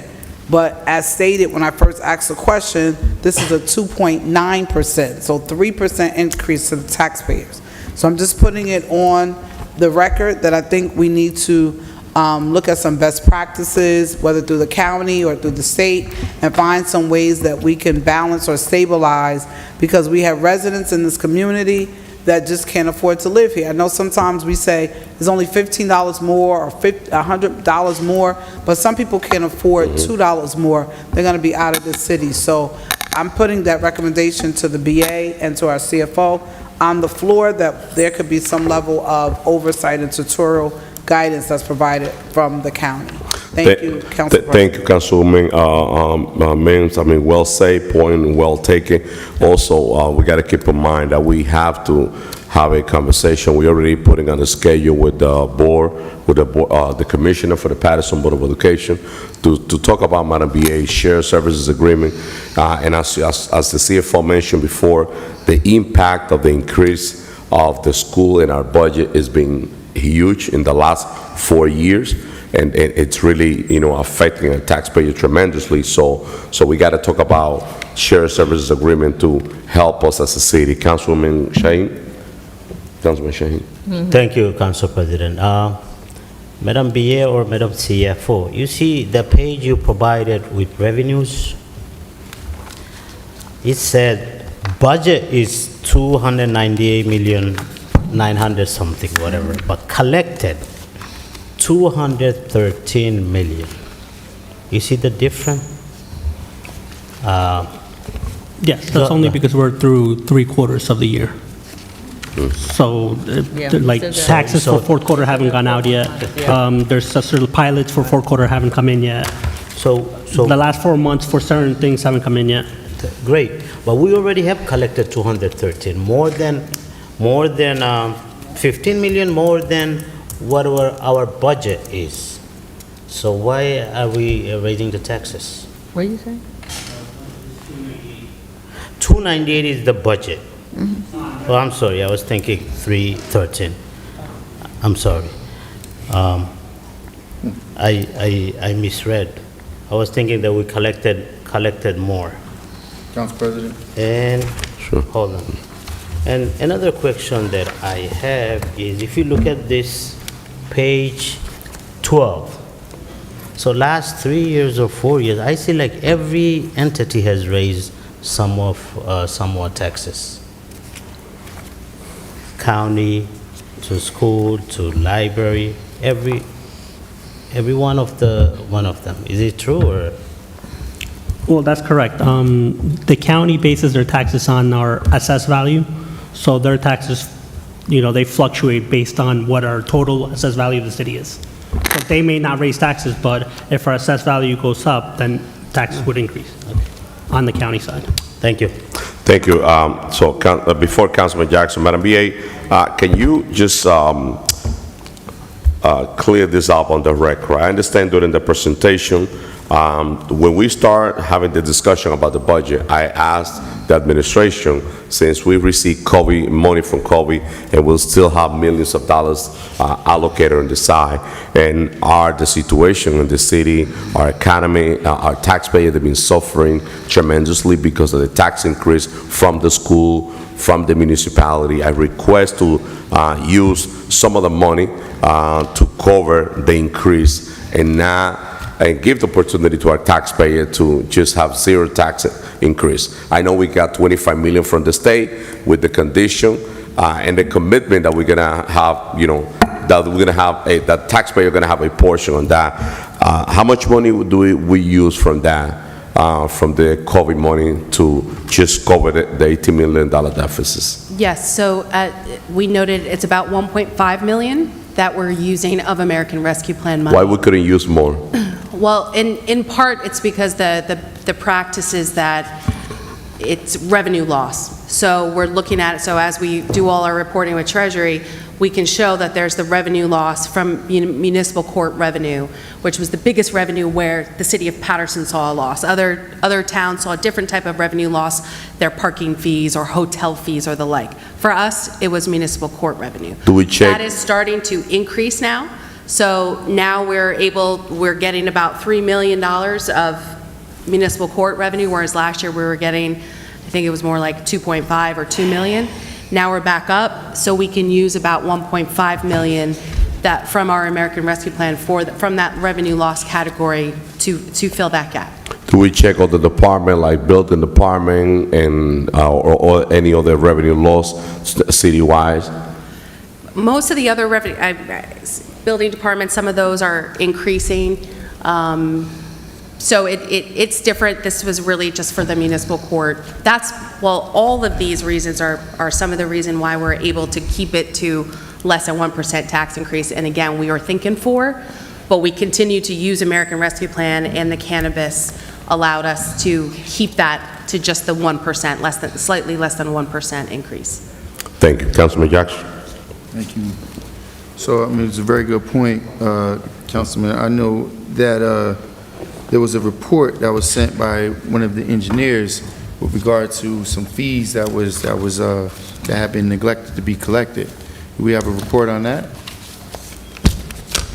We know that's something that's in the works, that we are looking to get that. That is slightly different, though. That's revenue that comes into the sewer utility to be used for sewer capital expenses. So any sewer connection fees can be used for that purpose. So as soon as, when we collect them and when we finalize the collection, all of them, that will be, hopefully it'll be something that we'll be able to come in front of the council and start addressing some of the capital expenses that are not sewer emergency. All the ones that, as Councilwoman Cotton always talks about, the plates that are around the city, just waiting for us to find money to be able to address. So that's not something that would help the operating revenue of the city in terms of this $18.5 million gap. So, very good. Through the chair, Mr. Silva, a moment ago, when you were calculating the percentage of recreation, you said you had to deduct grants first. Which grants were you deducting? And were you deducting that from the budget, $29 million. From the budget? Yes. So the actual calculation in which you did the percentage base was on what? What number? 268. 268? Yeah. So it's 298. 268 million? Yes, 298 minus the 29 million. So, and those grants were what? We have a bunch of them. Because why would you exclude that from the calculation when the budgets are actually, those grants are actually calculated within the budget? Because it's revenue and expense. So they cancel each other out. Grants cancel each other out. But grants are partly what fund some of these programs. Yeah, but in the budget, they come in as revenue and they go out as an expense, and then we get the money in the grant. Correct. But if for argument's sake, the grant, let's say the grant funded 5% of recreation's budget, then that means the number that you would be calculating the percentage by for recreation would be reduced as well, which will reduce the percentage base. I think you're speaking about one specific grant? It's not a specific grant. What I'm saying is, the budget is 298, not 268. So therefore, when you look at the overall recreation budget, which has 0% increase, we increase everywhere across the board. In fact, state mandates 2%, 2 point, and we did 2.9. So here you are calculating a $3 million recreation budget on a reduced full-scale budget, when some of that grant money that you're talking about could directly be impacting the recreation's budget. So if you reduce the grant from the overall budget, then that means we would have to look at it from a perspective of, are any of those grants calculated within recreation's budget, and you have to reduce that as well, which will reduce our percentage base. It wouldn't be 1.5, it'd probably be 0.9. If I could just jump in here, if you look at this slide, you could see that recreation has its own budget listed off to the side as that's funded by the general operating funds. And you could see the grants are separate, the 29 million. So some of that 29 million is additional money that recreation is getting. So they're getting the 339 plus, you know, the 500,000, 1 point whatever million, especially, you know, for some of the support I know from the anti-violence grant for some of their summer hire programs. So that's an addition. That's not what I think the CFO was calculating, was just the general operating budget over the general operating budget. Yeah, but the general operating budget, we don't know, just like, so you're saying that the 3 million, so recreation's budget theoretically is not 3 million. It may be 3.6, 3.7. Exactly, because of with the grants in addition. That would be projected here because we're talking about services that we're lacking in providing. Now, further, I just got a text, and this is why it becomes very difficult and challenging for me to trust, because I just got a text from a board member from the library said that their budget has been cut by $900,000.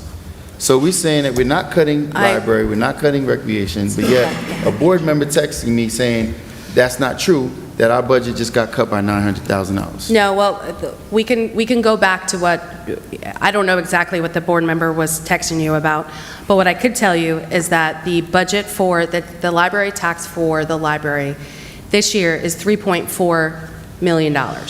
We are providing them with $3.7 million, and that's from last year to this year, there was an increase in about $500,000 in the library tax. I think it was, whatever that works out to be, 2.9 last year, just about $3 million. I'm sorry. And, No, go ahead.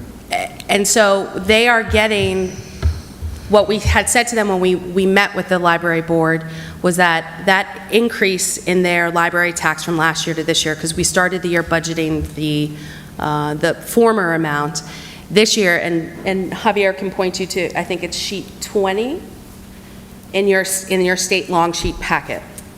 So you could see that we show the year-to-year comparison here. So last year they were getting 1.871 we had as part of our salary wage, and then 400,000 in OE. There was an additional, that increase, we're budgeting 900,000 in their OE this year because we're putting that increase from last year's library tax to this year's library tax into their OE so they can make improvements to their building. We're still over their library tax in general, but what we had to do to get that 3.6 million, we had to cut salary and wage in every department across the city. So if they're thinking that, you know, they're talking maybe just salary and wage, but yes, we increased their OE. And again, we're still a couple $100,000 over what their minimum the city would be required to spend. So last question, Madam BA. Based on percentage, what we spent last year on PD, was there an increase from this year? I think we have the same, actually, which will Yes, point it's to what- about, I want to say $2 million, $2.4 million. By percentage?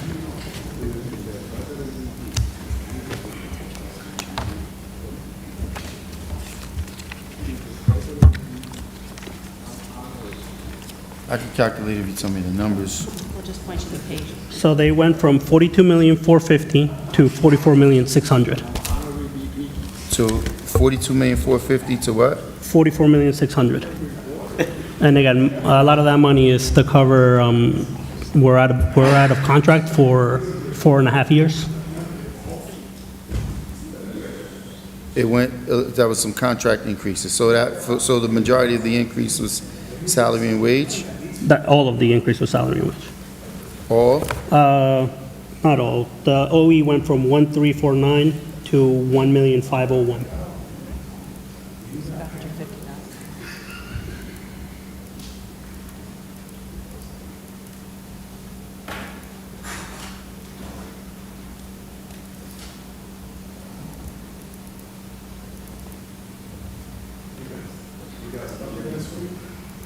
And this is So- on page sheet So 15B. here we are increasing PD, but we decrease library, and we leave recreation stagnant.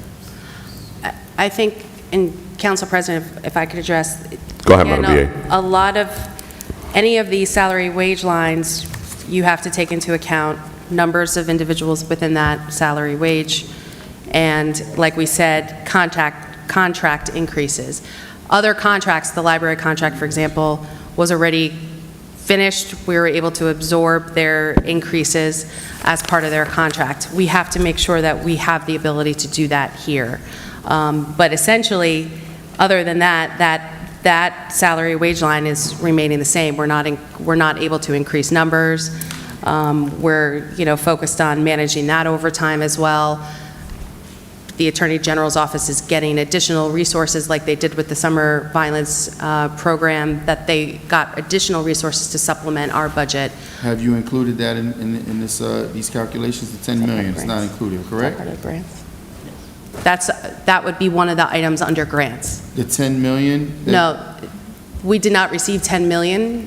The Attorney General's budget from the state had an additional allocation of 10 million to be used in Paterson.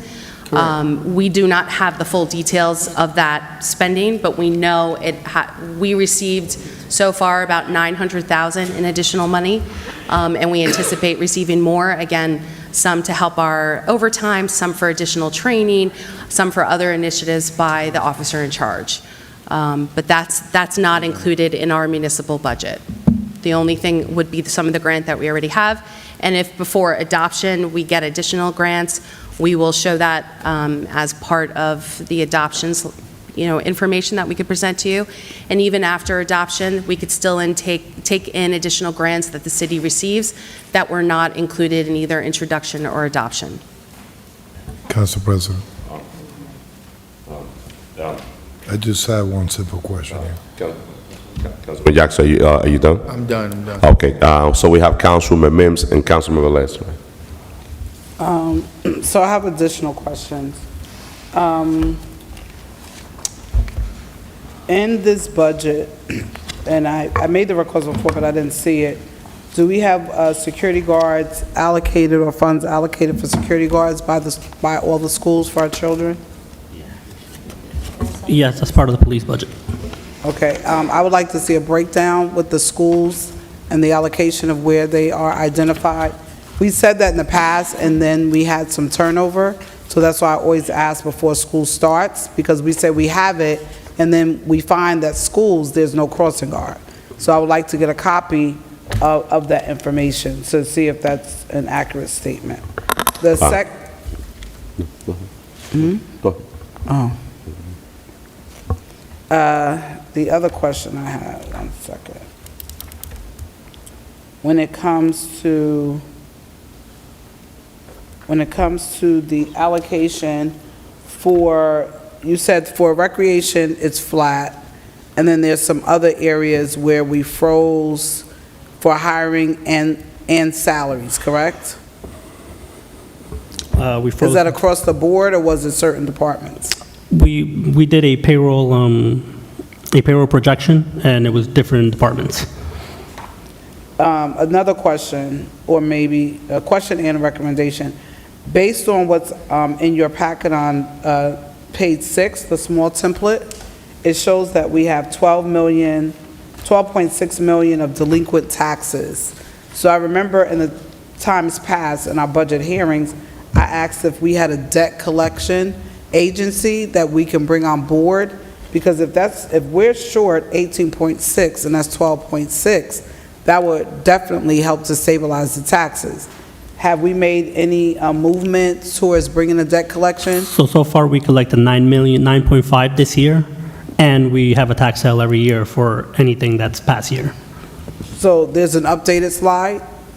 No, but you're going to collect all of that 12.6. Yeah, The Councilwoman. 12.6 is from last year's amount. Councilwoman, taxes are never an issue, because at the end of the year, or whenever they had a tax sale, they sell the rest, and that's when you get the investors. No, I know, but I'm like driving a point. So your slide is saying 12.6, but you're saying, huh? Right, but it says Yes, we're delinquent in- taxes. But he's saying that they collected 9.6, correct? So where's the updated slide? This is what we're budgeting. We're anticipating to get a total of 12.6. Okay, so here's Because we do have that tax sale in November, December, which helps us top up to the total amount. Okay, so in the future, I'm just asking, so this is what the anticipation is. I would like to see anticipation versus actual forecasted. I think it should be broken down so we can see what that looks like. So even in these discussions, we know exactly where we are. So this is anticipated. I want to see like 3 different lines. I don't know if it needs to be a graph chart, whatever, but it should be anticipated, actual, and then forecasted. Okay. Thank you, Councilwoman. Madam BA, on page number 3, the cannabis new application fees and payment, so we have about $1.2 million.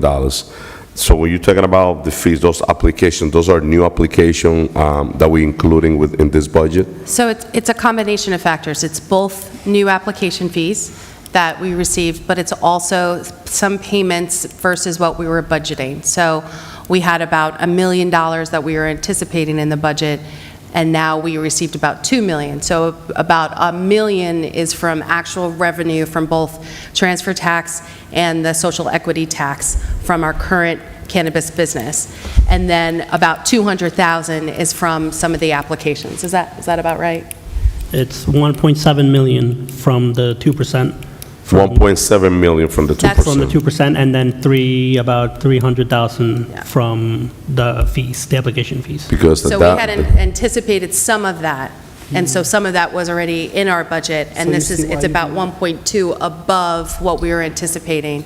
Okay, with the new and the reason why I'm asking this question is because when it comes to the application fee, so I'm a little skeptical, because people need to understand that we could have 20, 30 applications, but the applicant need to pay the city in order to participate. But if the applicant doesn't get the license, they receive the money back. So that's something that you have to be informed. Some people, they have the idea that because they apply and they pay the city, that they are entitled to the license, and so that money have to go back to the person that applied if they don't qualify for the license. That's the reason why I bring this question, so hoping that most of the money is from the cannabis, the system business that we have. Any other question, council members? I'm sorry, I got Councilman Valesa and Councilwoman Ruby Cotton, you're next. Madam BA, the increase of cost of solid waste removal, right? Did you already anticipated that this was going to happen? That was going to get approved, and you already deducted from this budget? The $10 million? Hey, we are saving $10 million.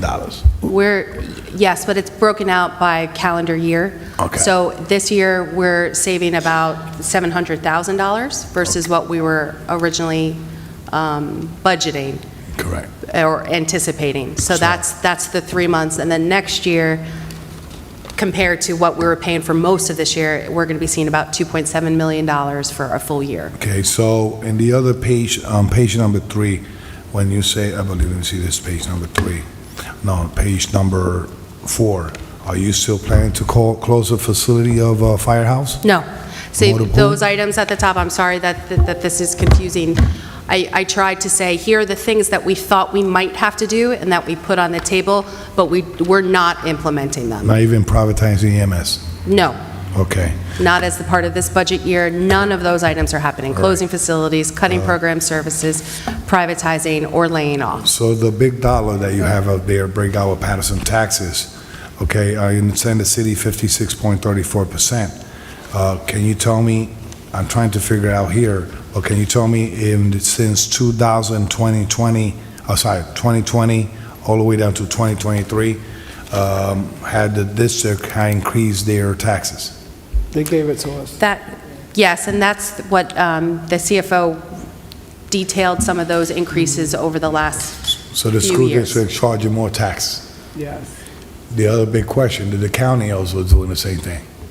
The county's rate was flat, but again, it's based on our evaluation as a city, so that's why you see a fluctuation in what people pay Correct. here. The only time that I see that it went down was in 2022. But in 2023, they came higher, correct? What do you expect on 2024?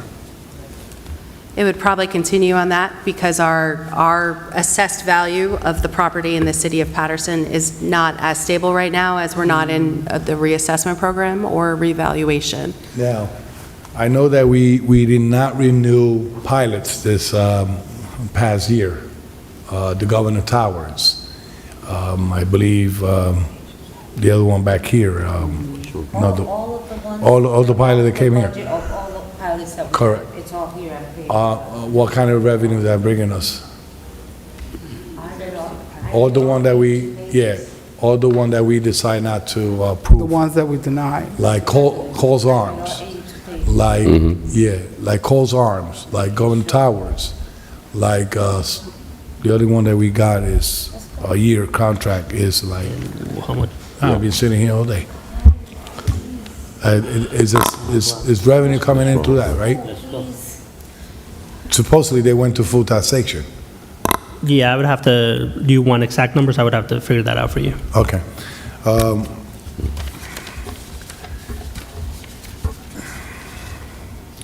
right.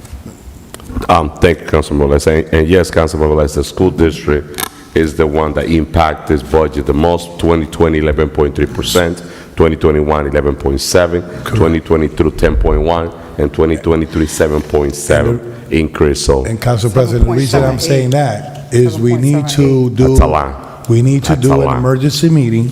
yes, with them. we already working on that. That's a request. We're working to get the date because we also have budget hearing on the middle. But that meeting, it will take priority. So tomorrow, I'll if we have an answer by tomorrow, because that meeting need to happen as soon as possible. Council President, I just want to let you know that the great superintendent that we have now yes. has a It's amazing. good communication, and I think she will understand this governing body. The Yes. only part is the board members need to understand this part. Yes, So- appreciate it. And any others, if there's no more question, let's, I'm sorry, Councilwoman Robbie Cotton, right after you, Councilwoman, right after you, we will go for a vote. Okay, It's, thank you, Council President, for for our CFO. You know, when I look at the budget here, there's really nothing much that we can do with police, fire, and OEM. They got salary increases, it's an automatic, they go by pay scales, but you also have in here a hiring freeze. And every day I get in my email, every day 4, 5, 6 postings. Like, what are you doing with them postings that I get every day of hiring? That means you're not hiring them. Why are you posting them? Why are they putting them out there? I'm not finished. Why are they putting them out there that they're hiring? It's like I get 4 or 5 a day I see. And also, if you do have a hiring freeze, and you're not, and I think you got you're showing 3.6 million for a hiring freeze, and now you want our DPW to pick up buck, and we're not gonna hire nobody. I don't see how we can do that for the next 3 months. My next question is, I don't have to put that out there, because if we're not hiring nobody, the staff that we got now just can't handle everything that got to get done. If you could break down the grant amount of 29 million, can you break it down I know we got 2 million for the police department, for community policing. So can you break down the different amounts for the grants out of the 29 million? Because the next hearing we have on this is the public hearing for them to see the public, and I think they need to see, I would like to see the breakdown of what grants went to what department, what grants went to Health and Human Services, what grants went to community development, what grants went to. Now, I just needed to point out too that I was never a person to privatize stuff. I was never like, because people lose jobs when you privatize. I know for a fact the school district has privatized the subs. They have privatized the cafeteria worker. They have privatized the security people. So when you privatize, people lose their jobs, and they got to get a job now through this privatization company. Taking money from the Right, but I'm just saying, we here have not privatized anything as of yet. So when we look at, and I just, we got, no, but we have not done that. But everybody else has. And, we talk about the different, you can't even compare the county with the city because they have done a lot of privatizations.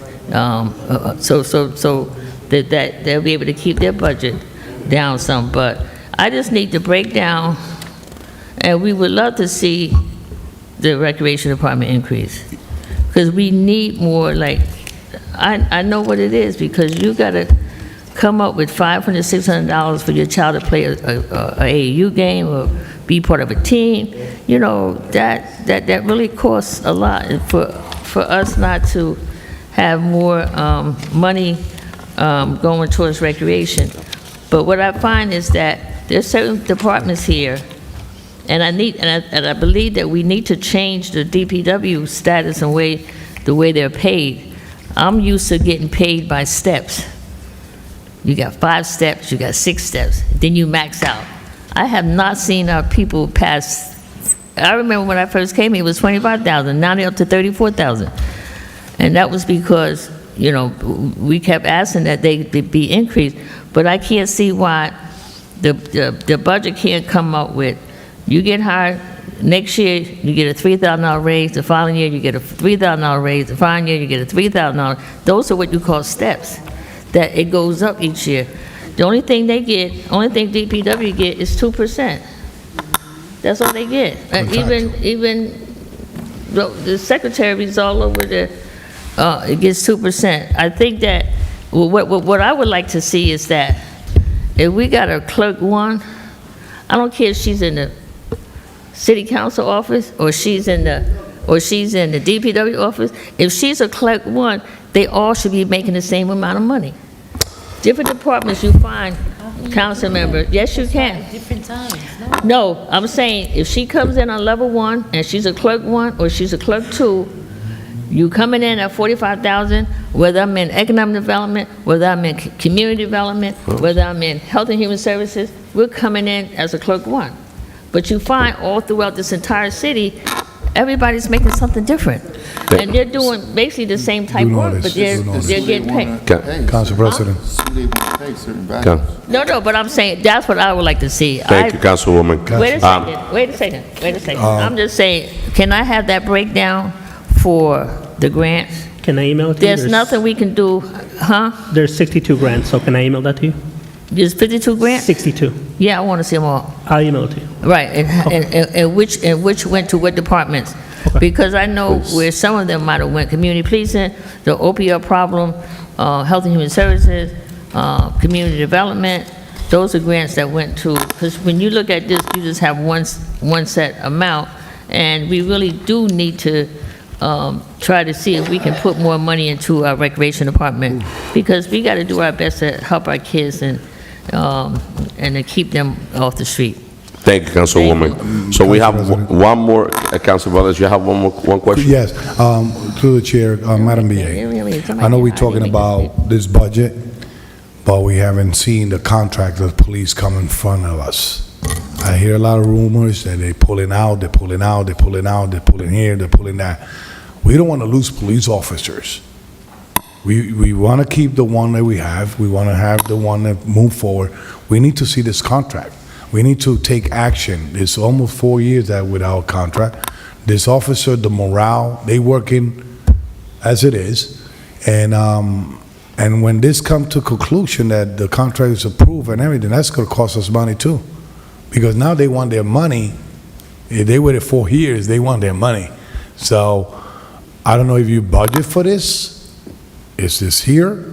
But at least we need to see this police contract in conclusion because they asking for it. I have police officers right now, and it's a shame they're going to eviction because they cannot even pay for their rent. Council members. I talk to them. Council. I talk to them. I got police officers working 3-4 jobs because they cannot support with the contract that we have. Yes, so council members, look into this. Look into this. We hear the cries out there. Now the members are going to come to your office. You only had the union guys, but the president and this and that. But when we out there with them and we interact with them, the first thing they say, please, council, there's people out there thinking that we hold in a contract. There's people out there that we hold in the contract. We don't hold in no contract. We want to see a finalized contract that benefit those officers and keep these officers in Paterson. It's Thank not you. good. It's not good to hire officers and train them here, and they are ready to go to another department. Not only that, they freeze the transfer. So we need a fair We agree, contract for the police. Councilman. We agree. We're working towards the same goal. Councilman, thank you, Councilman Velez. Madam BA, Madam Clerk, before my vote, Madam BA, I was expecting to have this conversation with you on the Finance Committee meeting, but I want all my colleagues to please join me on this effort. This is what happened with the Paterson Police Department. And the administration needs to fix this ASAP because we're losing a lot of good police officers. And it's the off-duty job that they do. They have to wait 5-6 months to get paid. I was not aware about that. I was approached by different police officers. And that off-duty job that they do now, they have to wait 3-4 months, God knows how long for them to get paid. I didn't understand that because I know those private companies, when they hire police officers to do those off-duty job, they pay the city, so they have to pay. So we get that money. Now the question is, are we getting that money and putting that money into the general account? What are we doing with that money? I don't know exactly, but that needs to be corrected. And I will tell you, the last 4 police officers that left, that was the main reason why. A lot of them telling me, Councilman, if the off-duty job that we do, if we get that check, we could balance it out. You know, because our police officer, when they start, the salary is not attractive. We all know that. $30,000+, they can pay $2,000 rent apartment and put food on the table. They got to have the wife working and all that. But if we fix that situation with the off-duty, it will be extremely important. They will be happy, and we're going to have a lot more officers staying in the city of Paterson because that would definitely help their pay. I will leave that on the floor for you on the next Finance Committee meeting. Please have a result. You know, just give us the answer how we're going to fix this because I know it's not impossible. Those private companies, they pay the city and they use our service. So that money, well, not always, but most of them pay up front. I know that. Most of them pay up front. All they don't, but they don't wait. We don't have to wait 3-4 months for those companies to pay. They pay, I would say, maybe 2 weeks, a week, but that money is coming in. So why a police officer have to wait 3-4 months or 5 months to get a check? That have to be corrected, and it's going to help our police department tremendously. So roll call, Madam Clerk, on this item, Council please. President, very quickly on that item. Councilman Jackson. So, are you the chair of finance? No, I'm not. So if you guys are on finance and these things are not being shown, then that's part of the problem. See, this has been probably some of the most irresponsible. They're not showing where the money is coming in and why is it taking months for No, but that's so the Councilman I Jackson. didn't interrupt you, Councilman. No, I just you interrupt me, but it's 1 o'clock. We're having the dialogue. It's not that you're gonna stay 3 hours with that. Listen, I explained the situation because the situation came to me. And my responsibility is to bring the situation into the floor. I did what I have to do. I share the you said that information with all my colleagues. Just give me a second, because I like to point finger with no reason. I share the information with my colleague and the VA. Now she have to take action. So I will allow you to use the floor for a minute, and after that, we have to vote on this item, and I will take care of the cannabis item that we have on the agenda. We're not leaving, it's 1 o'clock, council members. Tomorrow is the first day of school, and we're not leaving until we take care of cannabis. So I give you the floor. If you have a question, ask the question before we vote. So once again, if you're on the Finance Committee, these information should be brought forward prior to. In fact, what we should have been doing, the responsible way, the council is responsible for budgeting. We should be scrubbing line by line. Here we are, we had a 24% decrease at the library budget based on the 900,000. We increased PD by 4.8. Recreation stayed stagnant. We increased PD by 4.8 when the overall increase is 2.9. PD gets increased 4.8 while we reduce a library budget by 24.32%. But on the Finance Committee is where this work is supposed to be done. When you're looking at and talking about why officers are not being paid for certain things, it gets done, this work gets scrubbed in the Finance Committee. We should be going through, you can't increase, what we're doing now, we're beating our community over the head, trying to increase revenue when we should be scrubbing on expenses, and this happens in finance. So, listen, they're going to continue. What's going on right here is they're just presenting us what they want to spend. Nobody's making any amendments, any adjustments, because the work's not being done in finance. Council President? Councilman Shane? Thank you. This budget, we had a budget hearing. Every department came in front of us, and they presented the budget line by line. I think we should look at the attendance of the budget hearing. Because some of the council members, they don't show up.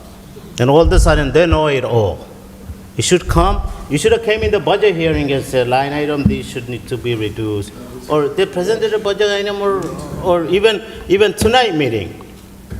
Even tonight, you should request the administration to reduce some of the budget item, if possible. This is That's a request. You can request. Council members, roll call, Madam Clerk, on this item, please. 1 o'clock, roll call on this item. Call on item number 4 is resolution authorizing reading of the calendar year 2023 municipal budget by title only, and the introduction of the calendar year 2023 municipal budget. Councilwoman Cotton. Thank you, Madam Clerk. Let me ask you a question. When is the public hearing on this? Yeah, Did they say it? 25 days, right? The public hearing will be on October 3rd. but we have to have budget hearing.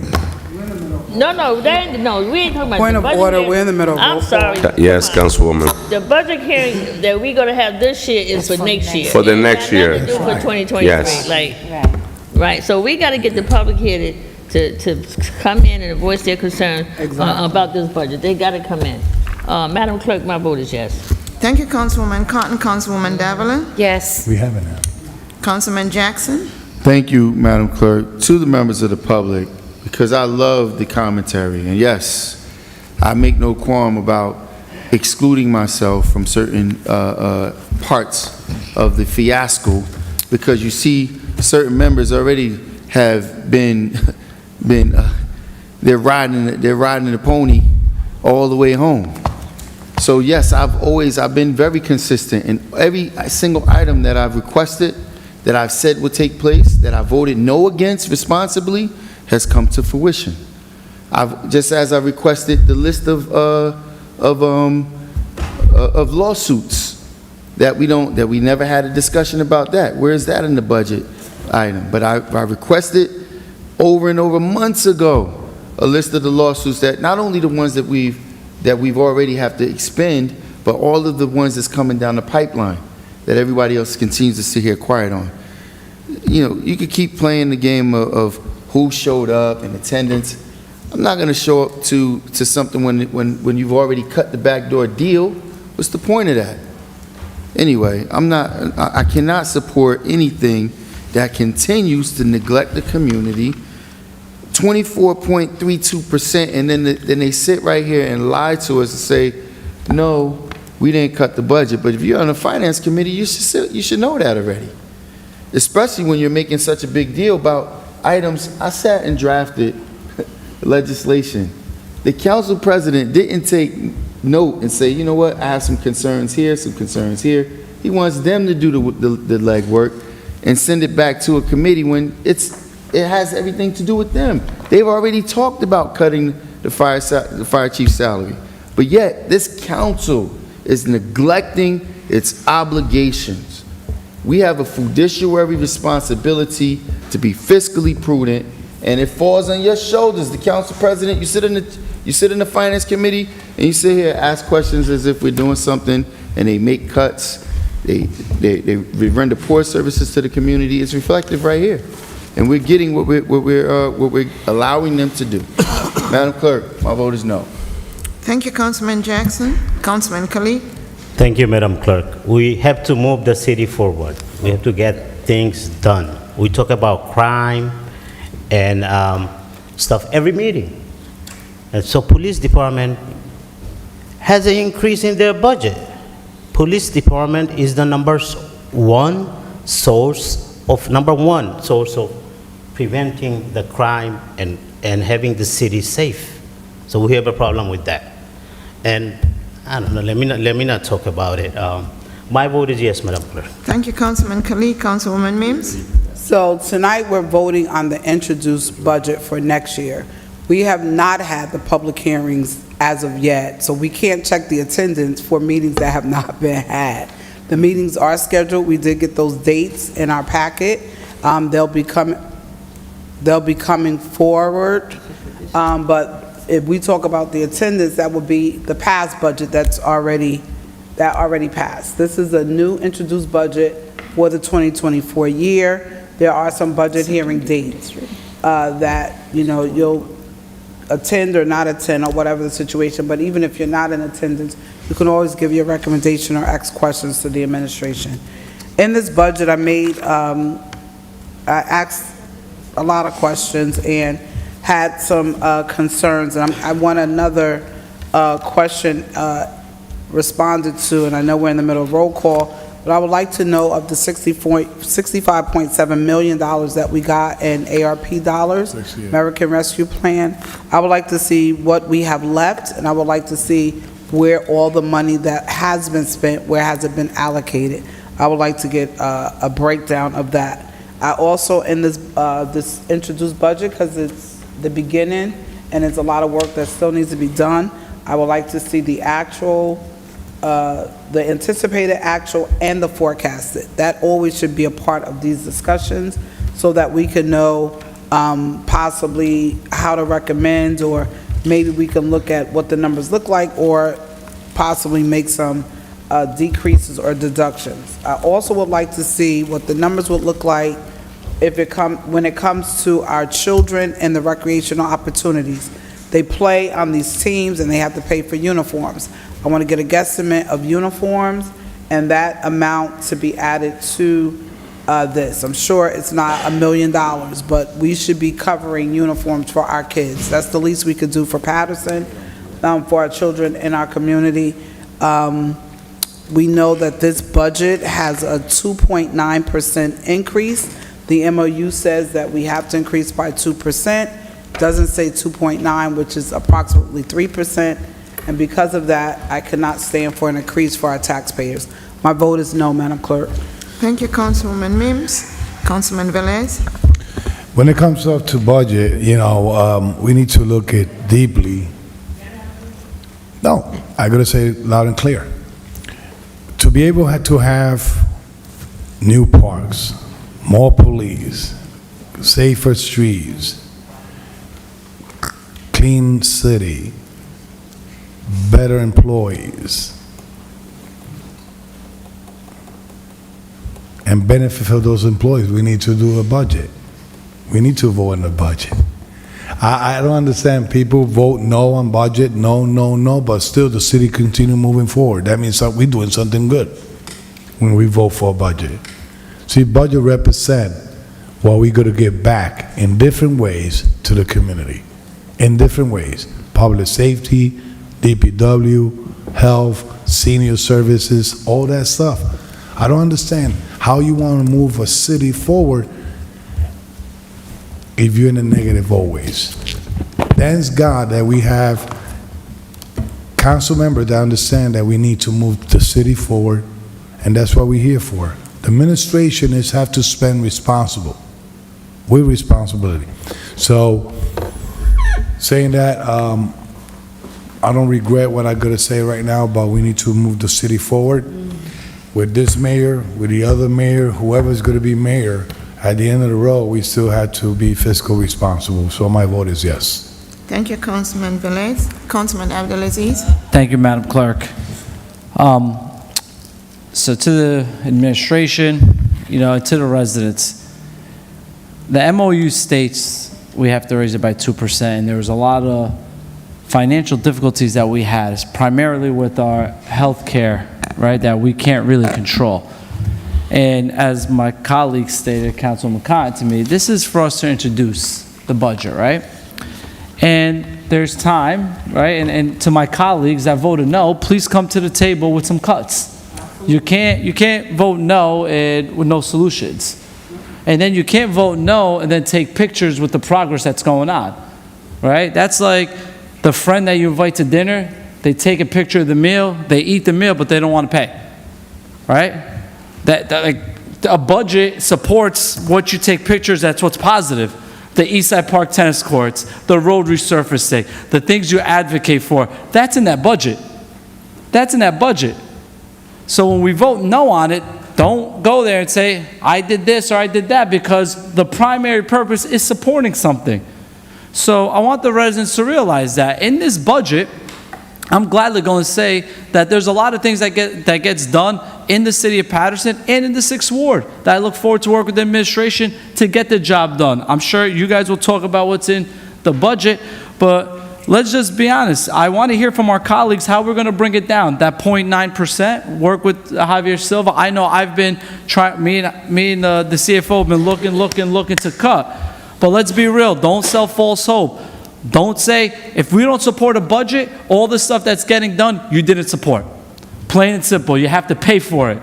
And without taking this action, you're not paying for it. So we're going to call a spade a spade.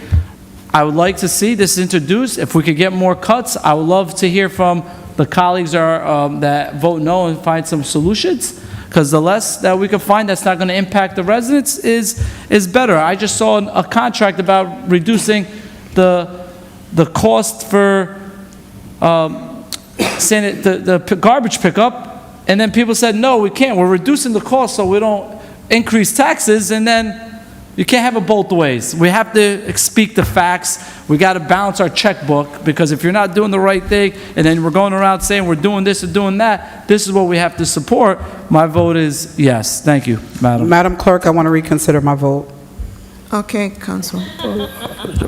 Point of order, reconsideration, you have to change the vote, Madam Madam Clerk is a parliamentarian, not you, Councilman. When you reconsider the vote, it has to change the vote, Madam Clerk? Council members. Reconsider then. Well, reconsider means you're changing your vote? So, Madam Clerk? to the The parliamentarian, there's a question on the floor.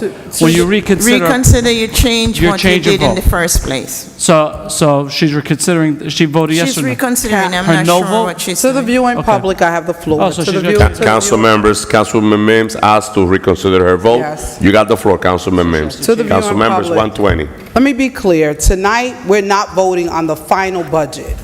We're voting on introduced. If there are council people that want to vote no, they can. We have to stop trying to smack around council people because you feel like you're the end all and you know it all. That doesn't give it a fact. On an introduced budget, there's still wiggle room and there's still questions. There's a lot of questions that were posed to the administration which they did not have answers to.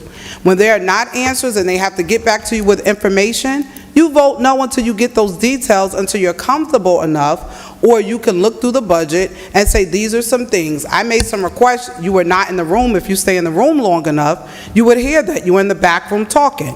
I said in the budget that it shouldn't just show in the budget, it should not show anticipated. It should be 3 categories. We're here discussing introduction of a budget, which was placed on the special meeting, not on workshop.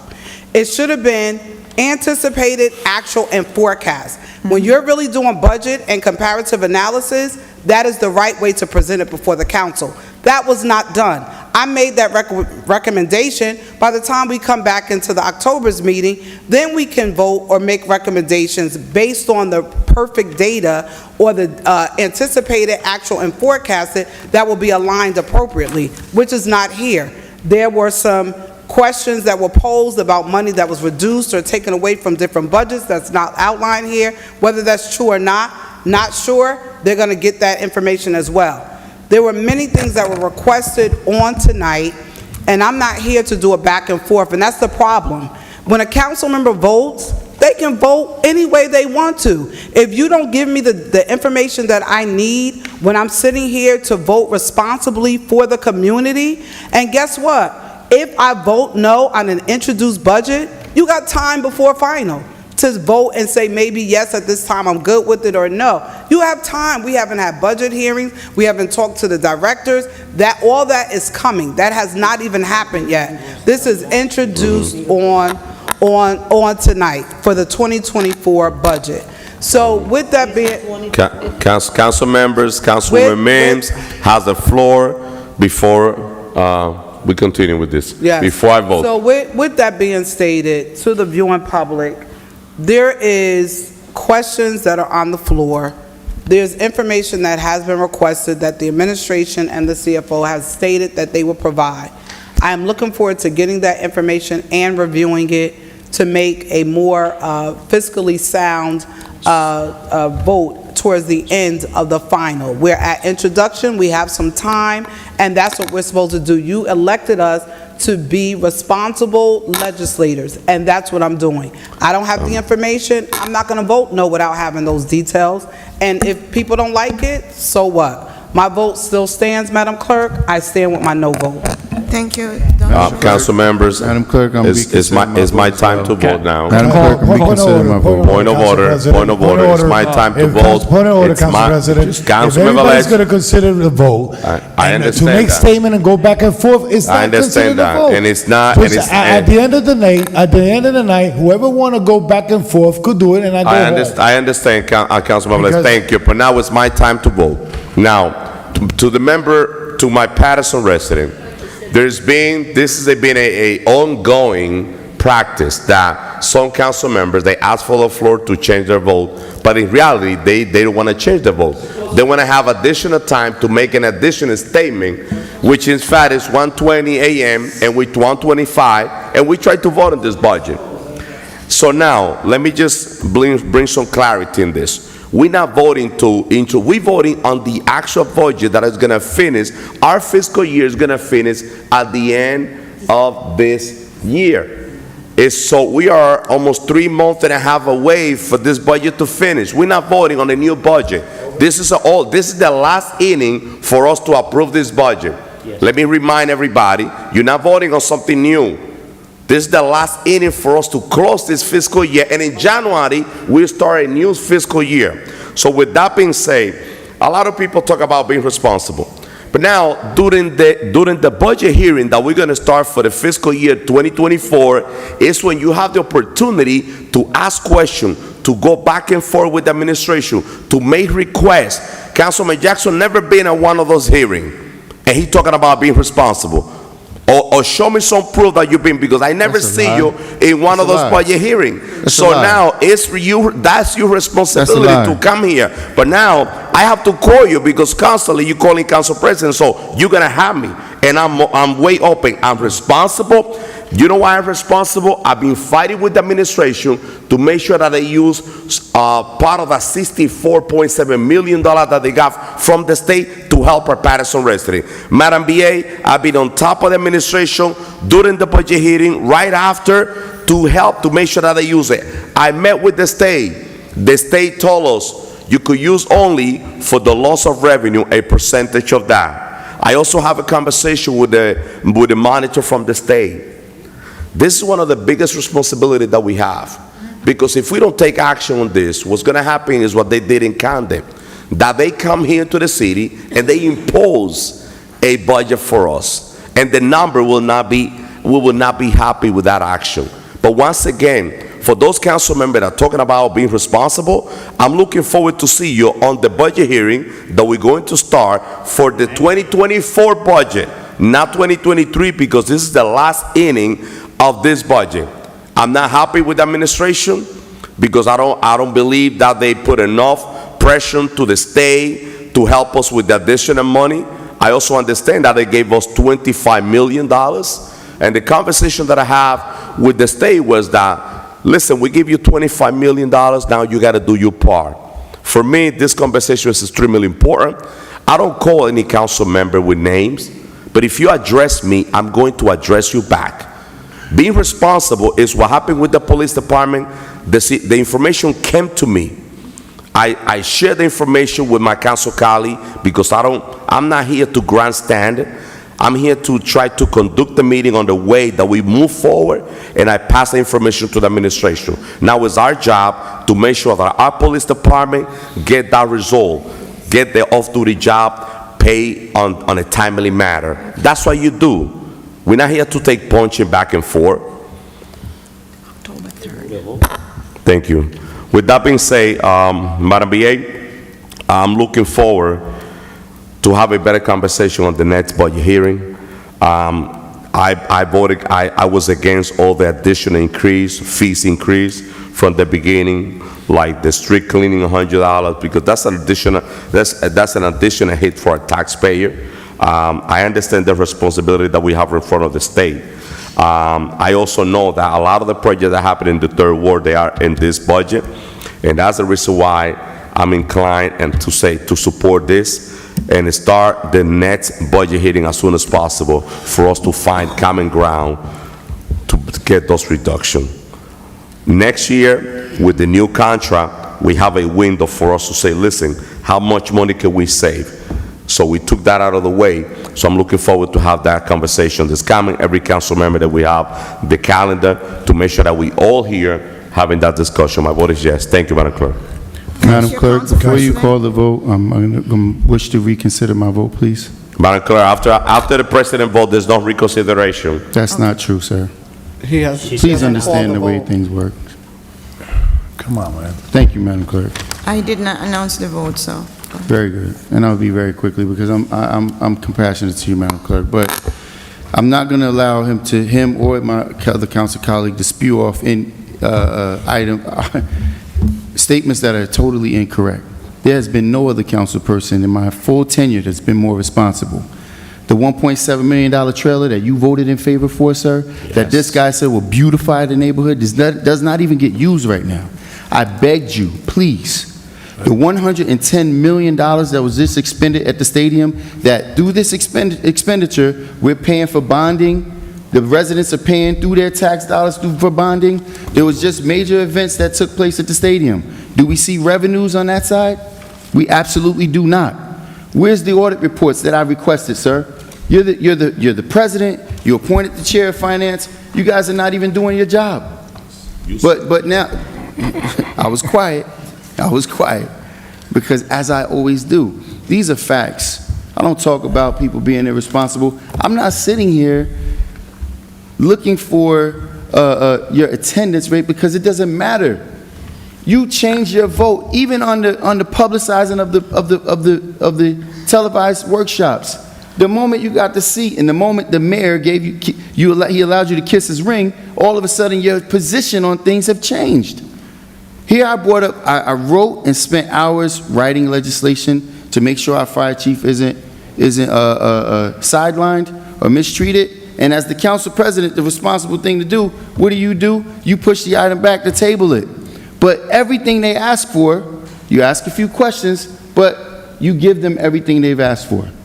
So how do you hold them accountable? You say no and make them regroup. That's the only way. Moving the city forward. Where we moving? We're still spinning our wheels in the same mud while our people are being sidelined. People are being evicted at an alarming rate. The tent city that's lined up on every single corridor when you open up this community, it wasn't there when this council and this administration took office. But now you got tents lined up everywhere, but you're doing a fabulous job. And you're upset with me because I'm being truthful and honest. You could take shots all you want to. It's not built based on facts. You barely understand it, and you talk about grandstanding. Right. I'm not the one who sets my phone up to record myself sitting here talking to the public. And yes, I recorded it because it was foolishness. Because you vote no on televising the workshops and then sit here and put a camera up here so you can post it on social media like you're doing some spectacular job. That was clownery. And now I'm insulting because I'm being honest. If I call you incompetent and say you're not capable or qualified of doing your job, that's not an insult. That's either a fact or it's a non-fact. And the problem that we're having here, people are sensitive about the fact that I'm being honest, but all of this stuff we're talking about is poor spending. $110 million, and Councilman Velez said earlier, all these jobs that we created. Can you show me the list of all these people that have all these wonderful jobs? Because 110 million, we created 0 jobs. Councilman Velez, Councilman Jackson have the floor. I'm waiting for 0 him to jobs, finish. and It's 1:33 and there's a.m. no revenue coming in from the $110 million expenditure. That's responsible? That's responsible spending? That's the questions that I asked. And I'm not there taking photographs. Yeah, I'm there supporting. I went to the game. I paid my money to get in. I don't ask for a comp. But where's that money going? You can't even tell me. And you're on the finance committee. You can't even tell me how much revenue we're getting. What's the contract for the Jackals? You have no clue. You don't even know. You couldn't even figure it out if you were challenged with it right now. But anyway, Madam Clerk, my vote is no. Council President. No, council members, Council President. council members. Let her read the Council vote. member, let me just give it, let's just give me a minute before, you know, you call for the vote. Listen, I'm not, for me, it's okay to be challenged. You could challenge me. But when I see that you don't even respect the people that you're fighting, let me just, to the member of the public, you know when I lost the respect for this councilman? Bruce Love has been fighting for an additional pilot, right? They came to the city, they came to the chamber, and they met with the finance committee. We know, Councilwoman Davila and myself, we find out, and they admitted that they wasn't ready. They didn't have all the paperwork in place, the projection on the construction. There was a lot of different parts. We make a recommendation, and we told them, listen, we're gonna give you 1 year extension for you to get ready and come back to us.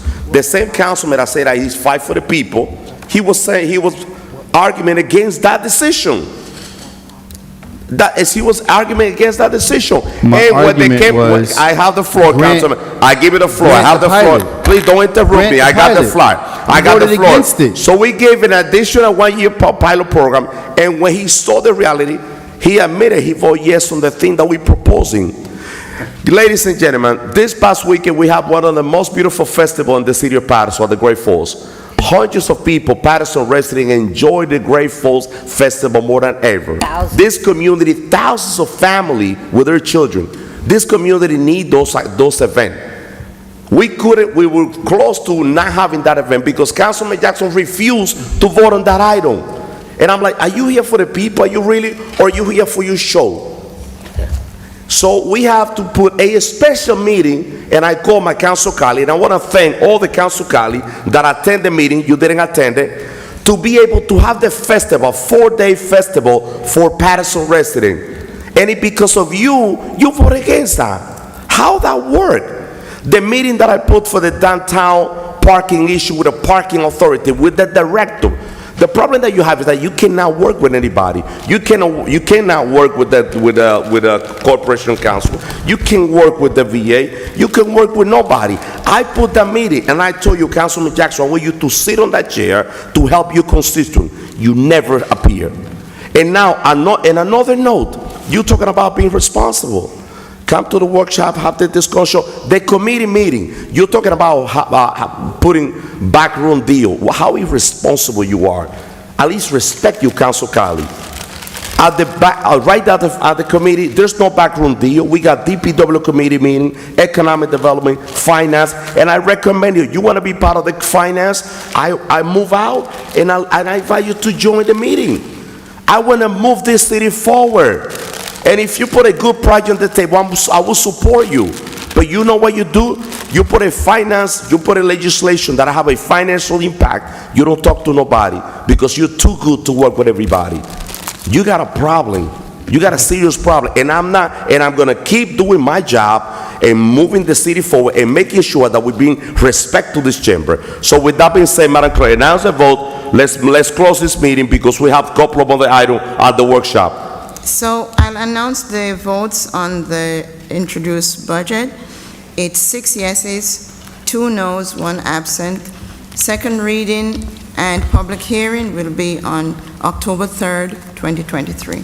Thank you. Motion to close the, our Council special meeting. President, Council So President, moved. before you motion to close, We have Madam one more BA, item, number Yeah. 2. Yeah, we can, yeah, Council President, may I please? May I, Council No, President? exactly. We could, just give me a second, Councilman Velez, please. Use the 2 minutes that you have on the roll call to make your statement. Correct. Please. So let's do the roll call. Let's close the meeting. Okay, You can use the time. Roll call, Madam Clerk, to close this meeting. Okay. What about item number 2? Special meeting. Where's Madam BA?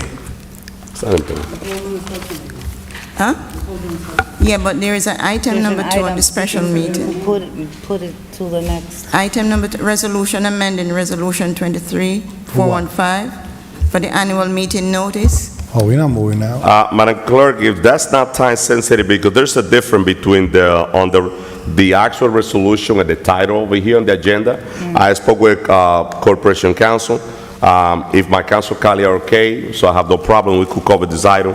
This is not time sensitive anymore. Okay. Anyway, so let's leave it for the next, the regular meeting. Motion to close. Move. Moved by Councilman Velez, second by Councilwoman Davila. Where's the BA? Roll call, Madam Clerk. Roll call to close the special meeting. Councilwoman Cotton. Thank you, Madam Clerk. And I know that you all out there sitting in the audience, and you heard me say, respect how I vote. Don't come back and tell me if I voted yes or I voted no. If the way I vote is the way I vote. You know, I can explain. So with that being said, we spent a long time talking. And I tell you, people are looking at us, businesses are looking at us. They don't want to come here. They really don't want to come here. Madam Clerk, I'm sorry about that. TV Land, I'm sorry about everything that went down tonight. Madam Clerk, my vote is yes. Thank you, Councilwoman Cotton. Councilwoman Davila. To the viewing public, this item is for the record. We have already held the budget hearings. We are now almost at the end, and we just moved this 2023 budget. The next budget hearings, which now I'm the chair, will start in October. With that said, I'm closing this special meeting. My vote is yes. Thank you, Councilwoman Davila. Councilman Jackson. Thank you, Madam Clerk. So I'm gonna just take a quick moment just to clarify a few things. Mike Williams sent me a video of a stadium of a high school in Texas. A stadium of a high school in Texas, a 10,000-seat stadium that they spent $35 million for. A state-of-the-art, brand-new stadium from ground up.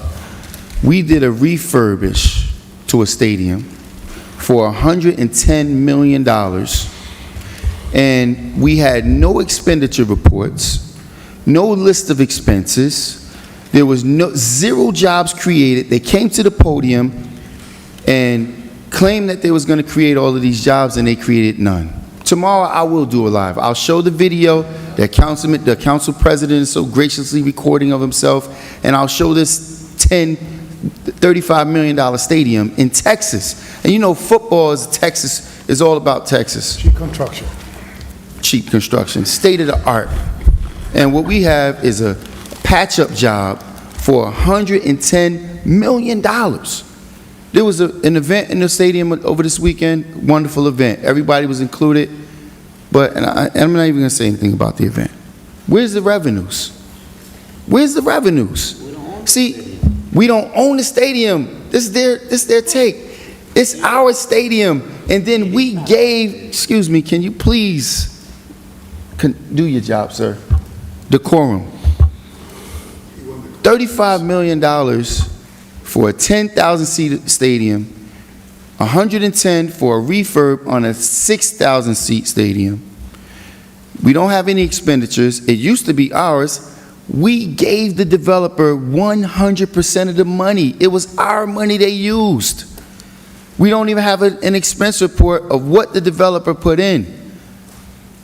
These false accusations, why I won't work with the administration. The former BA sent the file to the State Attorney General's office about me, trying to have me incarcerated. Nothing came from it. And I'm going to trust Corporation Counsel works for the administration. But I tell you where the council president failed. Both times he sat in that seat. When this gentleman stood up and gestured to come towards me. Gestured to come towards me. That's a threat. And not one time have I showed a point of victimism, if you will. What I'm saying is, I'm putting you on notice because it's your responsibility. If it should happen and I would have to defend myself, it's because you, sir, are failing at your job. When the BA removes herself from her seat, shoves me and puts her hands on me, and then while I had this floor, it's on video, she walks across here to the clerk, continuously talking over me. I never do that to her. She told me to shut up. Councilwoman Mims, I'm sure you could recall when she told me to shut up. I've never told her to shut up. Never. She's gotten upset because I've said she's not qualified for the position. She's running the city in the hole. The economic development director, I've said it clearly, he's the worst thing that's ever happened to this community. They claim $300 million in development, and yet we're still raising taxes on taxpayers, and they're paying for the stadium through the bond ordinance repayment schedule. The community's paying for it, but yet the jackals, private organizations, are making money off of it. You got nothing to say about that. But because I'm putting factual content in front of the public, you're talking about I didn't show up. I called the director of parking authority. He said he was not willing to pay for this young lady's tickets. So what was the point of me meeting with them? I'm not going to pointless meetings just so people can continue. And look, we talked about removing the meters for or at least giving parking permits. This council supported me in the parking permits for Tyler and Paterson. When has it been implemented? We do nothing that benefits the community. The BA continuously gives these examples, and it started from when she was the chief of staff, giving an example of families going to the beach to rent beach houses. We got families here who are sharing rent in a one-bedroom apartment, who are families deep in one-bedroom apartments being evicted, while the tents continue to grow. You guys could continue to talk about moving the city forward. Forward to what? Tent City? Tentville? That's what we're putting our flag in now? These are the accomplishments that we're praising. You don't see me showing up at ribbon cuttings, picture opping, setting my phone up to smile in a photograph. No, because our community is being shortchanged. Exactly as a broken record, because you continue to do the same thing over and over again. Beautify. $1.7 million for a trailer that would cost $200,000. We paid 1.7. I was the only no vote on that item. The only no vote. $1.7 million for a trailer. Begging them. The same way I'm doing right now. It's nothing changed. Yeah, there's a broken record. I got instance after instance. I can continue to give examples after examples of why we're losing. I beg this council, please stand forward. Do not allow him to get rid of the Troy Oswald. It's nothing we can do. Now look, our PD is being ran by the State Attorney General's office because of incompetency. Incompetency. The administration. Who appointed those chiefs? Who put them in place? Council members, please. Yeah, please. Anyway, it's pointless. But it's not, because guess what? I get met in supermarkets in public places every single day when the public understands why there's such an effort to silence Councilman Jackson. So, Council President, I would implore you, once again, if you want to go through it, just like any other item where there's a week of reference, to stand on an outside podium and say, we must support this chief, and then allow for the mayor. Almost 2 o'clock, Councilman. And Some members. we were here till 4 before.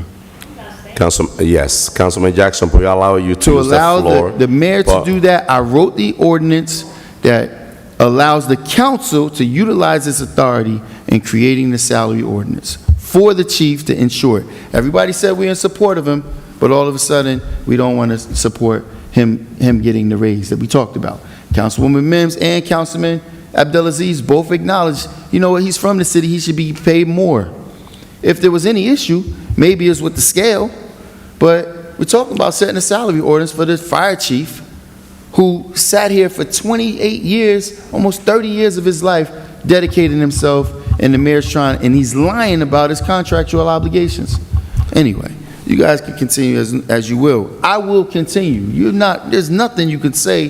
There's no I'm way. not gonna say nothing. You could keep silence me. talking. You can keep on talking. We're gonna about stay here whatever until I 2 o'clock. haven't done. Because Of course. that's your plan. That's your plan. That's your intention. It's gonna be 2 o'clock in the morning. We still have people here that we have to So take care of all the you're just going to incline items. yourself to continue to talk over me? No, and interrupt that's what while you. I have the That's floor, what you right? do, sir. Just you need finish. to vote. Because that's what you're I expecting. have the floor, Vote, right? but vote. That's what you're expecting. You want me to interrupt you? I'm not expecting. I'm And asking you look like you act I'm like a asking you to hold child. your I seriously believe that you are like a child. You talk and talk, waiting for me to stop you and say, Councilman, you've been talking for 10 minutes, 12, 15 minutes, and it's almost 2 o'clock, and we still have members of the public here that they waiting for an item on the agenda. You got to check yourself. I'll sit and That's wait. not fighting for the people. I'll sit and wait. That's not fighting for the people. See, once again, analyze yourself. Okay. I'm going to give this final analyzation, okay? I never critique when you make false statements, pronounce words incorrectly. I don't sit here and Don't talk worry. about. I don't sit here and talk about when you photo-opping yourself. That's myself. I like myself. I like how I look. Okay, once again. I love my look, by the way. Look at my hair. I love it. I love myself. I love to take selfie of myself. That's me. How are you going to get into personal things? Please vote. Okay, once again. I love my tie, everything. Council President, can you please maintain decorum? Please vote. Okay, I have the right to do as I please when it's my time to vote. I don't talk over you. Talk about how cute I am. Listen. Council members, allow Councilman Jackson to hold your horses. But once again, we're just waiting and pray for him to vote. That way we could close this special meeting. I don't ever pass an insult to you and say I'm like a child. I say what's actual fact. Your level of incompetence. You're talking about my accent. You're talking about. No, I never said anything about your accent. Listen, you sir. have to correct yourself. I never said anything about your accent. Your violence, I talk the way about you your level of Lord incompetence. Jesus. Sir. Your level of incompetence on the finance committee. Understood.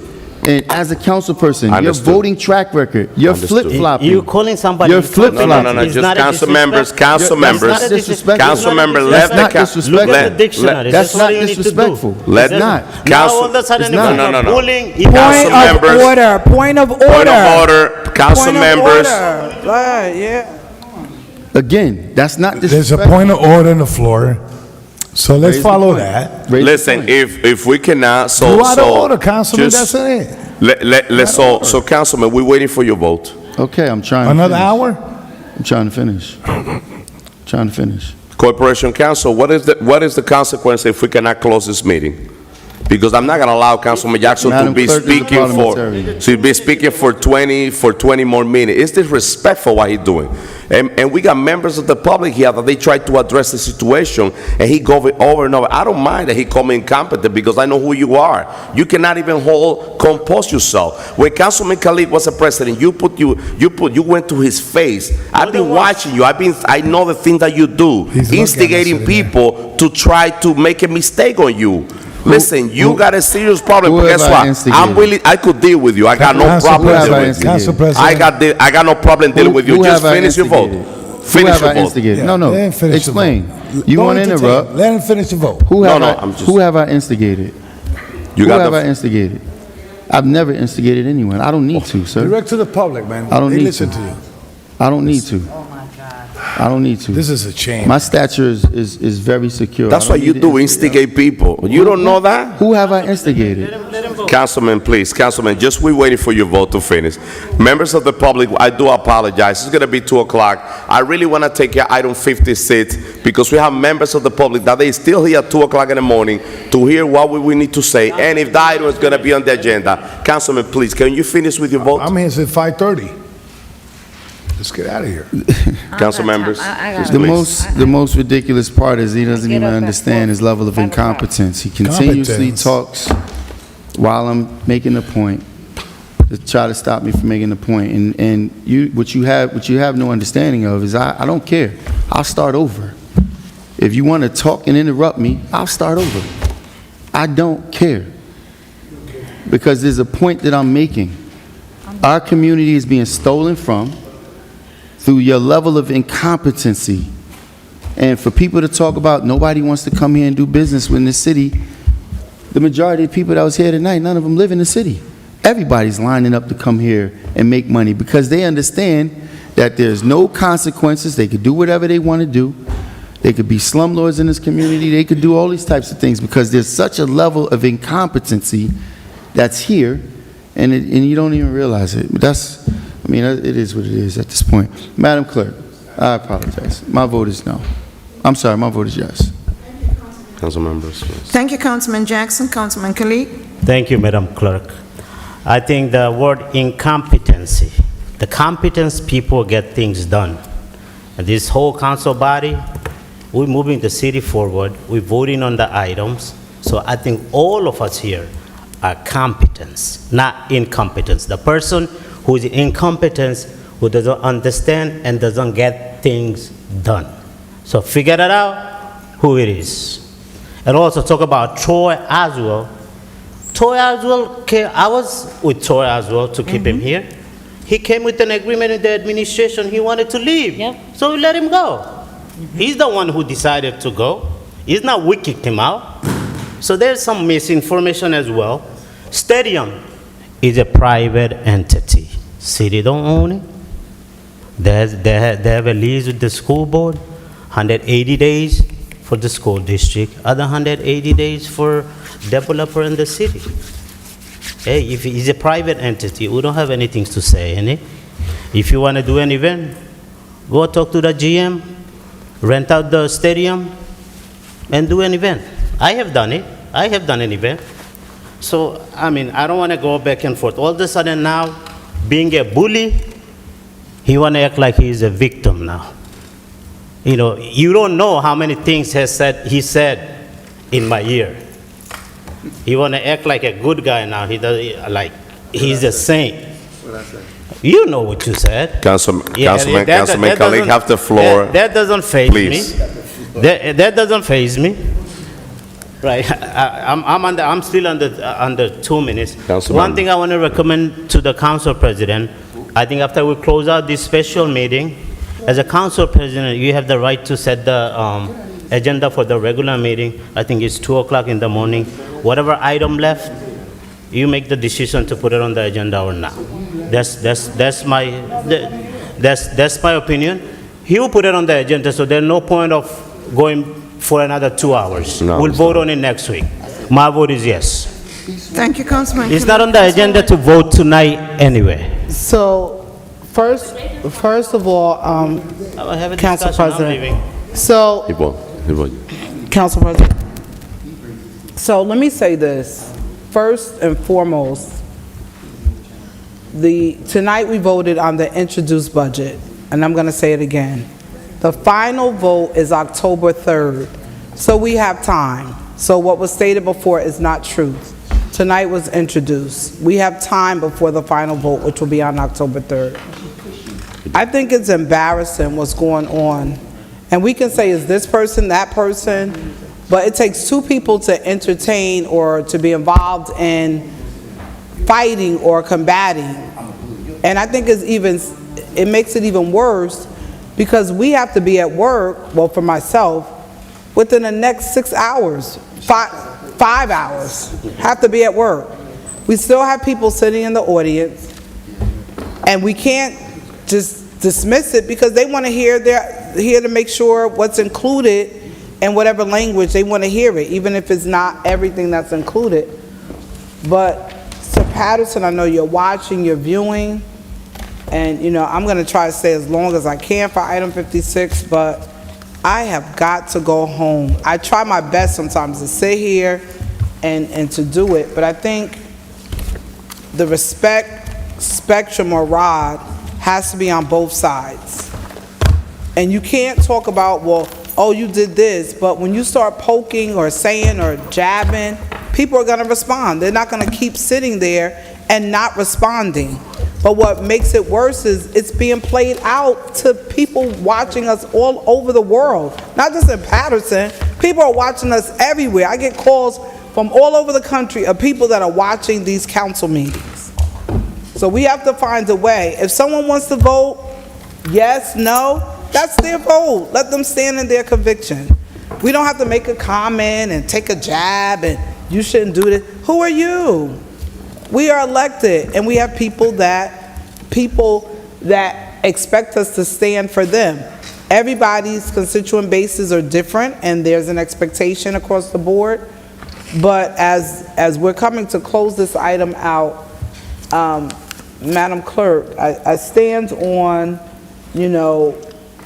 awaiting information that has been requested before making a final decision. I think it is the right thing to do. I'm not on the Finance Committee, and you're supposed to do that. I'm not there. So if I don't have information, I have to make the request, and then before the final vote, I can vote whichever way, whether I choose to keep my no vote or go yes. But that's what you're supposed to do. That's being responsible.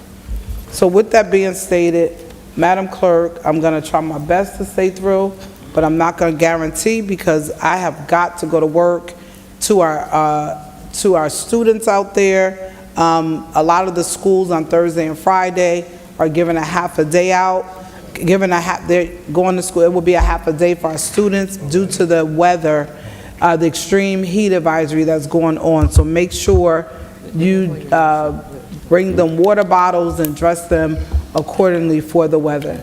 Madam Clerk, my vote is yes. Thank you, Dr. Mims. Councilman Velez? So, Council President, I'm not going to fall in people's agenda. There is no vote on it tonight. Just a minute ago. There's no vote to, let me explain that. Council members. Yeah, so to the audience here, we already discussed it. There already was going to happen with this moving forward to the next agenda, so we're not going to take a vote tonight. So it's good, Council President, is already in the agenda. Council, Madam Clerk, confirm it.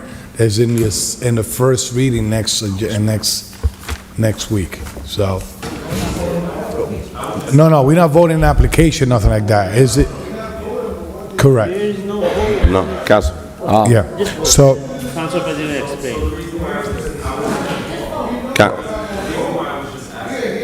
No, just.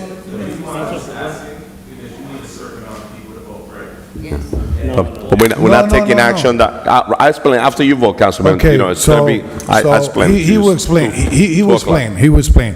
So, first of all, the audience out there, some people should rent TV land time or whatever and do their own show, and probably send a message that way.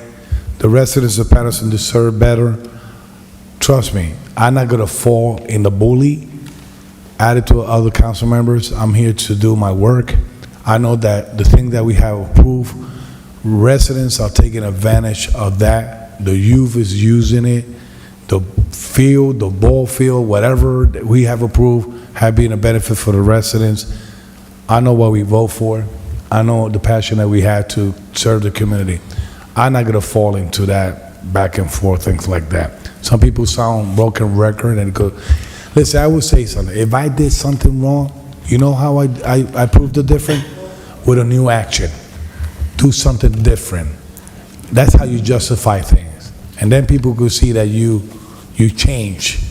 So, Madam BA, last but not least, I'm reading a post here of an incident that happened on the Bengali festival on September 2nd.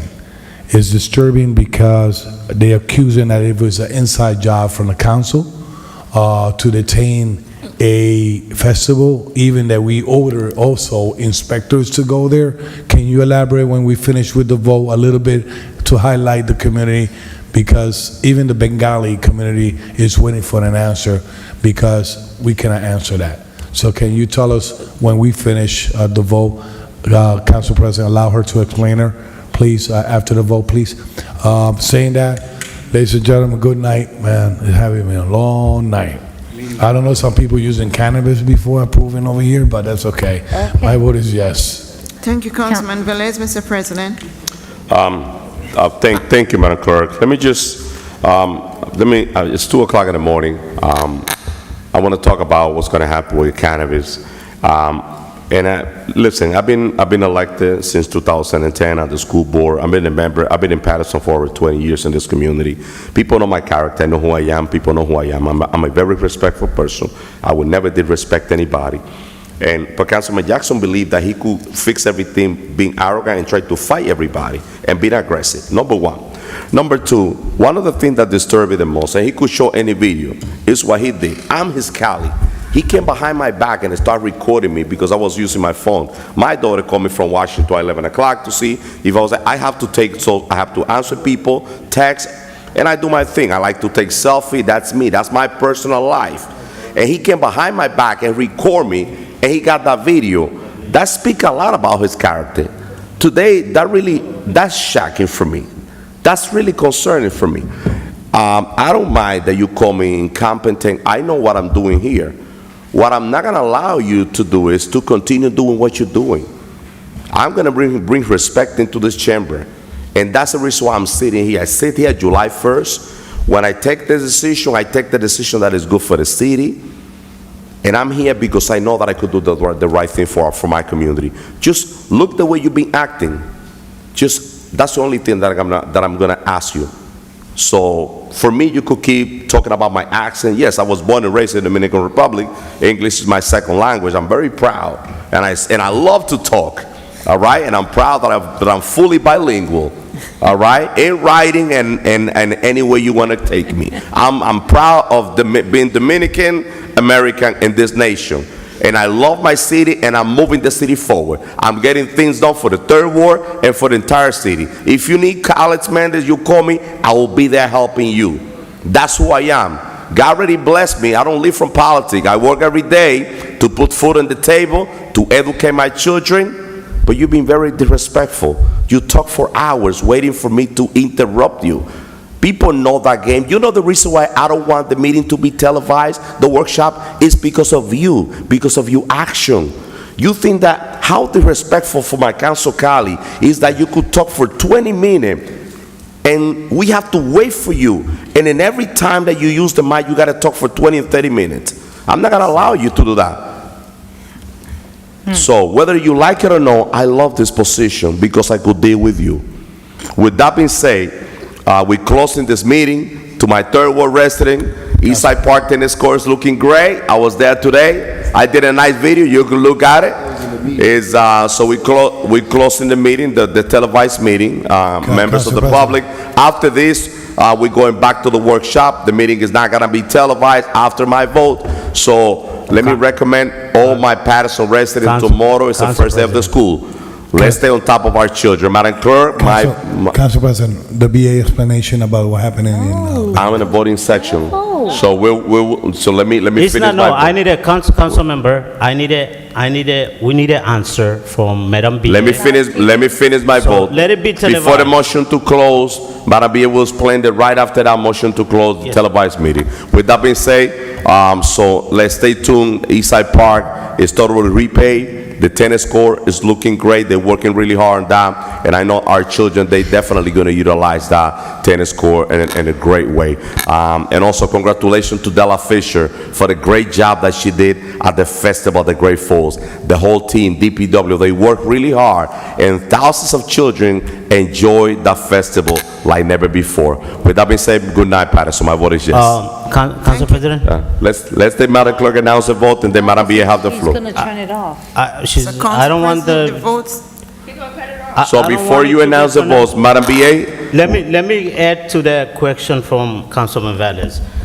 The organizers from Bangladesh Festival, she been posted on social media that DPW and Second Ward Councilman, Point of order. see, We're in the middle of roll call. Allow Madam Clerk to call the vote, and then that can be brought up for... So I want to change my vote. I want to change. no. So Madam Clerk, announce the vote. Right after you announce the vote, TV is gonna still on before we do the motion to close. Okay.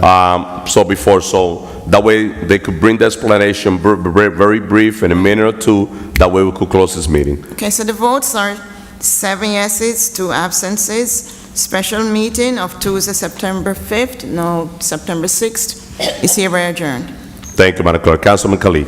thank you. The organizer of the festival, some of the council members were there as well, but there was no light in the field. There, even the MC accused the DPW and Second Ward councilman indirectly that we are behind it for not having that light over there.